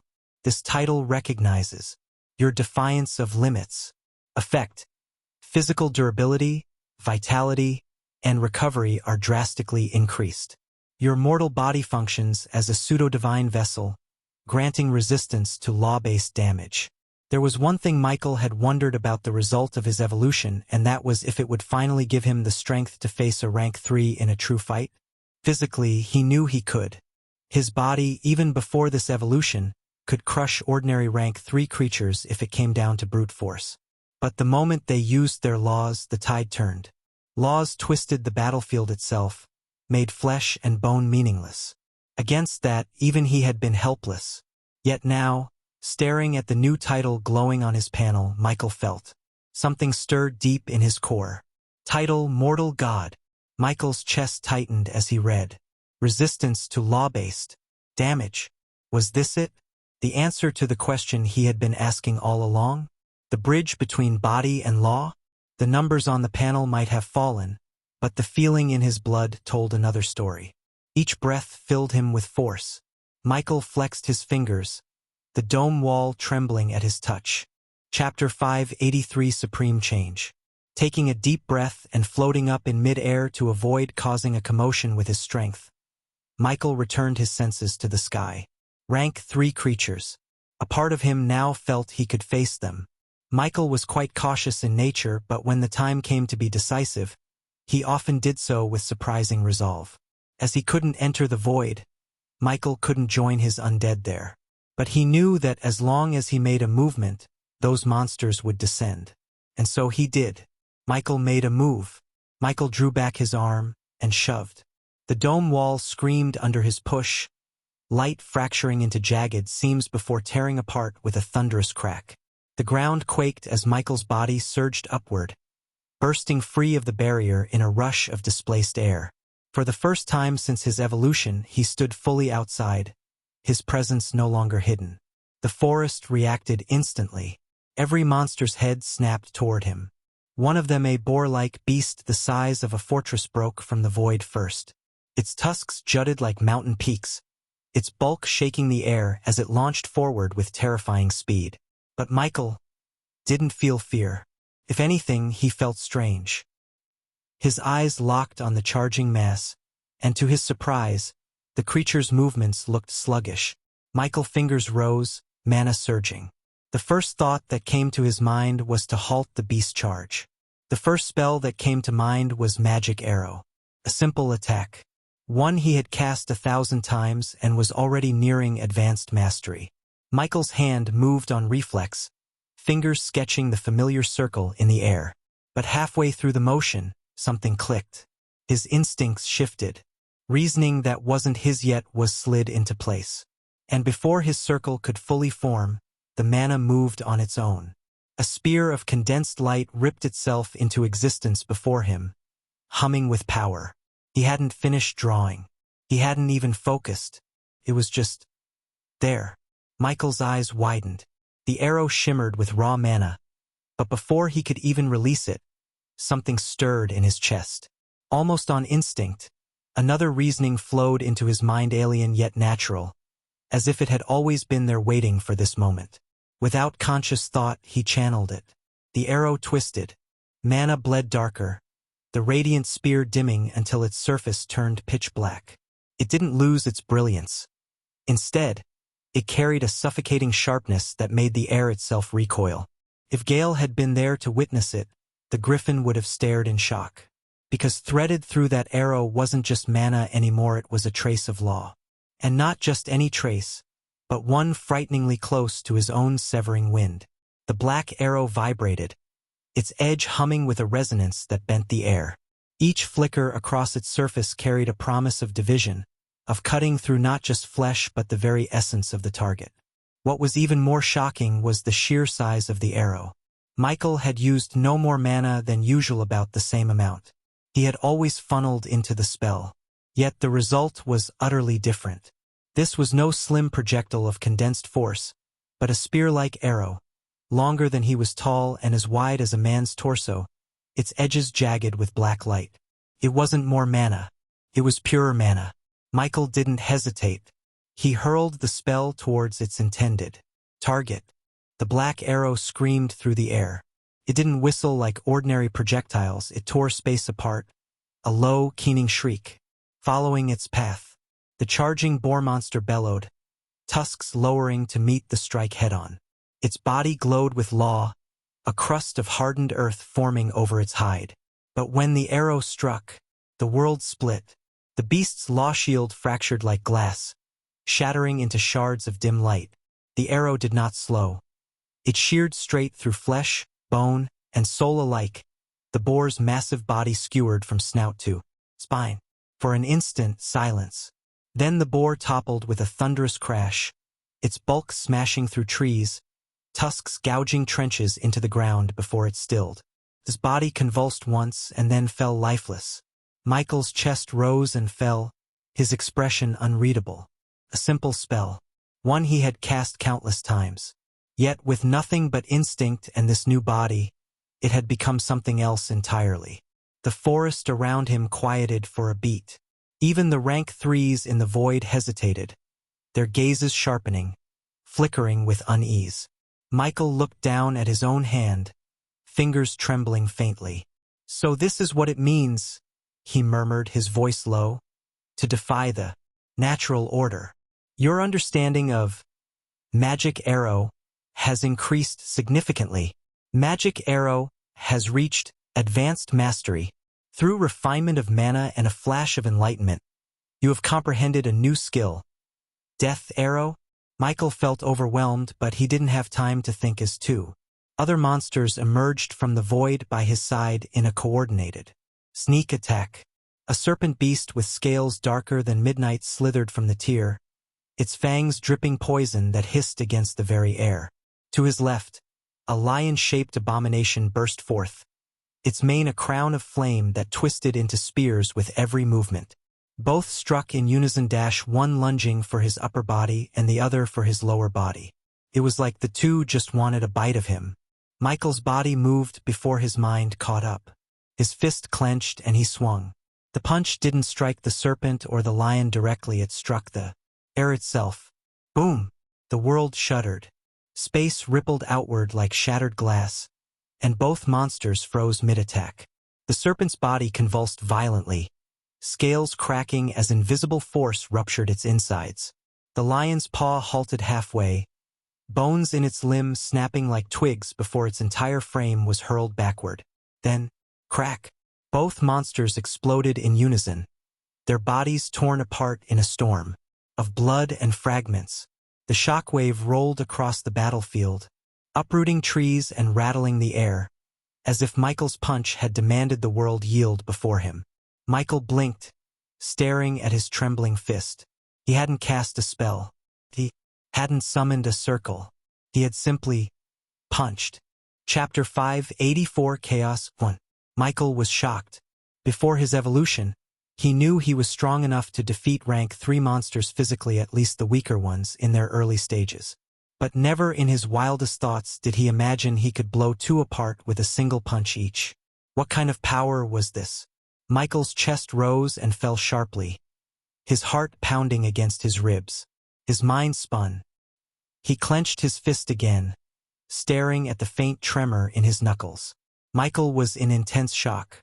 But the battlefield didn't stop. In the first layer of the void, more than 24 monsters also stared at the scene in shock. It wasn't only them, even Michael's undead themselves were taken aback. Even as genuine rank 3 creatures, none of them could punch a fellow rank 3 to death with a single blow. What sort of strength was that? Some of the monsters wavered, shaken by the sight. But not all. Among them, 3 stood apart. These 3 didn't flinch.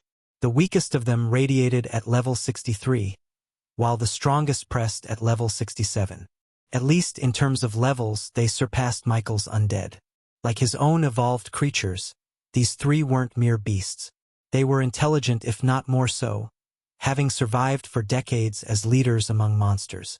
And just as their intelligence had carried them this far, it also made them cautious. They did not throw themselves recklessly into the fray, nor did they attempt to overshadow one another in a power struggle. Because in battles of this scale, sacrifice meant nothing if it only benefited others. This was the reason why, even though they were powerful enough to put pressure on Michael undead, they didn't do more than a certain level as they watched out for opportunities to be the ultimate winner in the struggle. However, seeing Michael's display of power, even these 3 monsters felt their composure waver. For the first time, panic flickered across their gazes. This fruit was not weak. On the contrary, it might run away before they could claim it. That thought terrified them. Like the other rank 3 monsters, they had all benefited just from waiting here. Each of their laws had sharpened, their cultivation inching forward simply from the ripening aura spilling off Michael's transformation. And that was only the scraps. Their foundations were deep, their accumulations profound, and they could feel it clearly. This wasn't ordinary fortune. If the mere aftermath of this fruit ripening could bring such gains, then what would happen if they devoured the fruit itself? They didn't believe they would ever again be stuck at their current level. No, with this fruit, the barrier to the next stage would crumble. The path that had been sealed before them for centuries would finally open. Yes, though they were intelligent, cautious, and cunning as humans, they still called Michael fruit. That was the essence of their thoughts. Whether or not Michael had any opinion on this wasn't their concern. The three monsters finally broke their silence.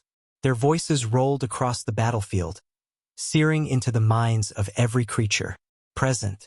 You should all know the situation. A serpent like one hissed its tone, both commanding and cold. Among us, only we three have the chance to seize this fruit.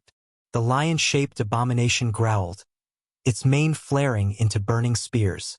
But do not fear, you will not be left with nothing. Hold back the undead. Do not let them intervene. Do this and you will share in the benefits once the fruit is consumed. We'll compensate you. The fruit might not be enough for us all, but it would give us strength to return back to you. The human kingdoms around us, for example. They have strong people that prevent us from devouring to our satisfaction. With more strength, if 1,000,000 ants is not enough, we'll give you 10,000,000. The third, a hulking beast with crystalline horns, let out a low, grinding laugh. Yes, suppress the guardians. The fruit belongs to us, but its overflow will be enough for all. Stand in our way, and you will only die for nothing. Their words carried the weight of authority, but also greed so raw it twisted the air. To be honest, the other monsters knew they also didn't stand much chance. Even if they were able to take fruit, keeping it might be beyond them. The other monsters faltered. Their gazes flickered, hesitation tugging at their instincts. To obey the three was tempting. But to the undead who heard this proclamation, it was nothing short of blasphemy. Prince's growl rolled like thunder, his vines thrashing against the void as if they could strangle the voices themselves. Gale's wings beat once, severing winds screaming sharp enough to split mountains. Beginning and Lily snarled in unison, their titan forms looming like calamities waiting to strike.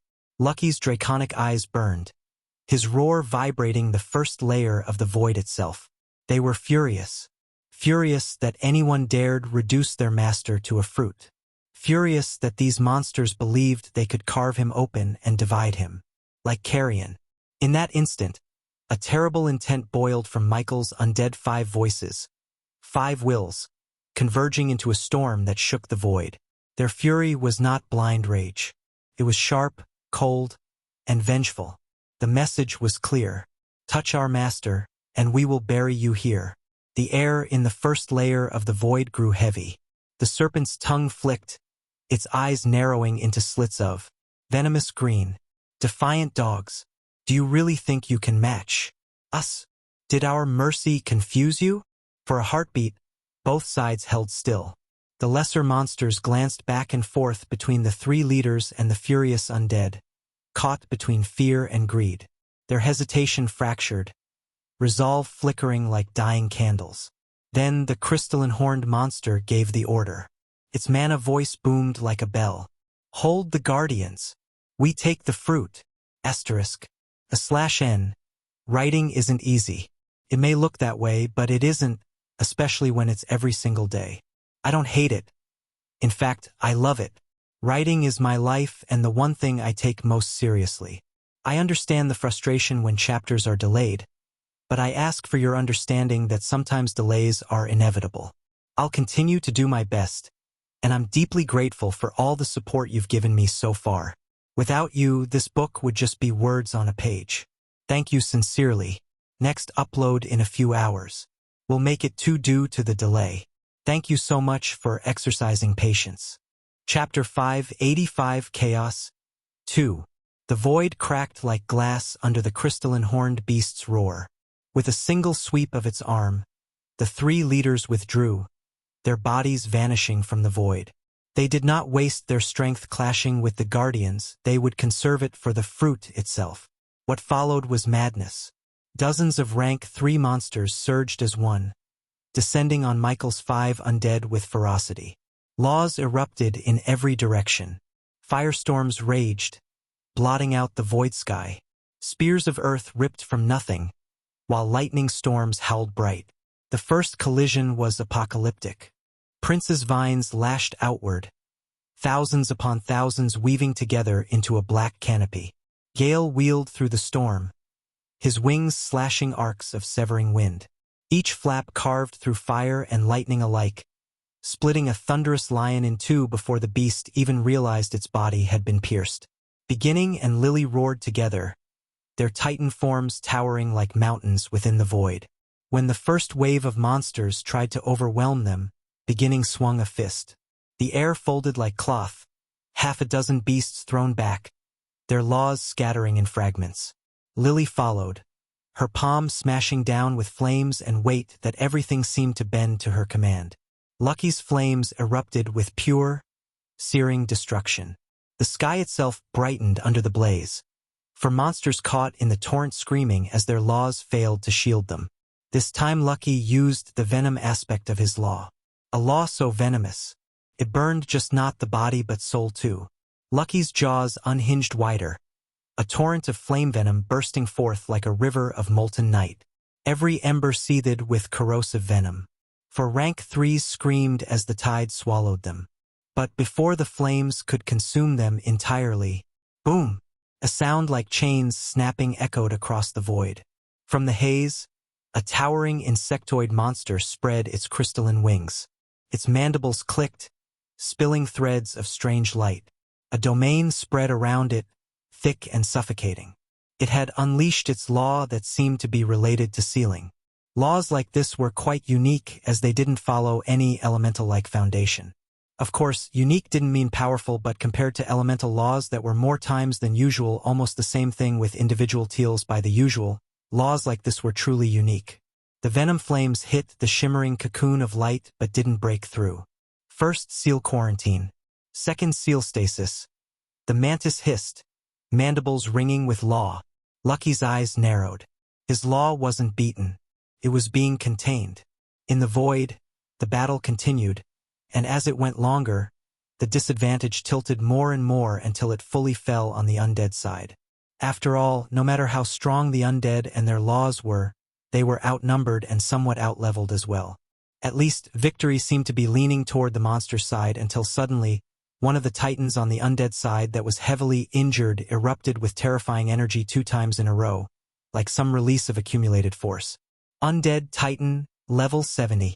Suddenly, the void trembled. A while earlier, outside the void, Michael floated in the air, his chest still rising and falling sharply. His mind was a storm. Even now, he couldn't quite process it. The black arrow that split the boar. The punch that tore 2 rank 3s apart. What kind of power is this? But there was no time to dwell. His undead were locked in a brutal clash. Michael's jaw tightened. If this keeps going, they'll be worn down. What should I do? The thought weighed on him. He had evolved, but he had only just begun to grasp this new body. Suddenly his pupils contracted. The air shifted. 3 shadows fell across Michael at once. From the east came a serpent wreathed in emerald light. From the west, a lion-like monster whose mane burned with golden flames. And from above descended a crystalline avian, its wings spreading wide enough to cover a part of the night sky. The 3 had surrounded Michael. The serpent lowered its head, its tongue flicking with disdain. Fruit, your guardians are occupied. Now it is our turn. The lion's mane flared, each ember curling into burning spears. Above was a hulk beast with a crystalline horn. Its cry was shrill, but beneath the sound was a voice, cold and sharp as glass. Do not resist. It will only make your end more bitter. Yield and perhaps we shall make it swift. Michael's brows furrowed. As he floated there, facing these 3, the hairs on his neck bristled. This wasn't because of their size or even their numbers. It was the weight they gave off. His instincts screamed at him. Without meaning to, Michael had already triggered detect. The results flickered into his mind like a brand. Serpent Beast, level 64. Lion Flame Horror, level 66. Crystal Raptor, level 67. Michael's chest tightened. All above 60. And stronger than anything I've faced until now. Michael didn't know what was happening or why, but he understood. One thing clearly, the 3 had come for him. That alone was enough to confirm what he had already begun to suspect. He was the cause of everything unfolding here. Without hesitation, Michael activated every bull strength and iron skin. The skills surged through his veins, the familiar enhancements wrapping around his body. Yet even as they did, Michael felt the difference. It was still bull strength, still iron skin, still the same mastery levels as before. But the sensation wasn't the same. His flesh seemed denser, his bones harder, his muscles thrumming with an intensity that hadn't been there before. The effect gap of now and then was terrifying. It was as if something changed. Unfortunately, Michael didn't have time to savor the discovery. A sonic crack split the air. The serpent blurred, its scales trailing lines of green that hissed against the wind. Fast! Michael's instincts screamed. He could dodge, but no, even if he twisted away, the serpent's range was too wide, its strike too precise. There was no escape, so he did the only thing he could. Chapter 586 Chaos 3. Michael's instincts screamed. He could dodge, but no, even if he twisted away, the serpent's range was too wide, its strike too precise. Michael braced himself. His jaw clenched as he poured mana inward, forcing it into his limbs, his skin, his very bones. The air around him shivered as his flesh hardened like steel, the reinforcements of iron skin digging deep into his marrow. He crossed his arms over his chest. Boom! The serpent's body slammed into Michael. The shockwave blasted through the air, splintering trees below and kicking up a storm of dust and shattered stone. Michael grunted, his arms trembling from the impact, but he held. His body didn't fold. His flesh didn't tear. Instead, a faint crack split across one of the serpent's gleaming scales. The beast recoiled with a violent hiss, its massive body twisting back in shock. What? The lion's burning mane flared brighter, its molten eyes narrowing. The crystalline raptor above tilted its head, its gaze sharp as blades. All three of them had expected this fruit to resist. But to withstand a direct strike from the serpent whose physical strength was the greatest among them and to even damage it? That was unthinkable. The serpent coiled tighter, emerald light rippling along its body as it stared at the faint crack marring its scale. This human had actually forced it back in raw strength alone. How strong was this fruit? Michael lowered his arms, his chest rising and falling as he steadied himself. His forearms throbbed from the blow, but he was still standing, still glaring back. He could see it in their eyes now. Their earlier disdain had shifted. The contempt they held moments ago had hardened into something heavier. However, this didn't make him happy in the slightest. From the conversation of the three, he could already tell what their purpose was, and as rank 3 creatures, physical strength might be the least of their true power. While Michael's mind raced, weighing what he could do to turn the situation around and secretly scouting for any possible escape route from the encirclement, the monsters gave him no room to breathe. They struck again mercilessly. The first to lash out was once more the serpent. But this time, to Michael's horror, the attack wasn't just physical. The serpent had unleashed its law. A shiver ran down his spine. Instinct roared in him, and almost without thought, Michael conjured a mana shield in front of himself, bracing just as the strike came crashing down. A hiss split the air. Something spewed from the serpent's fangs. The torrent smashed into Michael's hastily raised mana shield. ZZZZZZT. The barrier screamed as its surface melted away, chunks of shimmering energy collapsing like ice tossed into acid. Michael's eyes widened. If not for the purity of his mana after evolution and that strange, instinctive reasoning that had urged him to tweak the shield mid-casting, the barrier would have shattered on impact. Pre-evolution, it would not have lasted 3 heartbeats. Even so, fissures spiderwebbed across the construct. His shield was being eaten alive. Michael grit his teeth, sweat beading on his brow. This law felt a bit too familiar too. Michael thought of Lucky, whose flames burned with venomous fire. The serpent's law wasn't exactly the same, but the resemblance was enough to chill him. If this was anything like Lucky's law, then Michael's body wasn't the only thing at risk. The shield groaned, buckling further. His instincts screamed louder. Damn it, Michael muttered, reinforcing the weave with another flood of purer mana, forcing the construct to hold even as the venom gnawed holes through it. The serpent's eyes gleamed with cruel light, emerald light dancing across its scale. Unfortunately for the fruit, it wasn't the only one hunting. Before Michael could steady himself, the lion moved. Its mane flared, every strand igniting into burning spears of molten gold. With a guttural roar, the beast hurled them down like a storm of divine javelins. The air shrieked as the spears fell, each one carrying not just heat but the weight of the lion's law. Michael's stomach dropped. His shield was already buckling against the serpent's venom, and now this, boom! The first spear slammed into the corroding barrier. The weakened construct shattered like glass, venom and flame colliding in a blast that lit the night sky white. Michael's arms crossed instinctively, mana flooding into his skin and bones as he layered iron skin deeper than ever before. Crash! The second spear struck him squarely, detonating into a torrent of searing light. His body jolted midair, pain roaring through his arms and chest, but he didn't crumple. The lion's molten eyes narrowed. "What kind of human?" the lion muttered. The serpent's gaze sharpened, the crack in its scale aching as it recalled the earlier clash. The serpent's law, as Michael had seen it, was venomous in nature. It was pure and unadulterated poison. There was no subtlety, no intricate weave of elements, just the direct amplification of what its body already possessed. This was the common shape of monster laws. Unlike intelligent races, beasts did not abandon their bodies in pursuit of technique or abstraction. To them, the body was the foundation of survival. Their claws, fangs, scales, and venom were already weapons honed by nature, and when such traits deepened into law, they retained their raw, primal simplicity. It was not weakness, it was focus, and in that focus lay a terrible edge. For other intelligent races, except for those steadfast in physical prowess, even those who started with this path ended up abandoning their body to a certain extent. The lion's law followed the same path as the serpent.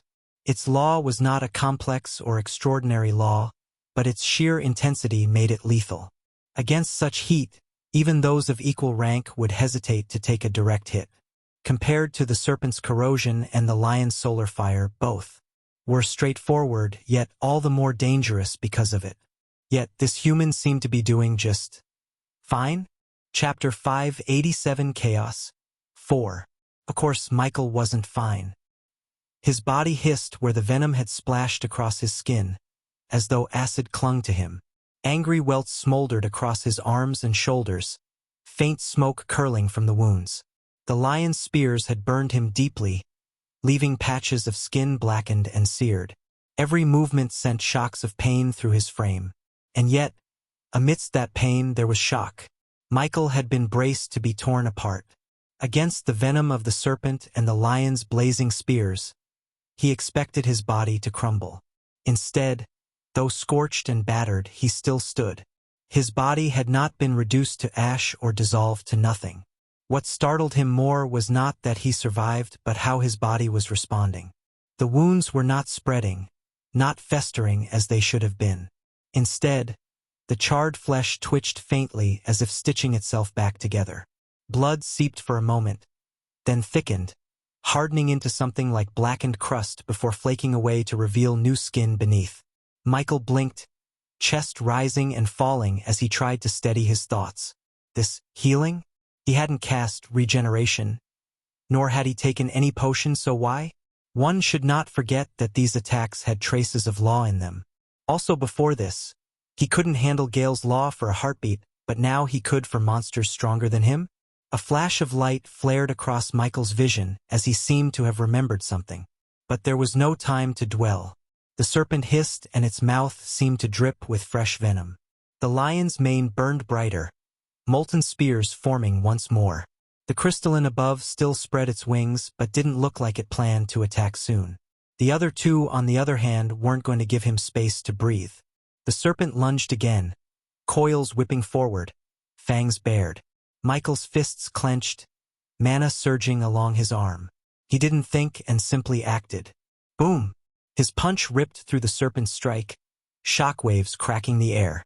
The impact rocked the beast's skull aside, forcing it to recoil with a bellow of frustration. Venom scattered into the air, sizzling as it touched stone. But Michael had already twisted free, sliding past the serpent's flank. The lion roared, its flaming spears falling like meteors. Michael's fingers rose in the air, instinct sketching a circle before his mind caught up. Mana flooded outward, condensing into a jagged spear of black light. Death arrow. The spell screamed from his hand, a streak of black light tearing through the night sky.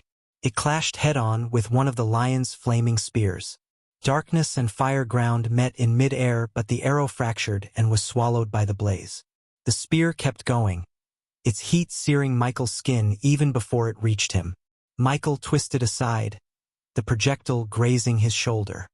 His flesh hissed, the wound smoldering as if molten iron had brushed him. His jaw clenched against the pain. A part of Michael wasn't surprised at the outcome, though he had also expected a bit more. After all, his death arrow was stronger than any spell he had cast before today. Yet here, against the lion's solar fire, it was reduced to little more than an inconvenience. The serpent lunged, its fangs gleaming. Michael's hand flicked upward, channeling mana. Death ray. A beam of black light lanced forward, screaming across the air. It caught the serpent across the side of its jaw. For an instant, the beast jerked, scales sizzling under the ray's touch. But the effect was shallow. Instead of piercing through, the spell skated along its surface, leaving a blackened scar across emerald scales before dissipating. The serpent's head snapped back toward Michael, fury boiling in its eyes. Michael gritted his teeth. Even his improved spells, bolstered by purer mana, were not striking as deeply as he hoped. Against ordinary foes, they might have been devastating. Against rank 3 monsters, they were barely scratches. He swept his hand sideways, conjuring another spell. Slow curse. The serpent's charge faltered. Its body dragged mid-lunge. Coils weighed down as though invisible chains clung to them. Yet the effect lasted only a breath. With a violent thrash, the beast broke through, momentum returning in a rush. Michael managed to pivot aside, his fist slamming into its flank. Crack. A faint fissure spread across its scales. Not much, but enough to make the serpent hiss in fury. Michael's other hand flicked upward to the other monster, weaving. Another curse. Blind curse. Darkness rippled across the lion's eyes. The beast staggered for a step, but then its mane flared, golden fire erupting outward. The curse evaporated in an instant, burned away as if it had never been. The lion roared, claws already raking forward. Michael's eyes narrowed. His curses barely slowed them.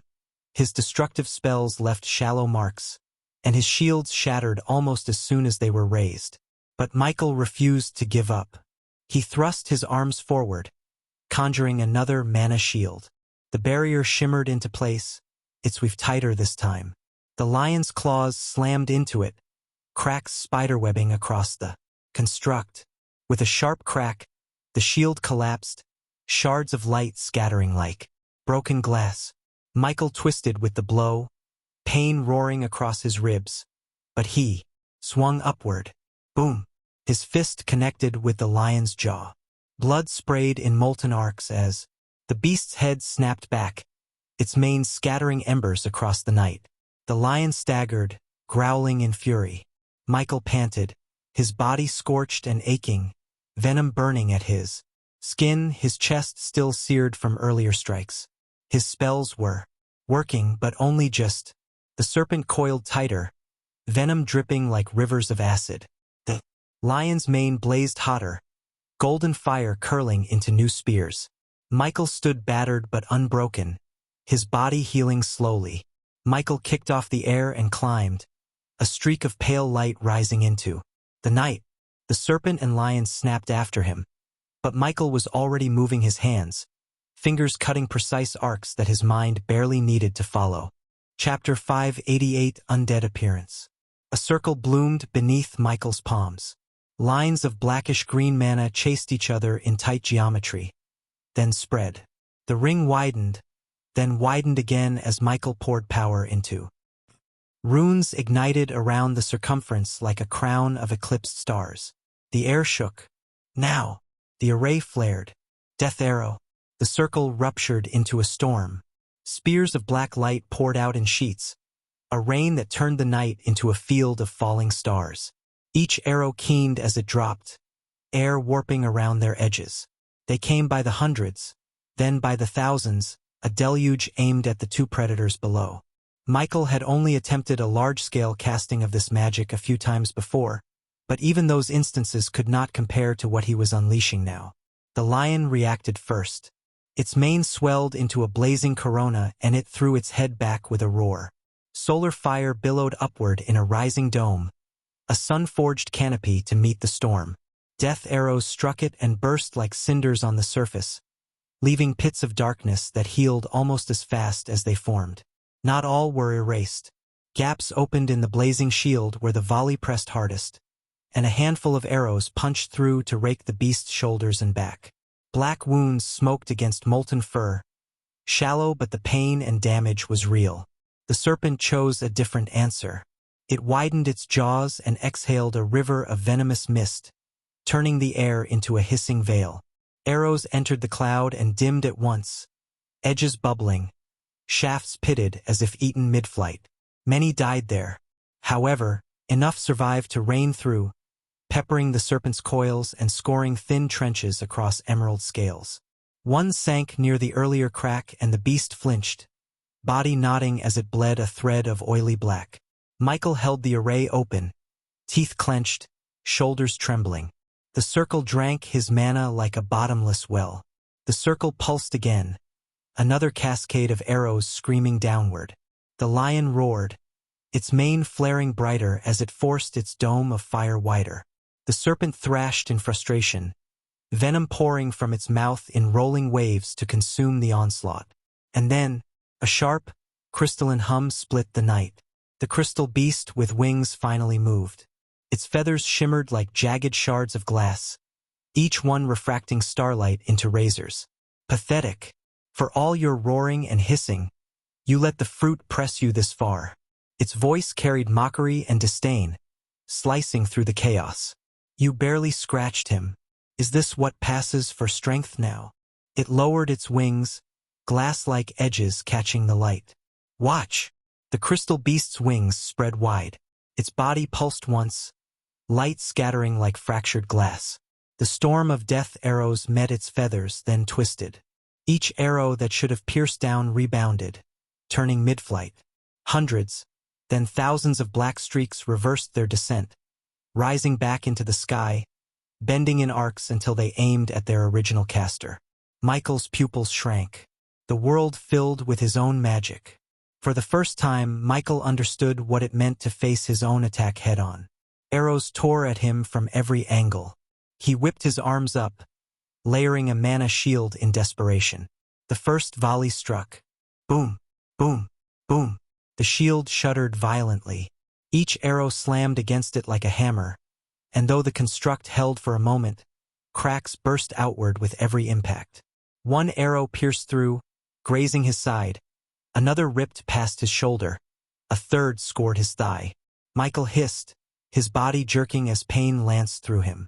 What sort of ability is this? His teeth clenched as his gaze locked on the crystal beast, wings glittering like a hall of mirrors. The crystal beast's laughter rang out. Its wings spread wider. I love it, the creature said, voice thrumming through the void. That attack of yours. It is beautiful. Its eyes narrowed, a glint of cruelty flashing through their crystalline depths. But unfortunately, it is one without the blessing of the world. Powerful, yes, but incomplete. Michael's shield cracked again. The crystal beast tilted its head, as if savoring the sight. Still, it continued. For the first time in centuries, you have made me appreciate something. To honor that, I shall reward you.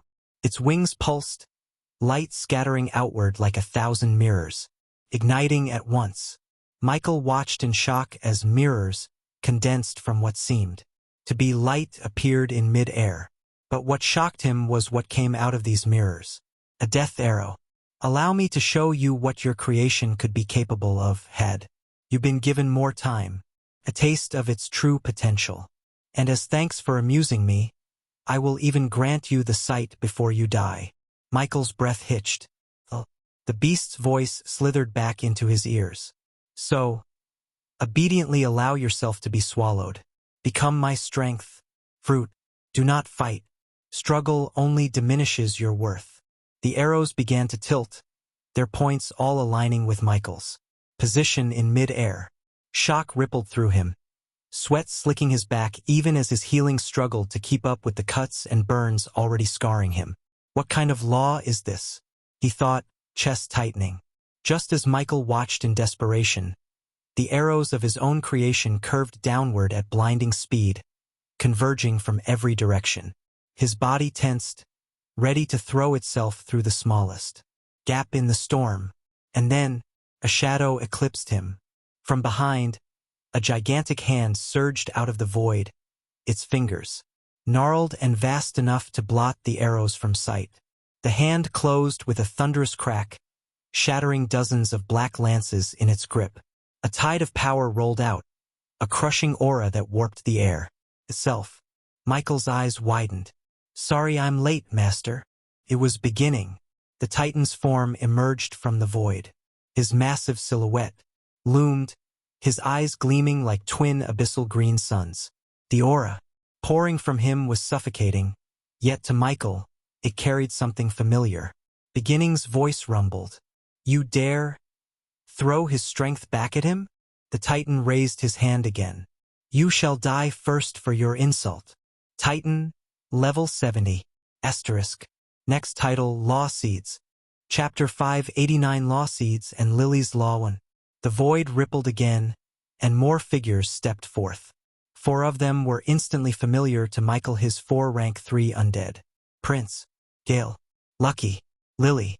Their colossal forms emerged in unison, spreading out to form a circle around the 3 rank 3 monsters.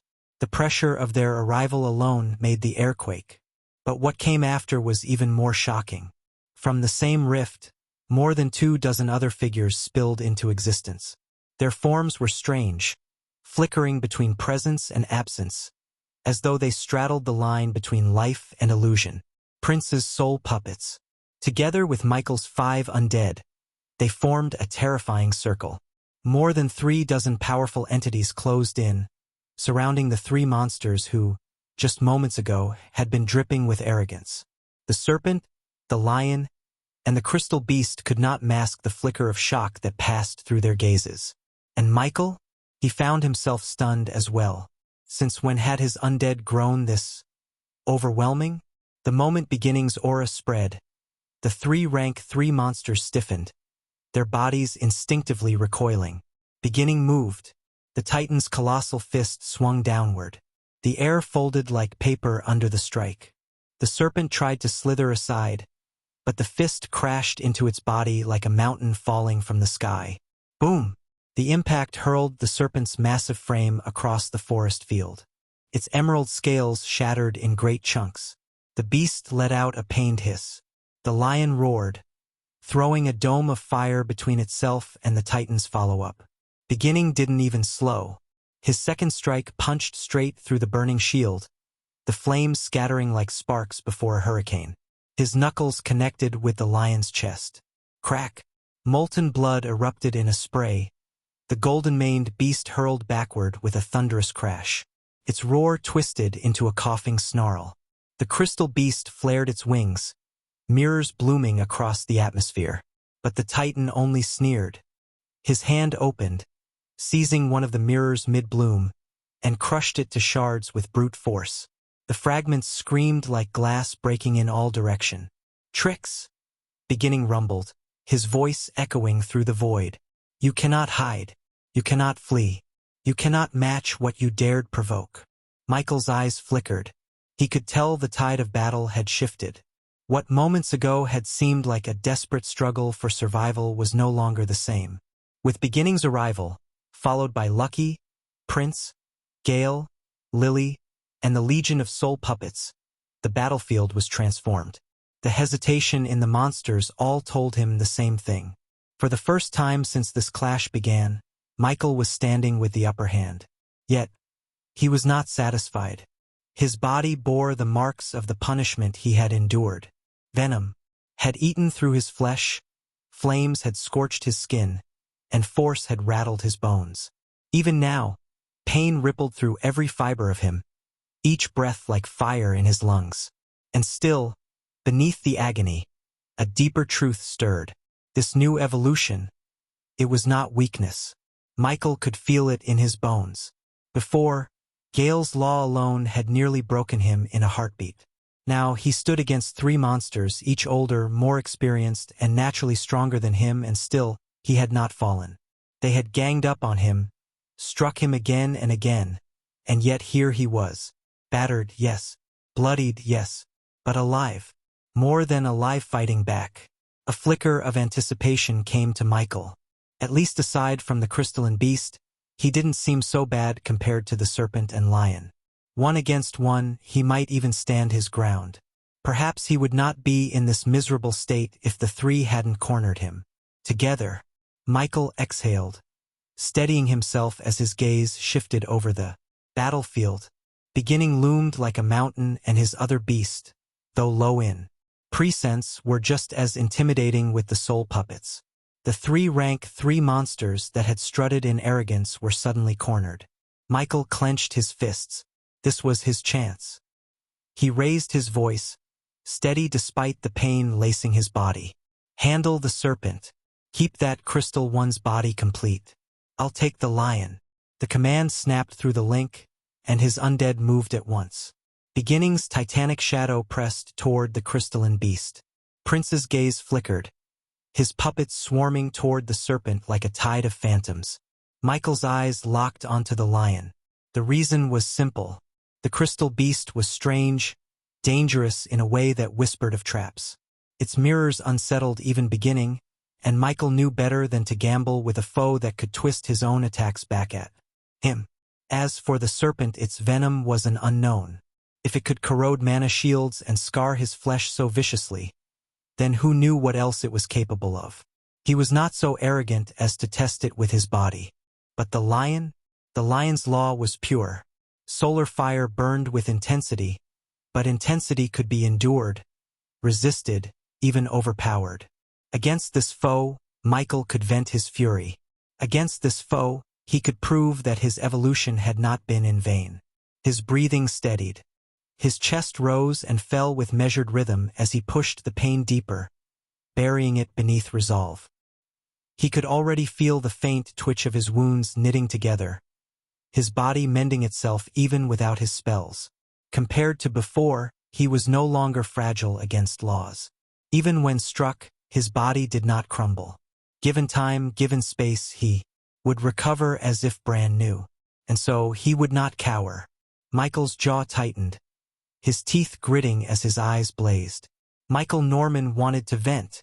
With a sudden burst, Michael shot forward, his body streaking through the void like a bolt of pale light. The lion snarled, its mane flaring into a corona of molten fire, golden spears taking shape and raining downward in a storm. The heat seared the air, each spear a sun-forged javelin that could have reduced buildings to ash. Michael's arms crossed before him, mana flooding into his skin and bones.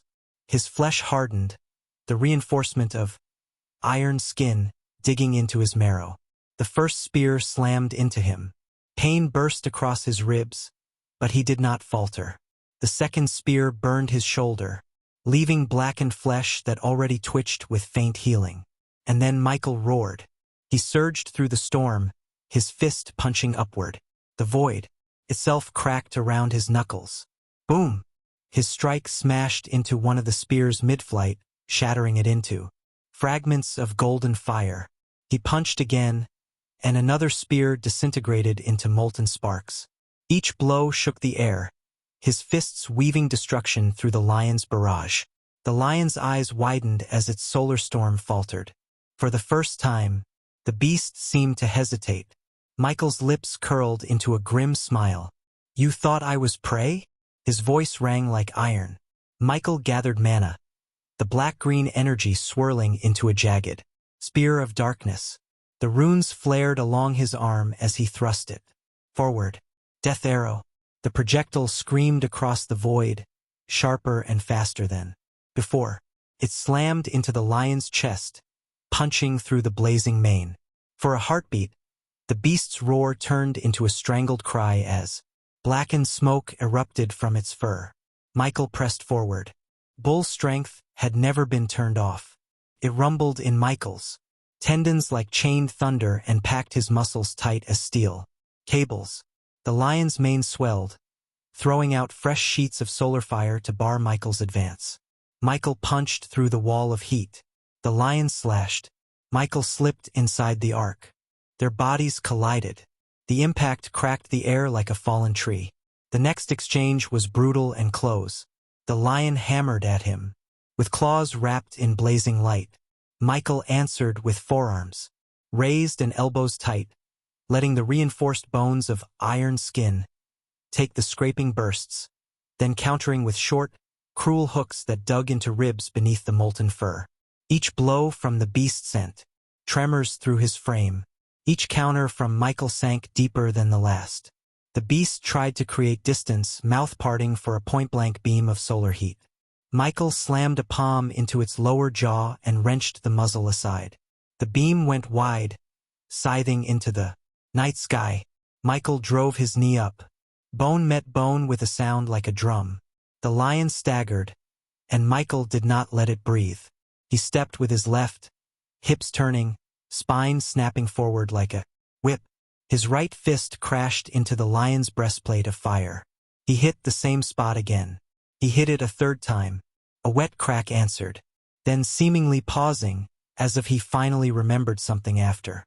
All this while, Michael reached out his soul and brought out an item. It was his 3-star extraordinary rank spear. Approaching the monster slowly, Michael muttered words that though the monster didn't understand, it feared. I guess I can start breaking my advancement quest early on thanks to you. Chapter 590 Law Seeds and Lily's Law 2. Michael stood in a terrible state. The lion, however, was in an even worse state. His golden mane had dulled. Its chest heaved with effort, molten blood spilling from deep fissures that split through its ribs and across its jaw. Cracks ran along its radiant hide where Michael's fists had landed again and again, leaving blackened scars. Its once proud roar was broken, ragged, closer to a cough than the voice of a king of beasts. And beneath that pain was disbelief. When it had fought alongside the serpent, when their laws struck Michael from both sides, the lion had believed the fruit was only barely managing to survive through sheer stubbornness. But now, stripped of the serpent's cover, forced into a one-on-one clash, the truth had become painfully clear. Alone, Michael was a monster. The lion's mind struggled to grasp it.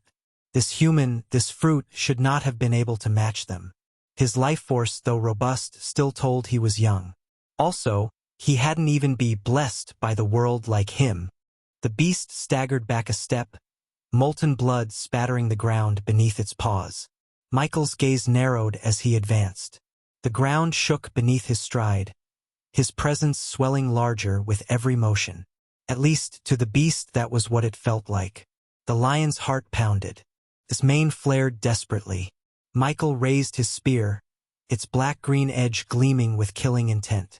What followed after that held no suspense. The lion died, though it was not Michael who struck the final blow. Couldn't be helped. At his current level cap, the experience points would have been wasted on him anyway. So, Michael had Gale deliver the finishing strike.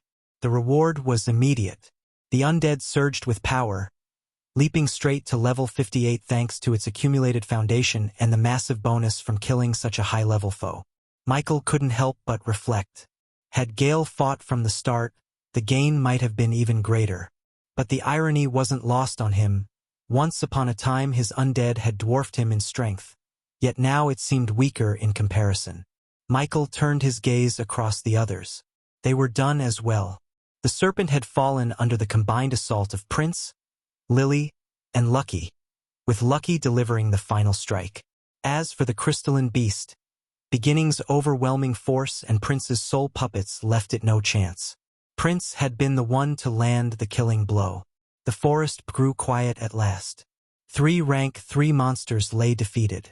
Michael let out a breath, his eyes scanning his undead. This was, in some ways, a good ending. His undead had grown stronger. Prince now stood at level 59. Lucky was at level 58, the same as Gale. But what truly stunned Michael were his titans. Lily, so quiet and unassuming, had risen to level 59, equal to Prince. And Beginning now stood at level 61. Too strong. Far too strong. When Michael pressed them for answers, the reason became clear. It was their laws. Law of brutal rebirth, seed. Born from agony and forged in survival, this law transforms pain into fuel. Severe wounds trigger powerful regenerative bursts. The closer to death, the stronger the rebirth. Connected to the law of life. This was Beginning's law. According to it, activating rebirth this time had granted the Titan several permanent levels. Combined with the vast experience harvested from the crystalline beast's death, its current level suddenly made sense. Michael was in awe, and yet a sliver of suspicion gnawed at him. Beginning's law was already formidable, but the more he witnessed it, the more he suspected there was something hidden beneath the surface. The fact that its activation could sometimes bestow permanent levels was proof enough such a phenomenon was anything but ordinary. Michael's gaze lingered on the Titan, eyes narrowing slightly. There had to be more to this law, more than even Beginning itself might yet understand. In the end, it was up to him and his undead to unravel its depths. Then Lily's law. Law of devouring bloom, seed. All beauty conceals hunger. This law allows the host to absorb essence from what it consumes, turning it into healing, strength, or even temporary traits. The description of Beginning's law matched too closely with what Lily had told him about her own sudden surge in strength. She had grown stronger because she had devoured something. But what exactly could she have consumed in such a short span to gain so much power? Surely it wasn't the corpses of the monsters, right? It wasn't. What Lily had devoured were not bodies, but something far more profound: law seeds. A mysterious object Michael was only just learning about. According to Lily, law seeds grew inside the bodies of rank 3 monsters. She had only discovered them because her own law seemed to draw her toward them. She hadn't known what they were, but when she ate them, she grew stronger. Those words alone had driven Michael into despair. At the time, he hadn't even understood what these things were, but the unease in his chest had told him enough. Anything that could benefit Lily in such a terrifying way could not be ordinary. His despair had only deepened when he collected the 24 law seeds Lily hadn't consumed and cast detect on them. Law seed. This is the physical seed of law formed within creatures that have drawn closer to the existence of the universal. That was all the description revealed. Every seed carried the same explanation, yet that simplicity did nothing to lessen their value. Michael didn't fully understand what they truly were, but he could tell enough. These seeds were part of what made rank 3 monsters rank 3 monsters. Perhaps not the only reason, but certainly one of the pillars. And Lily had already digested more than 5 of them. Michael's heart bled at the loss. Fortunately, he still didn't know the other possible functions of these law seeds. If he had, even he wasn't sure how he would have reacted. Chapter 591. Commotion. Refresh chapter to remove duplicate content. Michael's heart bled at the loss. Fortunately, he still didn't know the other possible functions of these law seeds. If he had, even he wasn't sure how he would have reacted. Michael figured that even if these law seeds didn't prove to have much use in the end, it was fine to keep them for Lily. Her law was truly strange and interesting.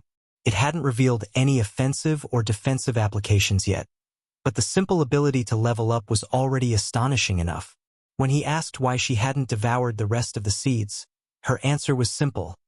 She was full and still needed to digest. The response left Michael conflicted. He didn't know whether to be relieved or unsettled. Still, he forced his thoughts away from that uncertainty and turned to more practical matters. Now that he knew about the existence of law seeds, he immediately harvested those from the 3 strongest monsters that had attacked him. At the same time, he had his undead drag the rest of the monster corpses from the void into the physical world. It was only then that Michael discovered another change from his evolution. His storage space had expanded significantly. Normally, storage space only grew with level or rank advancement, not with evolution itself. That this increase had occurred now was rare. It almost felt that his evolution made not only him feel like he had gone through something similar to a rebirth but everything related to him. It was good news, but even with the new capacity, he could only fit the massive bodies of the 3 rank 3 monsters and a few more. The nearly 3 dozen other corpses were simply too many. They would fit into the damaged coffin of the Forgotten, but that artifact's physical form remained in Aurora. There was no way to access it from the land of origin, not unless his original body within the coffin space emerged and returned the coffin back into its soul-bound state. At the moment, however, his original body was seated within that very space, quietly adapting and learning about the changes brought by his new evolution, which left Michael here in the land of origin, cleaning up the aftermath. He coordinated his undead as they stripped the battlefield, stacking corpses and gathering resources while also briefing him on everything that had happened during the brief period he had been unable to be with them. Asterisk. Unknown to Michael, his actions had once again stolen sleep from some of the strongest figures in the kingdom. Princess Priscilla was the one most affected, though not in ways that could be called beneficial. What she received were not blessings but burdens. It had first begun 2 weeks earlier, during Michael's rank advancement. The evolution of 5 of his undead into rank 3 had already rattled her, shaking her composure. Yet that disturbance was nothing compared to the commotion caused by Michael's own evolution. It had not started with Michael directly. The commotion was not born from his presence alone, but from the ripple effects he set loose. The Everlong Forest was infamous for its strangeness. Few dared to enter deeply, and fewer still understood its nature. Its depths were said to contain remnants of ancient battles, buried ruins, and so on.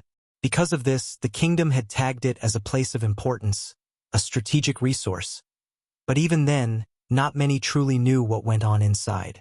The forest swallowed secrets whole. But no forest, not even Everlong, could conceal the movement of nearly 5 dozen rank 3 monsters. Their sudden gathering was too blatant, their pressure too heavy. It rolled across the land in waves that no one with sense could ignore. That was what had sparked the unrest. For days, reports had flooded into the capital. Scouts, mercenaries, and adventurers alike brought trembling accounts. The Everlong Forest was stirring. Creatures of a level they could barely imagine were converging, one after another drawn to something in its heart. But the strongest in the kingdom were forced to stand back and watch. That was the frustration, especially for Princess Priscilla. It was not that she lacked interest. On the contrary, her interest had never been sharper. No, the problem was that none of them dared get close enough to see what it was that pulled the monsters in. Because monsters did not behave this way for nothing. Everyone knew it. Whenever such abnormal gatherings occurred, it was because of a treasure. The world itself scattered blessings, fragments of power, resources born from heaven and earth. And the higher the value, the greater the frenzy of beasts. That was why so many assumed a treasure was blooming in the depths of Everlong. Something rare, maybe even unprecedented. And that was why the frustration turned to obsession. Priscilla, like many others, wanted it desperately. But even she, armed with knowledge, cultivation, and status, did not dare push through when dozens of rank 3 monsters blocked the way. It was suicide. Even a peak kingdom force would have been torn apart, let alone her alone. So they all waited, they watched, and they speculated. The first day passed with nothing but the roars of monsters. The second day stretched longer, as reports from the outskirts confirmed more and more monsters streaming inward. And then, on the third day, it happened. At night, when the stars hung high over Everlong, the sky itself seemed to react. The stars glowed brighter, unnaturally so, like 100 eyes watching. Then, beams of light descended, spilling across the treetops until they converged on a single point within the forest's depths. Something was happening. From her vantage, Priscilla had felt it. Her heart hammered, her fingers clenched tight against the balcony railing as she stared toward the direction of Everlong. She had whispered aloud then, "This isn't just a treasure," because treasures, no matter how valuable, did not make the stars themselves bow. Chapter 592 Legendary Being. Of course, it was also possible that what stirred the forest was indeed a nature's treasure. In this world, nothing was impossible. Just because she had not seen such a case did not mean this had nothing to do with it. After all, even resources that worked for someone at her current stage had higher-ranked counterparts meant for beings far beyond her. To dismiss the idea outright would be ignorant. Yet the thought brought the princess no relief. The kingdom was already facing enough turmoil. There was the legendary ruin that the old king still guarded, the subtle yet constant pressure from the empire, and the covetous eyes of other kingdoms who wanted a share in its discovery. These matters alone were heavy enough to occupy her sleepless nights. And then there was the Everlong forest. Barely 2 weeks ago, she had sensed 5 beings no weaker than herself wandering too close to the kingdom's borders. That alone had unsettled her.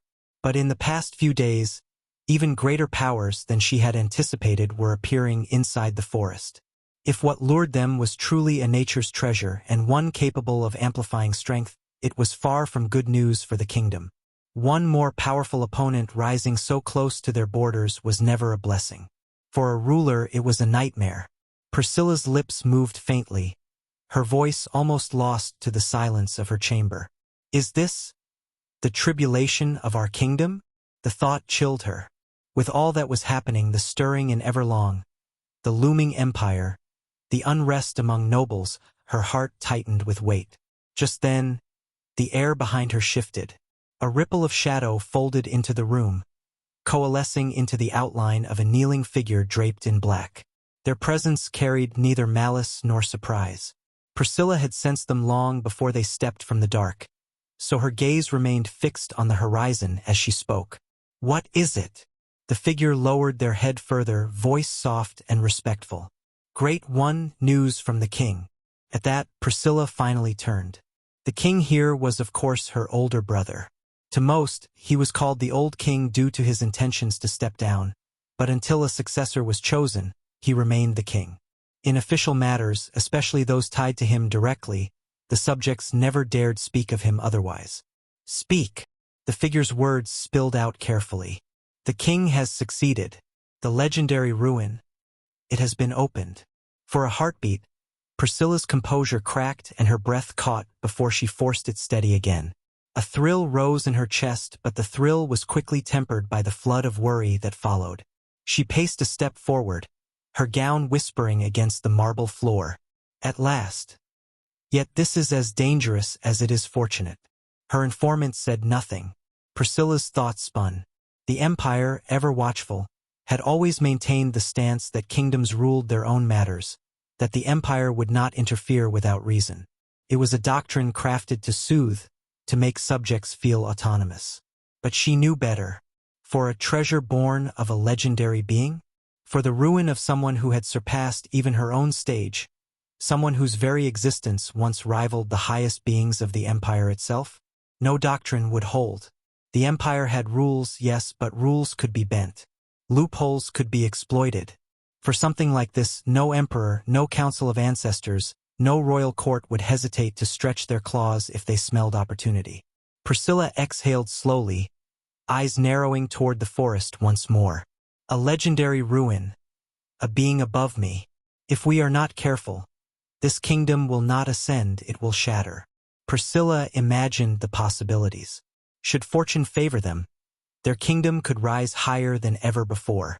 Treasures of that caliber could propel them to the forefront of power, perhaps even balance the subtle pressure from the empire and the surrounding kingdoms. It could solidify them into a force, unshakable for centuries. But if misfortune struck, if the empire decided that this treasure was too valuable to leave in the hands of a smaller kingdom, then it could all end here. The shadowed figure remained kneeling, their heads still bowed. After a pause, they continued, voice carrying a note of hesitation as though the weight of the next message pressed heavily upon their tongue. Great One, there is more. The king said this ruin is not a common one. It is a restricted ruin. Priscilla's brows furrowed. She drew herself upright, her voice steady, but cold. Restricted. The figure inclined his head lower. As we know, restricted ruins are those that impose conditions upon those who enter. Limitations placed by the will of the ruin itself. Some forbid the weak. Others demand certain bloodlines or talents. But this one, his words slowed, careful. This one restricts by age.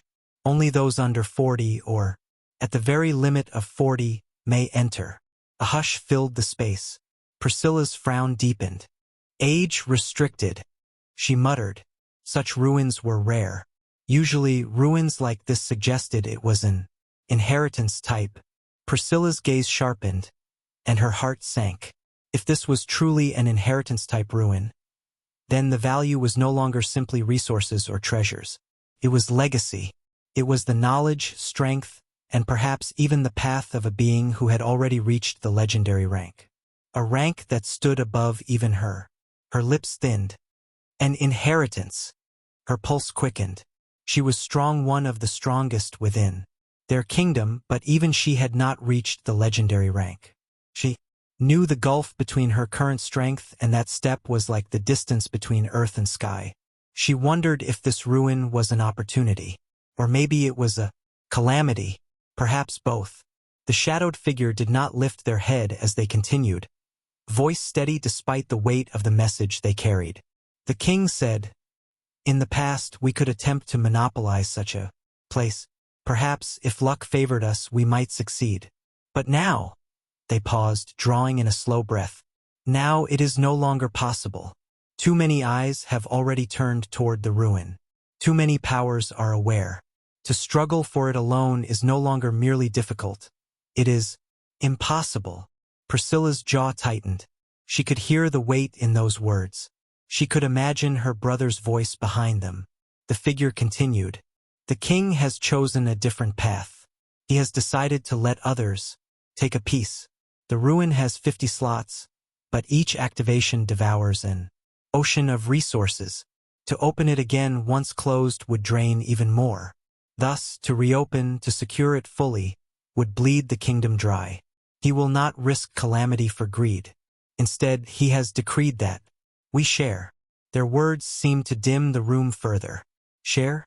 To give away what was once theirs alone. Yet Priscilla listened. The division has already been settled. The empire is granted 7 slots, a concession our king himself made. To deny them would have invited war, not simply pressure. Our kingdom will retain 10. The surrounding kingdoms, each 3 apiece. That leaves the rest, slots that may be sold. Priscilla's brow furrowed. Sold? The figure inclined their head. Yes, to secure benefits. Perhaps even to purchase time. His Majesty believes that by offering these remaining slots, we may draw strength rather than enemies. A heavy silence filled the chamber. The logic was sound, yet Priscilla's pride rebelled.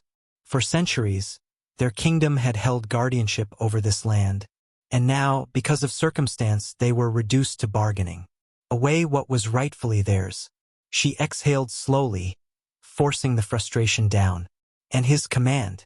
"For me." The black-coated figure finally raised their eyes. In them glinted something faint, almost reverent.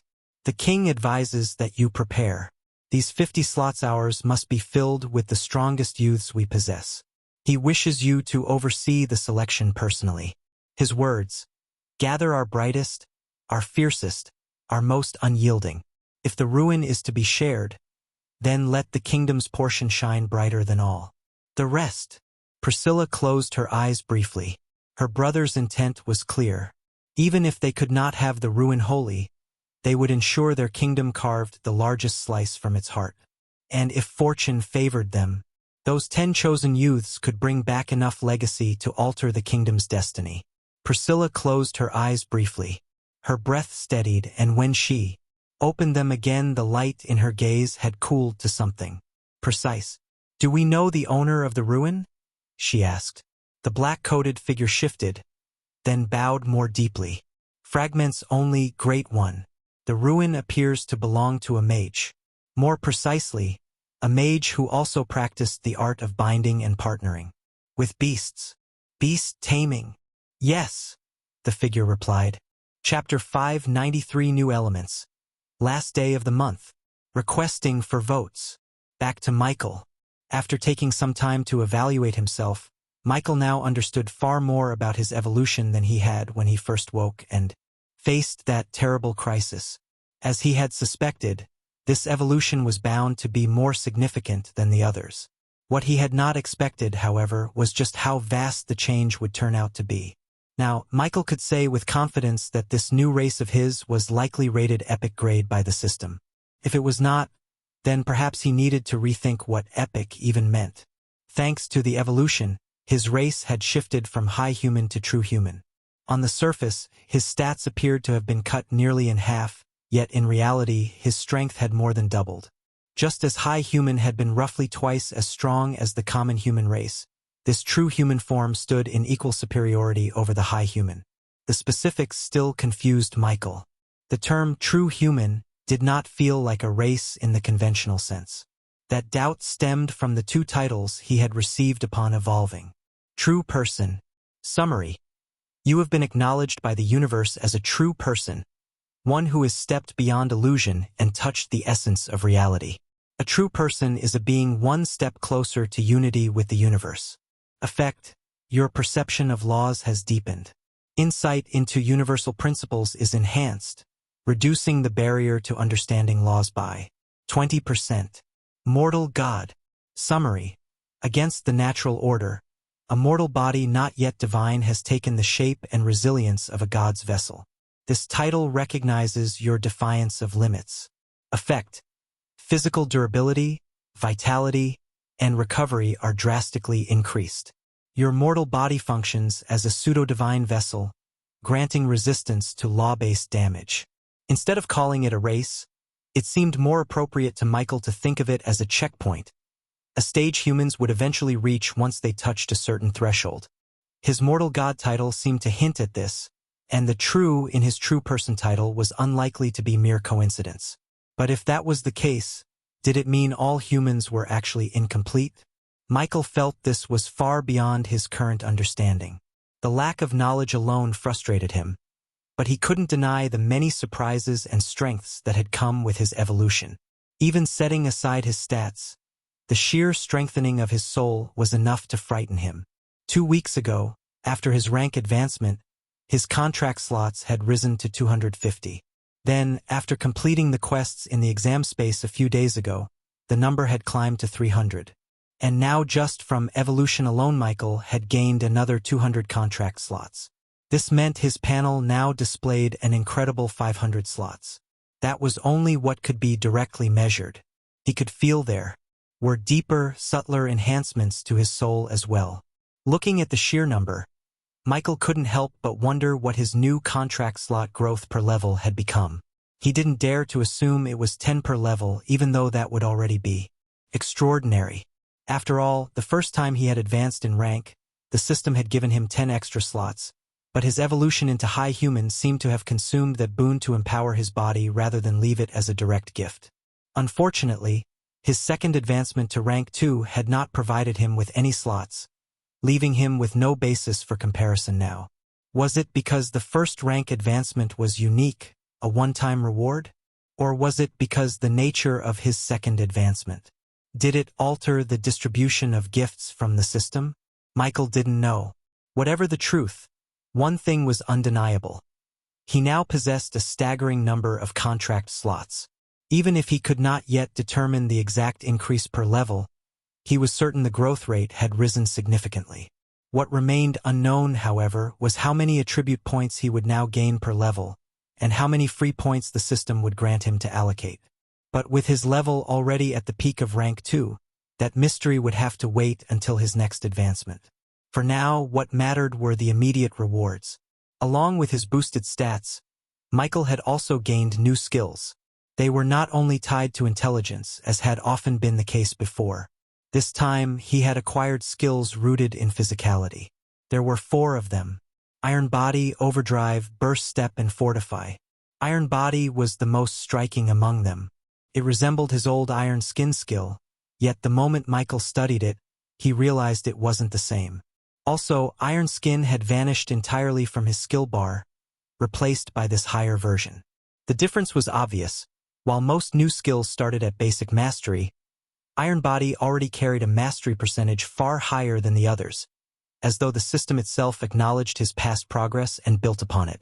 Overdrive was a strength-focused ability, somewhat reminiscent of the Berserk state but without the side effects of madness, frenzy, or irritability. It consumed vitality and stamina to forcibly increase his physical strength for a short duration. Unlike Berserk, this skill seemed more controlled. Burst Step fell under agility. It was not a continuous enhancement but a single explosive movement. The system's description made it clear this was designed to close distance or evade in an instant, condensing power into one decisive step. Fortify was another defensive skill, but unlike Iron Body, it required considerate mana expenditure. By channeling energy outward, Michael could coat the surface of his body in a thin, hardened layer of force. It reminded him of a crude form of aura. Then came the skills granted by his intelligence attribute mana skills. This time, however, there was a surprise. Previously, this attribute had only ever given him non-elemental skills, or those tied to the dark element, a result of his dominant affinity. But now, things were different. Michael had been lucky enough to gain 6 new skills. Yet when he looked closer, they felt unusual.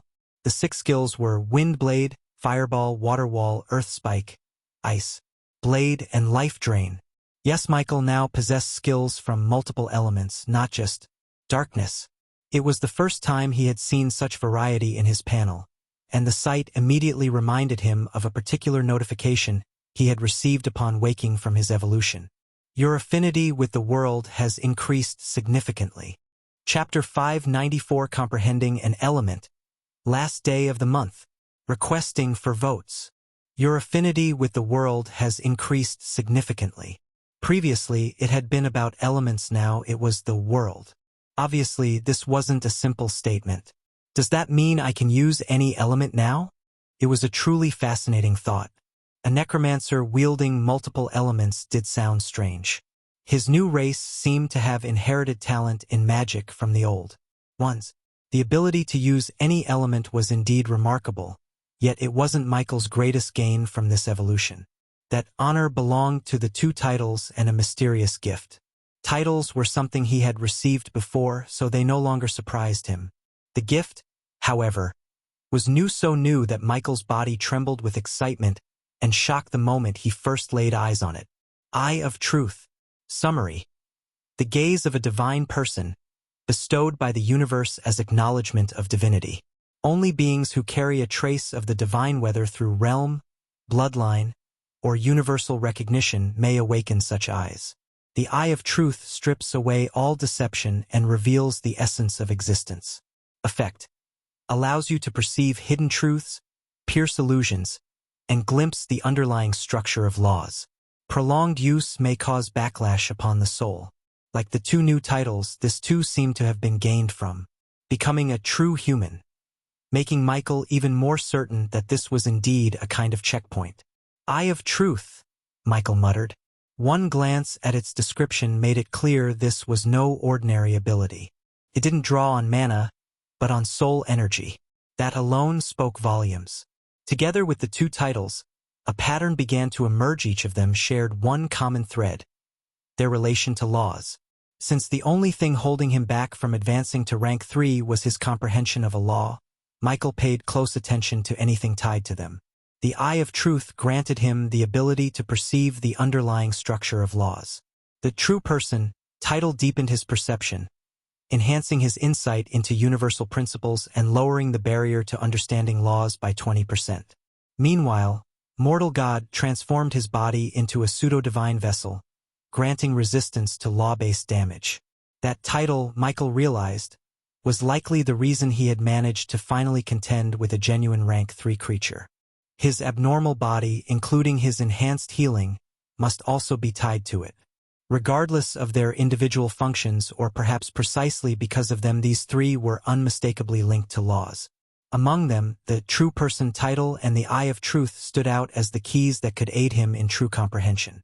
Michael sank into thought for a long moment before reaching into his storage space and retrieving a law seed. It was a random pick. All law seeds looked similar. Transparent, teardrop-shaped crystals as dark as glass, with countless tiny lights flickering inside. The one in his hand shimmered with a faint blue glow and felt cool to the touch. After studying it for a while, Michael activated the Eye of Truth. The world shifted. The moment the Eye of Truth activated, the familiar space around him rippled. Colors inverted, and light bled into complex patterns. Everything he looked at seemed woven from threads, delicate filaments of existence layered one atop another. But around the law seed in his palm, the change was far deeper. The cool, glass-like teardrop expanded in his vision. His gaze seemed to fall inward, drawn through its surface. Then, with a soundless pull, Michael's perception plunged into the seed itself. It felt like stepping into a small illusion space, yet this place was far more vast than its vessel suggested. All around him hung countless dots of light, suspended in an endless void. They flickered softly, each one carrying weight and presence far beyond its size. When he focused on a single speck, it was as though he stood before an ocean compressed into a grain of sand. Michael didn't understand what he was seeing. Not truly. And yet he did. The contradiction was maddening. His mind grasped fragments of meaning without language. Time slipped away. Whether moments or hours passed, he couldn't tell. Eventually, through a flicker of insight, he began to recognize patterns. Among the countless specks, a rhythm emerged, a flow that tugged at his soul. Cold, fluid, ceaselessly moving. The lights connected in streams, forming ripples across the illusion space. And Michael felt his chest tighten. This is water. The realization crashed into him. This seed, this fragment of reality, was bound to the water element. Not simply the water he could conjure with a skill, but the concept itself. The lights around him shifted. Streams gathered into rivers, flowing endlessly through the illusion space. When he followed them, they did not stop. They wound into seas, then oceans, each vaster than the last. Water is movement. It adapts, bends, twists. Where fire burns and consumes, water flows and persists. It does not break when met with resistance. It finds a path around. Asterisk. The streams shifted again, and he saw rain falling across endless fields, soaking into the earth. Plants sprouted, growing green and strong. Rivers brought life to villages, to cities, to civilizations that thrived upon their banks. Water is life. It nourishes. It heals. Without it, nothing could endure. Then the vision changed. The rivers swelled into floods, drowning the land. The oceans raged, waves towering higher than mountains, crashing against all in their path. Ships splintered, cities crumbled, and even stone was ground away into sand. Water is destruction. Gentle though it may seem, water's patience made it terrible. What fire could consume in moments, water could wear down across centuries, until even the hardest mountain bowed before its persistence. That was the other side of life-giving flow, unyielding erosion, unstoppable force. The lights dimmed and reshaped once more. He saw mirrors of still lakes under moonlight, their surfaces calm, hiding immeasurable depth. Water is depth. Its surface can deceive, hiding quiet strength below. The stillness is not weakness. As the vision spiraled, he realized something else. Water is change, solid as ice, fluid as liquid, untouchable as vapor. It shifted between forms without ever ceasing to be the same. Asterisk. Michael's mind trembled on the edge of understanding, and each time he brushed against it, more sparks ignited. Bit by bit, knowledge sank into him. Unbeknownst to Michael, his panel was reacting. Skill advancement. Water wall, intermediate mastery. Skill advancement. Water wall, advanced mastery. The notifications flickered unseen, his skill advancing at terrifying speed under the eye of truth's influence. Then the progress stalled, halting as though the system itself needed time to catch up. A long silence followed. Then new panels appeared. New skill acquired, Waterblade. New skill acquired, Aquabind. Chapter 595 Advancement Method to Rank 3. A while later, the visions faded. Michael found himself sitting utterly still, the law seed resting cold and silent in his palm once again. His breathing was steady, but his heart pounded with the weight of what he had just witnessed. For the first time, he felt as though the fog that had always veiled the concept of laws had been pulled back. Not entirely, but enough to grant him clarity. If before his thoughts had been little more than speculation, fragments gathered from observation or hints gained in battle, now he possessed something real. A truth. The seed in his hand belonged to the water element. That much he knew. More than that, he understood what that truly meant. It wasn't about summoning a wall of water, or casting a blade of it to strike an enemy. Those were mere applications. What the seed had shown him was far deeper. It had revealed that laws were not abilities. They were the very concepts that the universe itself was built upon. A law was not something to be learned, but something to be recognized. In that recognition, one brushed against the very foundation of existence. Water was more than liquid. It was movement, life, destruction, depth, and change. It was a principle that shaped rivers, carved valleys, fed civilizations, drowned them, hid strength beneath stillness, and shifted endlessly between forms. That was the essence the seed had unveiled to him.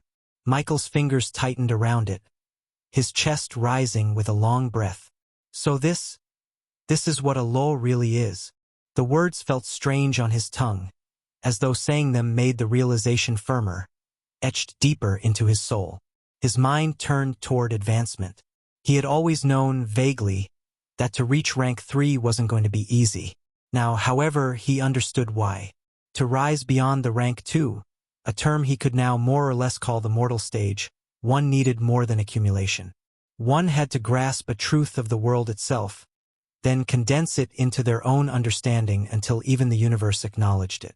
That act of resonance was what pulled a being across the boundary. It explained why monsters of rank 3 radiated such overwhelming presence. They were not merely powerful creatures but embodiments of some truth. Their existence resonated with the universe, and it had accepted them. Michael let out a low breath, a shiver running through him. For all his strength, for all his growth, the path before him was far steeper than he had realized. To reach the next rank, he would have to confront the world itself and declare that he, too, had understood one of its secrets. The thought was humbling, and yet, it filled him with a strange exhilaration. Because for the first time, the path was no longer shrouded. It was difficult, yes, but it was visible. A thought settled into Michael's mind as he stared at the law seed glowing faintly in his palm. The insight it had shown him was profound, but what lingered most was the quiet temptation behind it. Through this seed, he realized there was a path, one that seemed far easier than what he had just glimpsed. If a law was the foundation of existence, then these seeds, condensed fragments of universal truth, could serve as borrowed foundations. By resonating with a seed, by molding himself around the truth already captured within it, he could step directly into rank 3. The realization made his breath catch. The method was almost straightforward in comparison to what he had expected. Use another's foundation. Borrow the road already paved. Stand on the shoulders of truths unearthed by others. With a seed in his grasp, it felt as if the door to rank 3 was within reach. Yet, almost as quickly as the idea formed, Michael felt an instinctive resistance flare within him. His very soul recoiled. He understood the allure power, advancement, progress without fumbling blindly in the dark. But something inside him screamed that such a step would never sit right. Following another's path was not inherently wrong, but there were truths to consider. First, even if the path could be taken, it could not be so simple. Even if the seed offered him a glimpse of water's nature, could he really believe the universe would accept such an imitation as his truth? Perhaps it might, Perhaps many had already taken this path. But to him, it felt like a chain as much as a gift. Second, it was not his path. The water seed belonged to the beast his undead had slain, its truth carved by its own life, its own essence. To mold himself upon it would be to acknowledge another's existence as greater than his own, to bind his future to their foundation. And third, though most intangible, it was the most important. Perfection could only be found in what he recognized for himself. Borrowed truths might carry him far, but they would never be flawless. The cracks would remain, invisible until tested by calamity. Only the law he comprehended with his own soul would be whole. Michael sat in silence, weighing the thought. His instincts rejected it, but he wasn't arrogant enough to assume his view was absolute. Perhaps his suspicion that following another's law was inferior was wrong. Perhaps those who did so could reach heights just as great, maybe even greater, than those who clawed their way forward alone. He remembered his earlier thought that no power was truly useless, that value lay in how one wielded it. Couldn't laws be the same? If someone took another's truth and reshaped it, cultivated it until it was no longer a shadow but a blade of their own, could that not become a strength equal to any self-realized law? The possibility was there. He couldn't deny it. But still, the unease persisted. Michael's gaze shifted to the seed again. Its soft blue light flickered, like a droplet poised to fall, full of potential. With it, rank 3 was within reach. Yet his fingers tightened around it until his knuckles whitened. No, he whispered to himself. Michael closed his eyes and breathed slowly, steadying the restless pulse of his heart. Chapter 596 Skills. In the land of origin, before Michael had used the law seed, he had his undead drag back the bodies of the monsters that had fallen in the void. What he hadn't expected, however, was that alongside the corpses came loot. Spirit crystals. All of them from rank 3 monsters. There were 9 in total. Pitifully few, perhaps, but not too bad considering that nearly 6 monsters had been involved to get this much. Michael wondered when a new loot would appear, though. Michael didn't rush to refine the crystals. Instead, he stored them away for later use. With the corpses piled before him, he separated those whose remains were too mangled to be useful unless he chose to evolve them back into shape and set aside the intact ones. Michael's plan was simple. He wanted to see if, as a rank 2 Necromancer, he could revive a rank 3 monster. Normally, not many Necromancers would attempt such a thing. But Michael was no ordinary Necromancer. To him, rank was merely a measure of division, not an absolute barrier. His current power made him confident he was not weaker than the average rank 3 Necromancer. What he just didn't have was the rank and the law. In his mind, there was no reason for failure. Yet, unlike what he had imagined, the attempt didn't even reach the point of failure. The process collapsed before it had truly begun. The problem, however, wasn't with him or even with his undead revival skill. The issue lay in the corpses themselves. To raise a monster as undead, a Necromancer needed 2 things: a fragment of their own soul and the lingering soul of the fallen creature. Through this bond, life was forced into death, and a new contract was formed. But when Michael reached for the lingering souls within these bodies, he found nothing. The corpses were empty husks. How? His confusion lasted only a moment before the answer became obvious. Prince's soul puppets didn't emerge from nowhere. Their origin was these very same monster souls. Prince had taken them all, leaving only lifeless shells behind. Michael felt a twinge of disappointment, but it faded quickly. Even if he had managed to raise rank 3 monsters, he had never planned to revive a lot of them. At least not now. The reason was simple: feedback. If his undead began at rank 3, he would lose the growth feedback that came from pushing rank 2 creatures into rank 3. That feedback was invaluable, and Michael had no intention of wasting it. Only when advancement ceased to provide meaningful gains would he abandon that strategy and begin raising rank 3 undead from the start. And that day, he believed, wasn't far off. His new race made his stats so absurdly high that increasing them through feedback would eventually hit a ceiling. Michael doubted. He'd get more than 50 feedbacks from rank 2 to 3 advancement before the benefits dwindled into insignificance. At that point, only then would he start raising undead that were already rank 3. For now, however, the corpses Prince had drained were useless to him or any necromancer. At best, they could be sold off for profit, which meant that, at present, only 3 monsters could be revived as undead. And as luck would have it, these 3 were the strongest among the entire group. Michael was just considering which one to start with when, at that very moment, his original body within the damaged coffin of the Forgotten began using a law seed to seek out the truth behind laws. He had thought he could keep his attention divided between both bodies, but it proved more difficult than expected.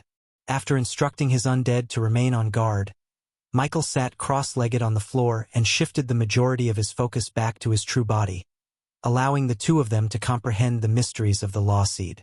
Together, only after the original body paused did Michael's body in the land of origin regain the ability to freely divide its focus once more. When Michael and his original body finally withdrew from the depths of the law seed's illusion, both were left trembling in silence. The visions of rivers, storms, floods, and oceans still echoed through their minds like the crashing of waves. For a long moment, they could only sit in stillness, trying to steady their souls after brushing against a truth too vast to fully grasp. It was then their gazes finally shifted to the series of glowing panels they had left unattended. Skill advancement. Water wall intermediate mastery. Skill advancement. Water wall advanced mastery. Michael blinked. The jump alone would have been shocking, but the notifications hadn't stopped there. New skill acquired. Water blade. New skill acquired. Aqua bind. New skill acquired. Frost shards. New skill acquired. Ice armor. New skill acquired. Ice ball. New skill acquired. Frozen lance. 6 new skills. Every single one water or ice related. And none of them at basic level. Everyone already stood at least at intermediate mastery. Michael's lips parted in disbelief. So this? He whispered. Michael's mind thought back to the effect of his true person title and his gift, the Eye of Truth. When one thought of it, the 2 gave him an advantage in terms of comprehension. The Eye of Truth had let him glimpse the essence of water, and he had managed to carve out skills rooted in that very comprehension. Michael quickly skimmed the descriptions. Water blade condenses water essence into a sharpened edge. Aqua bind condenses liquid chains that can turn to ice to restrain. Target. Frost shards condenses cold water vapor into crystalline. Projectiles. Ice armor forms a layer of hardened frost over the body, reducing damage. Ice ball condenses water into a solid sphere of ice and hurls it at a target. The impact delivers blunt force along with freezing energy, slowing or immobilizing the enemy. Frozen lance focuses water into a spear of ice capable of piercing. Defenses. Michael clenched his fist and thought back to another panel. Your affinity with the world has increased significantly. Does that mean I'm more or less a genuine genius now? Michael murmured. Michael conveniently ignored the fact that even if that was the case, he had gotten it from cheating. This evolution had indeed brought him a lot. It was then Michael thought of one last thing he was curious about. His talent. Chapter 597 Talent Mutation. This evolution was unlike his previous ones, where even the sole representation of his talent had never truly manifested outside. The change reminded Michael of something he had once read on the Supers forum. Talent mutation. It was said that if one was fortunate, during advancement to rank 3, their talent could undergo mutation and become strengthened. The phenomenon was common enough that when it didn't occur, people often considered it simply bad luck instead of seeing it being seen as the normal outcome. Michael wondered if that was what had happened to him. Had this evolution strengthened his talent ahead of time? He didn't know, but the thought left him expectant. Resolving himself, Michael's body within the damaged coffin of the Forgotten reached into his soul space. At first glance, everything looked the same as before: his spear and the cauldron, the sole representations of his talent, floating in the void. The cauldron's surface appeared unchanged, but the moment his senses brushed against it, a shudder ran through him. Something was different. Driven by instinct, he attempted something he had never managed with the cauldron before, something he had only been able to do with his spear and the coffin. He tried to draw it out, and it answered. The cauldron stirred, rattling in his soul, before it suddenly tore free of its place and emerged. Michael's eyes widened. It actually came out. However, there was a difference. Unlike his spear or coffin, which always manifested as solid, tangible things, this cauldron was different. It looked real. Its surface gleamed faintly, its body massive and imposing, but Michael could tell with just one glance that it wasn't fully physical. It was an illusion form, a projection of his talent given shape. Yet, even in this hazy, illusory state, the moment the cauldron appeared, a stream of information entered Michael's mind. It wasn't a voice, nor was it text. It was instinct, his talent whispering to him what had changed. The cauldron could now eat. The word pressed into his mind with such certainty that he froze. Eat, devour. The vague idea carried weight, but no specifics. Feed it and it would consume. For what purpose, Michael couldn't tell. But he knew instinctively it wouldn't be something simple. Even so, a problem rose immediately. If it could eat, what exactly could I feed it with? The question lingered until, in the corner of his awareness, another thought surfaced. His body in the land of origin stirred, eyes narrowing toward the pile of corpses at his side. Most were useless husks, their souls long stripped away by Prince. To other necromancers they were worthless, but perhaps, Michael hurriedly moved one into his storage space. Inside the coffin world, he extended his hand into that same storage and pulled the corpse out. With a heavy thud, the body landed beside him, massive and grotesque even in death. The instant the corpse appeared, the cauldron shuddered. The illusionary surface trembled, and faint ripples of light coursed along its body. It was like watching a starving beast catch the scent of food. Michael's breath quickened. So that's it. It wants this. Following instinct, he didn't resist. He allowed the cauldron to act. At once, light spilled from the cauldron's illusory rim. Threads of brilliance stretched outward, coiling around the corpse. The body rose from the ground as if weightless, shrinking steadily as it floated toward the cauldron. Inch by inch, it compressed, its massive frame folding upon itself until it was no bigger than a fist. Then, with a final pull, it vanished into the cauldron's shadow. Boom! A muffled vibration echoed through Michael's soul. The cauldron emitted a deep hum, its surface glowing faintly as if something within it had ignited. Waves of light rolled across its body, painting it with ephemeral patterns. Michael's eyes widened in shock. So it really can. His words trailed off as instinct screamed at him to use the eye of truth. He obeyed instantly. His gaze sharpened, soul energy pouring into his eyes as he activated the gift. The world shifted into threads, illusions, peeled away, and yet, all he saw when he looked at the cauldron was fog. Thick, impenetrable fog. The eye of truth, which had stripped apart the very structure of a law, revealed nothing here. Michael's heart pounded. That alone said more than anything.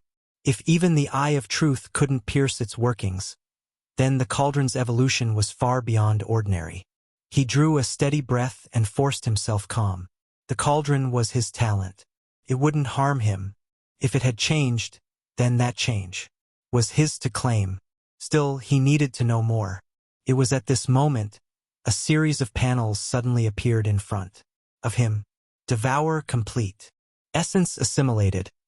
Monster corpse. Rank 3. Evolution points. 355. Michael froze. Evolution points? Michael wasn't a stranger to evolution points. They were, in fact, the very foundation of his current strength. But when had they ever come from this? Until now, evolution points had always been tied to the soul. He gained them by increasing the number of undead under his command, or by consuming spirit crystals and specialized potions that nourished the soul. That was the system he had grown used to. Yet now, after feeding a mere corpse to his cauldron, the familiar notification had appeared. Evolution points. from direct devouring? The realization struck him like lightning. If corpses could truly be converted into evolution points, then this changed everything. Monster corpses were something he never lacked, not if he put his mind to it. If the cauldron could turn them into usable essence, then, as long as he had a steady supply of bodies, he would never run short of points again. His lips tightened, a tremor of excitement running through him. This wasn't just a small change. This overturned the foundation of his progression. This changed everything. Chapter 598. Evolution points crossing 10,000. Questions piled up as the last glow faded from the cauldron's skin. How does this devouring actually scale? Was it only corpses? Or could items count too? Would the cauldron accept them? Michael Gut said yes, but there had to be limits. Ordinary junk wouldn't move something that even the eye of truth couldn't pry open. If it could eat anything, then rarity, integrity, and concept density would surely matter. He glanced again at the panel in the air. Devour complete. Essence assimilated. Monster corpse. Rank 3. Evolution points. 355. 355. Michael murmured, frowning. For a rank 3? It felt low, insultingly low, given the pressure a genuine rank 3 could exert. If this was all he'd get per corpse, then increasing his undead would still be more efficient in the long run. 500 undead meant 500 steady evolution points per day, without burning resources. The cauldron's devouring was powerful, but perhaps it was a burst tool. Short-term spikes like chugging spirit potions. Michael rubbed his chin, replaying the corpse's condition. Incomplete, no soul, and the law seed was harvested. The more he thought about it, the more obvious the deduction became. These bodies were husks. The souls had been stripped to make prince's puppets, and the law seeds, which he now understood as one of the main pillars separating rank 2 from rank 3, had already been taken out. He'd fed the cauldron a shell. It had eaten, yes, but the meal had been flavorless. Michael's gaze drifted to his storage. A dozen seeds pulsed there like sleeping stars. Could the law seeds themselves be consumed? The thought made his chest tighten. Now that he knew what they were, condensed fragments of universal truth, the idea of tossing one into the cauldron felt like a waste or investment. He grimaced, recalling Lily's appetite. The little glutton had devoured more than 5. His heart ached anew. Am I starting to have troublesome undead? Michael thought of his other undead too before refocusing on the matter at hand. Still, if he kept hunting rank 3s, seeds wouldn't stay scarce for long. Michael let out a slow breath. Test carefully. 1 seed. Michael reached out into his storage space, drawing out a law seed. He chose another one related to the water element. The cauldron reacted the second it appeared. Michael didn't hesitate. Eat. Light poured from the cauldron. A few seconds later, panels flared in front of Michael again. Devour complete. Essence assimilated. Law seed. Water. Evolution points. 1,600. Michael sucked in a breath. 1,600. Michael's hand trembled faintly as he read the numbers again. 1,600. It was far beyond what he had expected. Compared to the 355 points he'd received from a harvested rank 3 husk, this was nearly 5 times as much. His lips pressed into a tight line, his mind racing through the implications. He glanced back at his storage. More than 30 law seeds pulsed faintly inside like caged stars, each radiating that same silent rhythm of truth. His pulse quickened. If 1 seed granted 1,600, then 30 meant nearly 50,000. 50,000.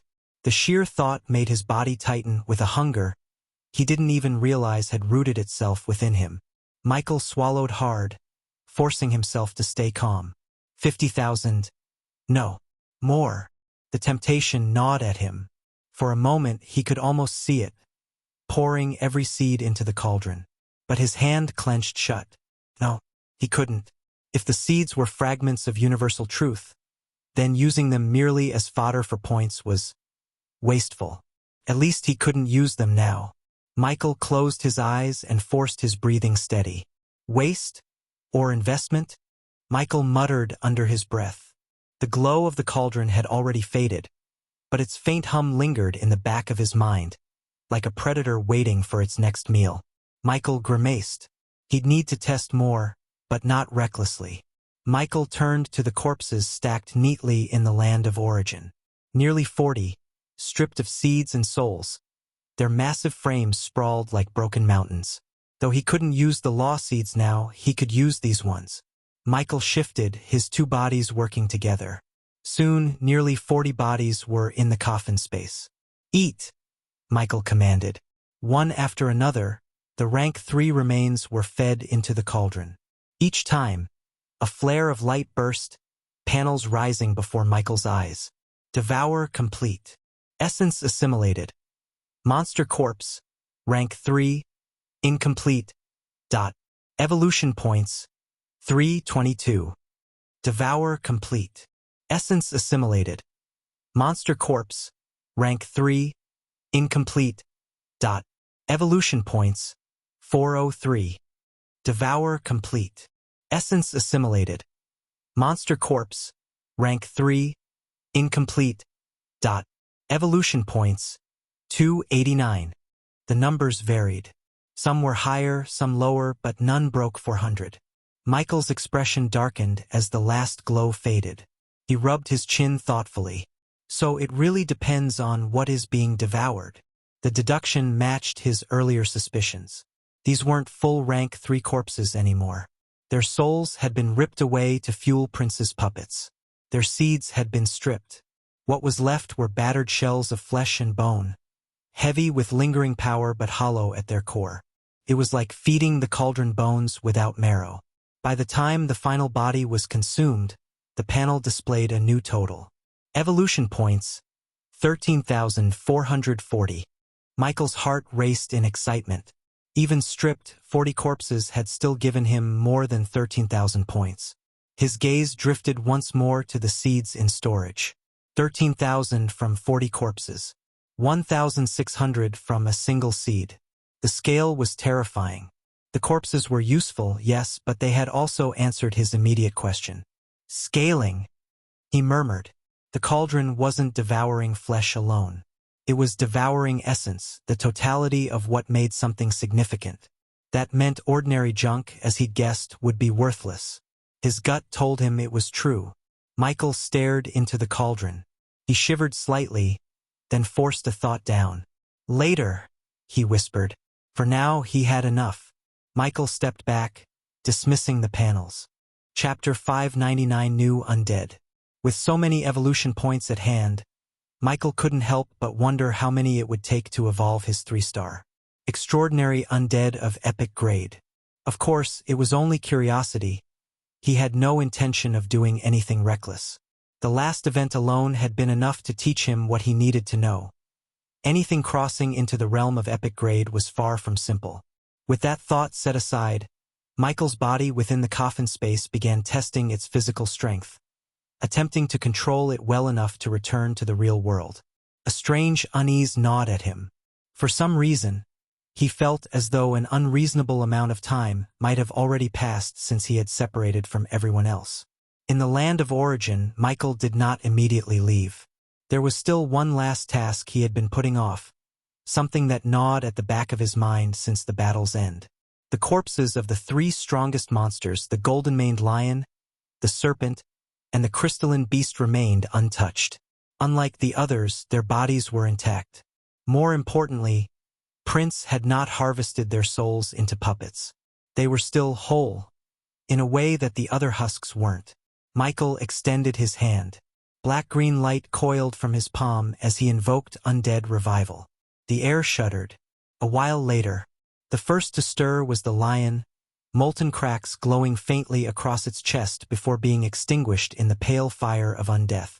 Its once proud mane lost its luster entirely, strands dulling to ash-gray as its eyes opened, no longer golden, but a chilling green.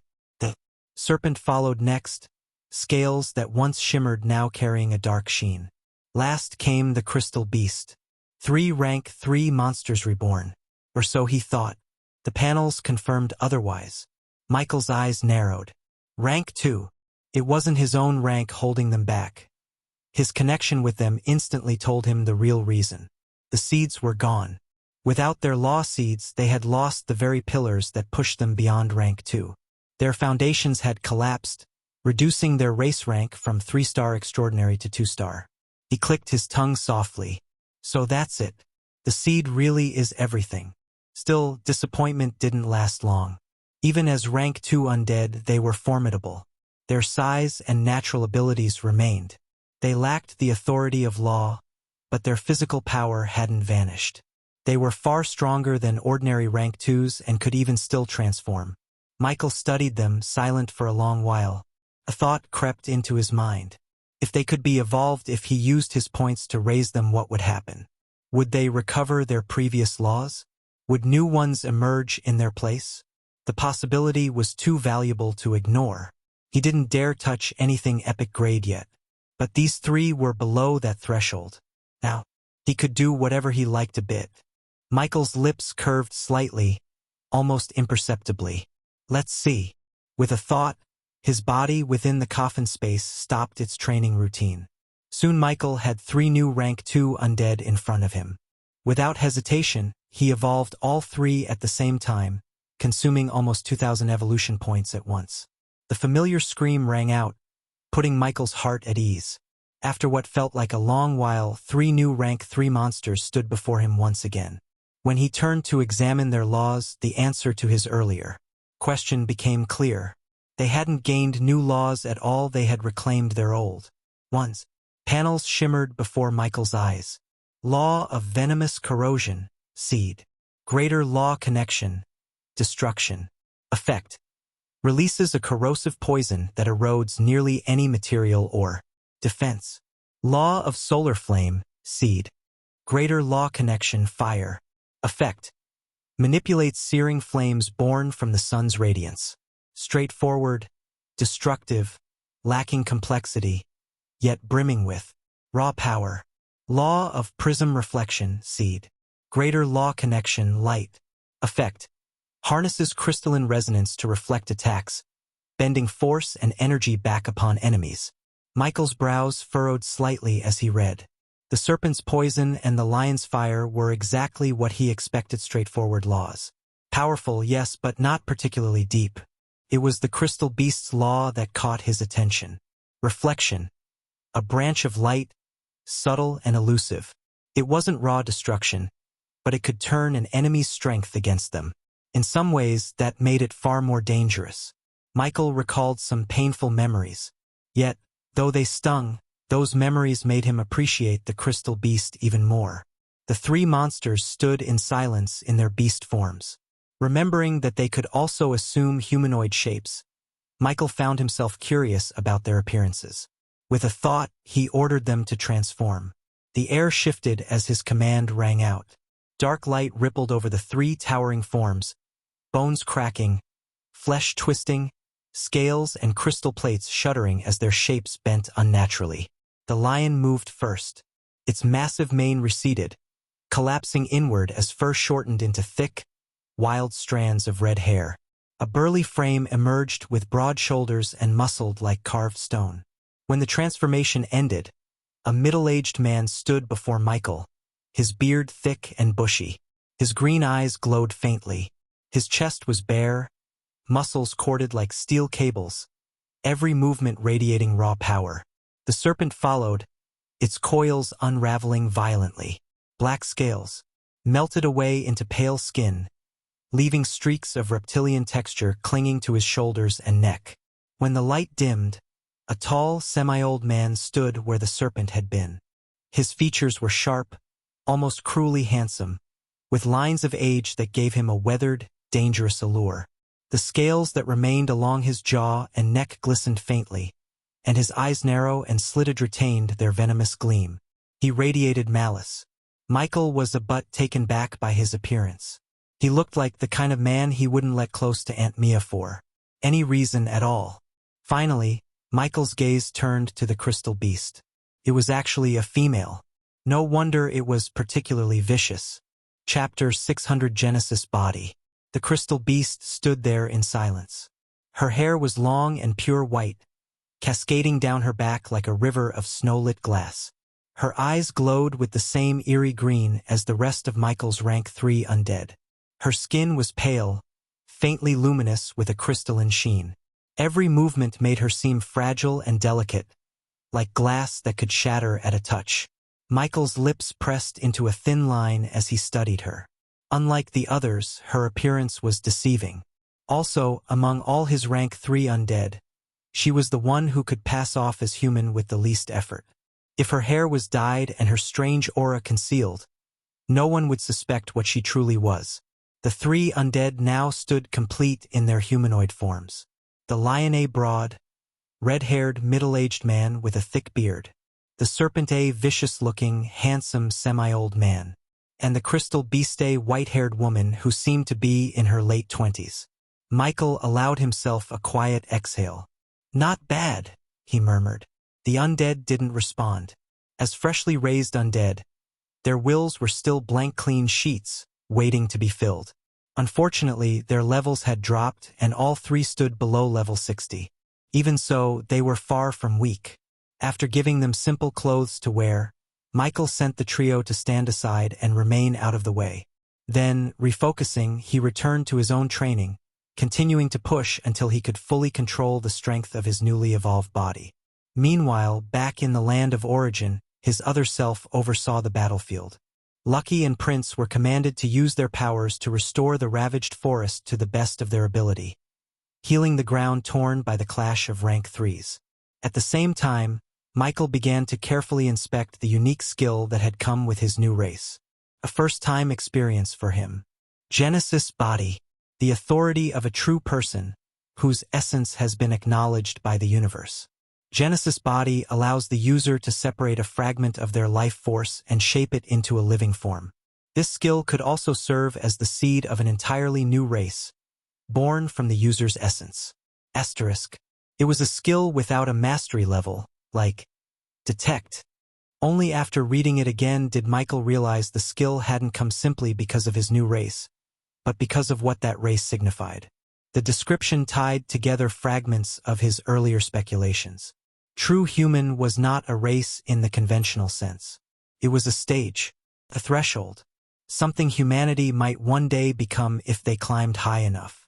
And at that stage, they would be called true persons, existences most likely akin to the so-called gods. If not for his talent, such a realm should have been unimaginably distant from him. Yet because of his gift, he had taken a shortcut. Even so, his mortal god title made it clear this form was not perfect. It was incomplete. These thoughts flashed through Michael's mind in an instant. But then the weight of the skill's implications struck him fully. His breath hitched. What? Michael's eyes stayed locked on the floating words. The seed of an entirely new race, born from his essence. His throat went dry. For a long moment, he could only stare, his mind caught between disbelief and a storm of speculation. Create a race? He whispered under his breath, the words sounding ridiculous even to his own ears. The thought alone was overwhelming. Raising undead was already enough responsibility. But this was creation. Michael forced himself to think it through carefully. Clones, yes. The skill's description made that much clear. Genesis bodies were extensions of himself, shaped from his own essence. That much he could understand and even accept. But the second part, the hidden potential, implied something different. If a Genesis body could one day, Michael's lips pressed into a hard line. If that's true, then doesn't that make me? He didn't finish the thought. He didn't want to. The panel called him a true person. A title of recognition, something the universe itself had acknowledged. If such a stage truly was the realm of gods, then maybe this was what defined them, not just strength, not just mastery of laws, but the ability to create, to leave behind a lineage born of their own being. Michael wasn't arrogant enough to think himself a god. He was still, fumbling in the dark, trying to grasp scraps of truth, barely managing to fight against creatures stronger than himself. But at the same time, the thought carried an odd allure. What would a race born of his essence look like? Would they be like undead, tied to him in loyalty, or independent, beings walking their own path? If they were truly born of him, would their growth feed back to him somehow like his undead legion did? Michael shook his head sharply, dispelling the cascade of wild possibilities. No, I can't think like that right now. Still, the question lingered like a thorn in his chest. What if one day, when he was stronger, when he truly reached the level of a true person, the system forced the issue? What if the act of creation wasn't an option, but a requirement? The more he thought about it, the more the pieces aligned with his other realizations. True human wasn't a race, it was a stage, a checkpoint. And Genesis, body might be the test of that stage. To be true, perhaps one had to prove not only that they could survive the universe's truths, but that they could add something to it. Creation. Michael's thoughts refused to settle immediately. If Genesis' body hinted at creation, then what did that say about humanity itself? After his evolution, he had wondered whether humans were truly complete. Was it because they were fragments of something greater? The theory held weight. Yet there were holes in the theory too. If humanity were fragments, what of the other races? Were they fragments as well, or were they complete in ways humans were not?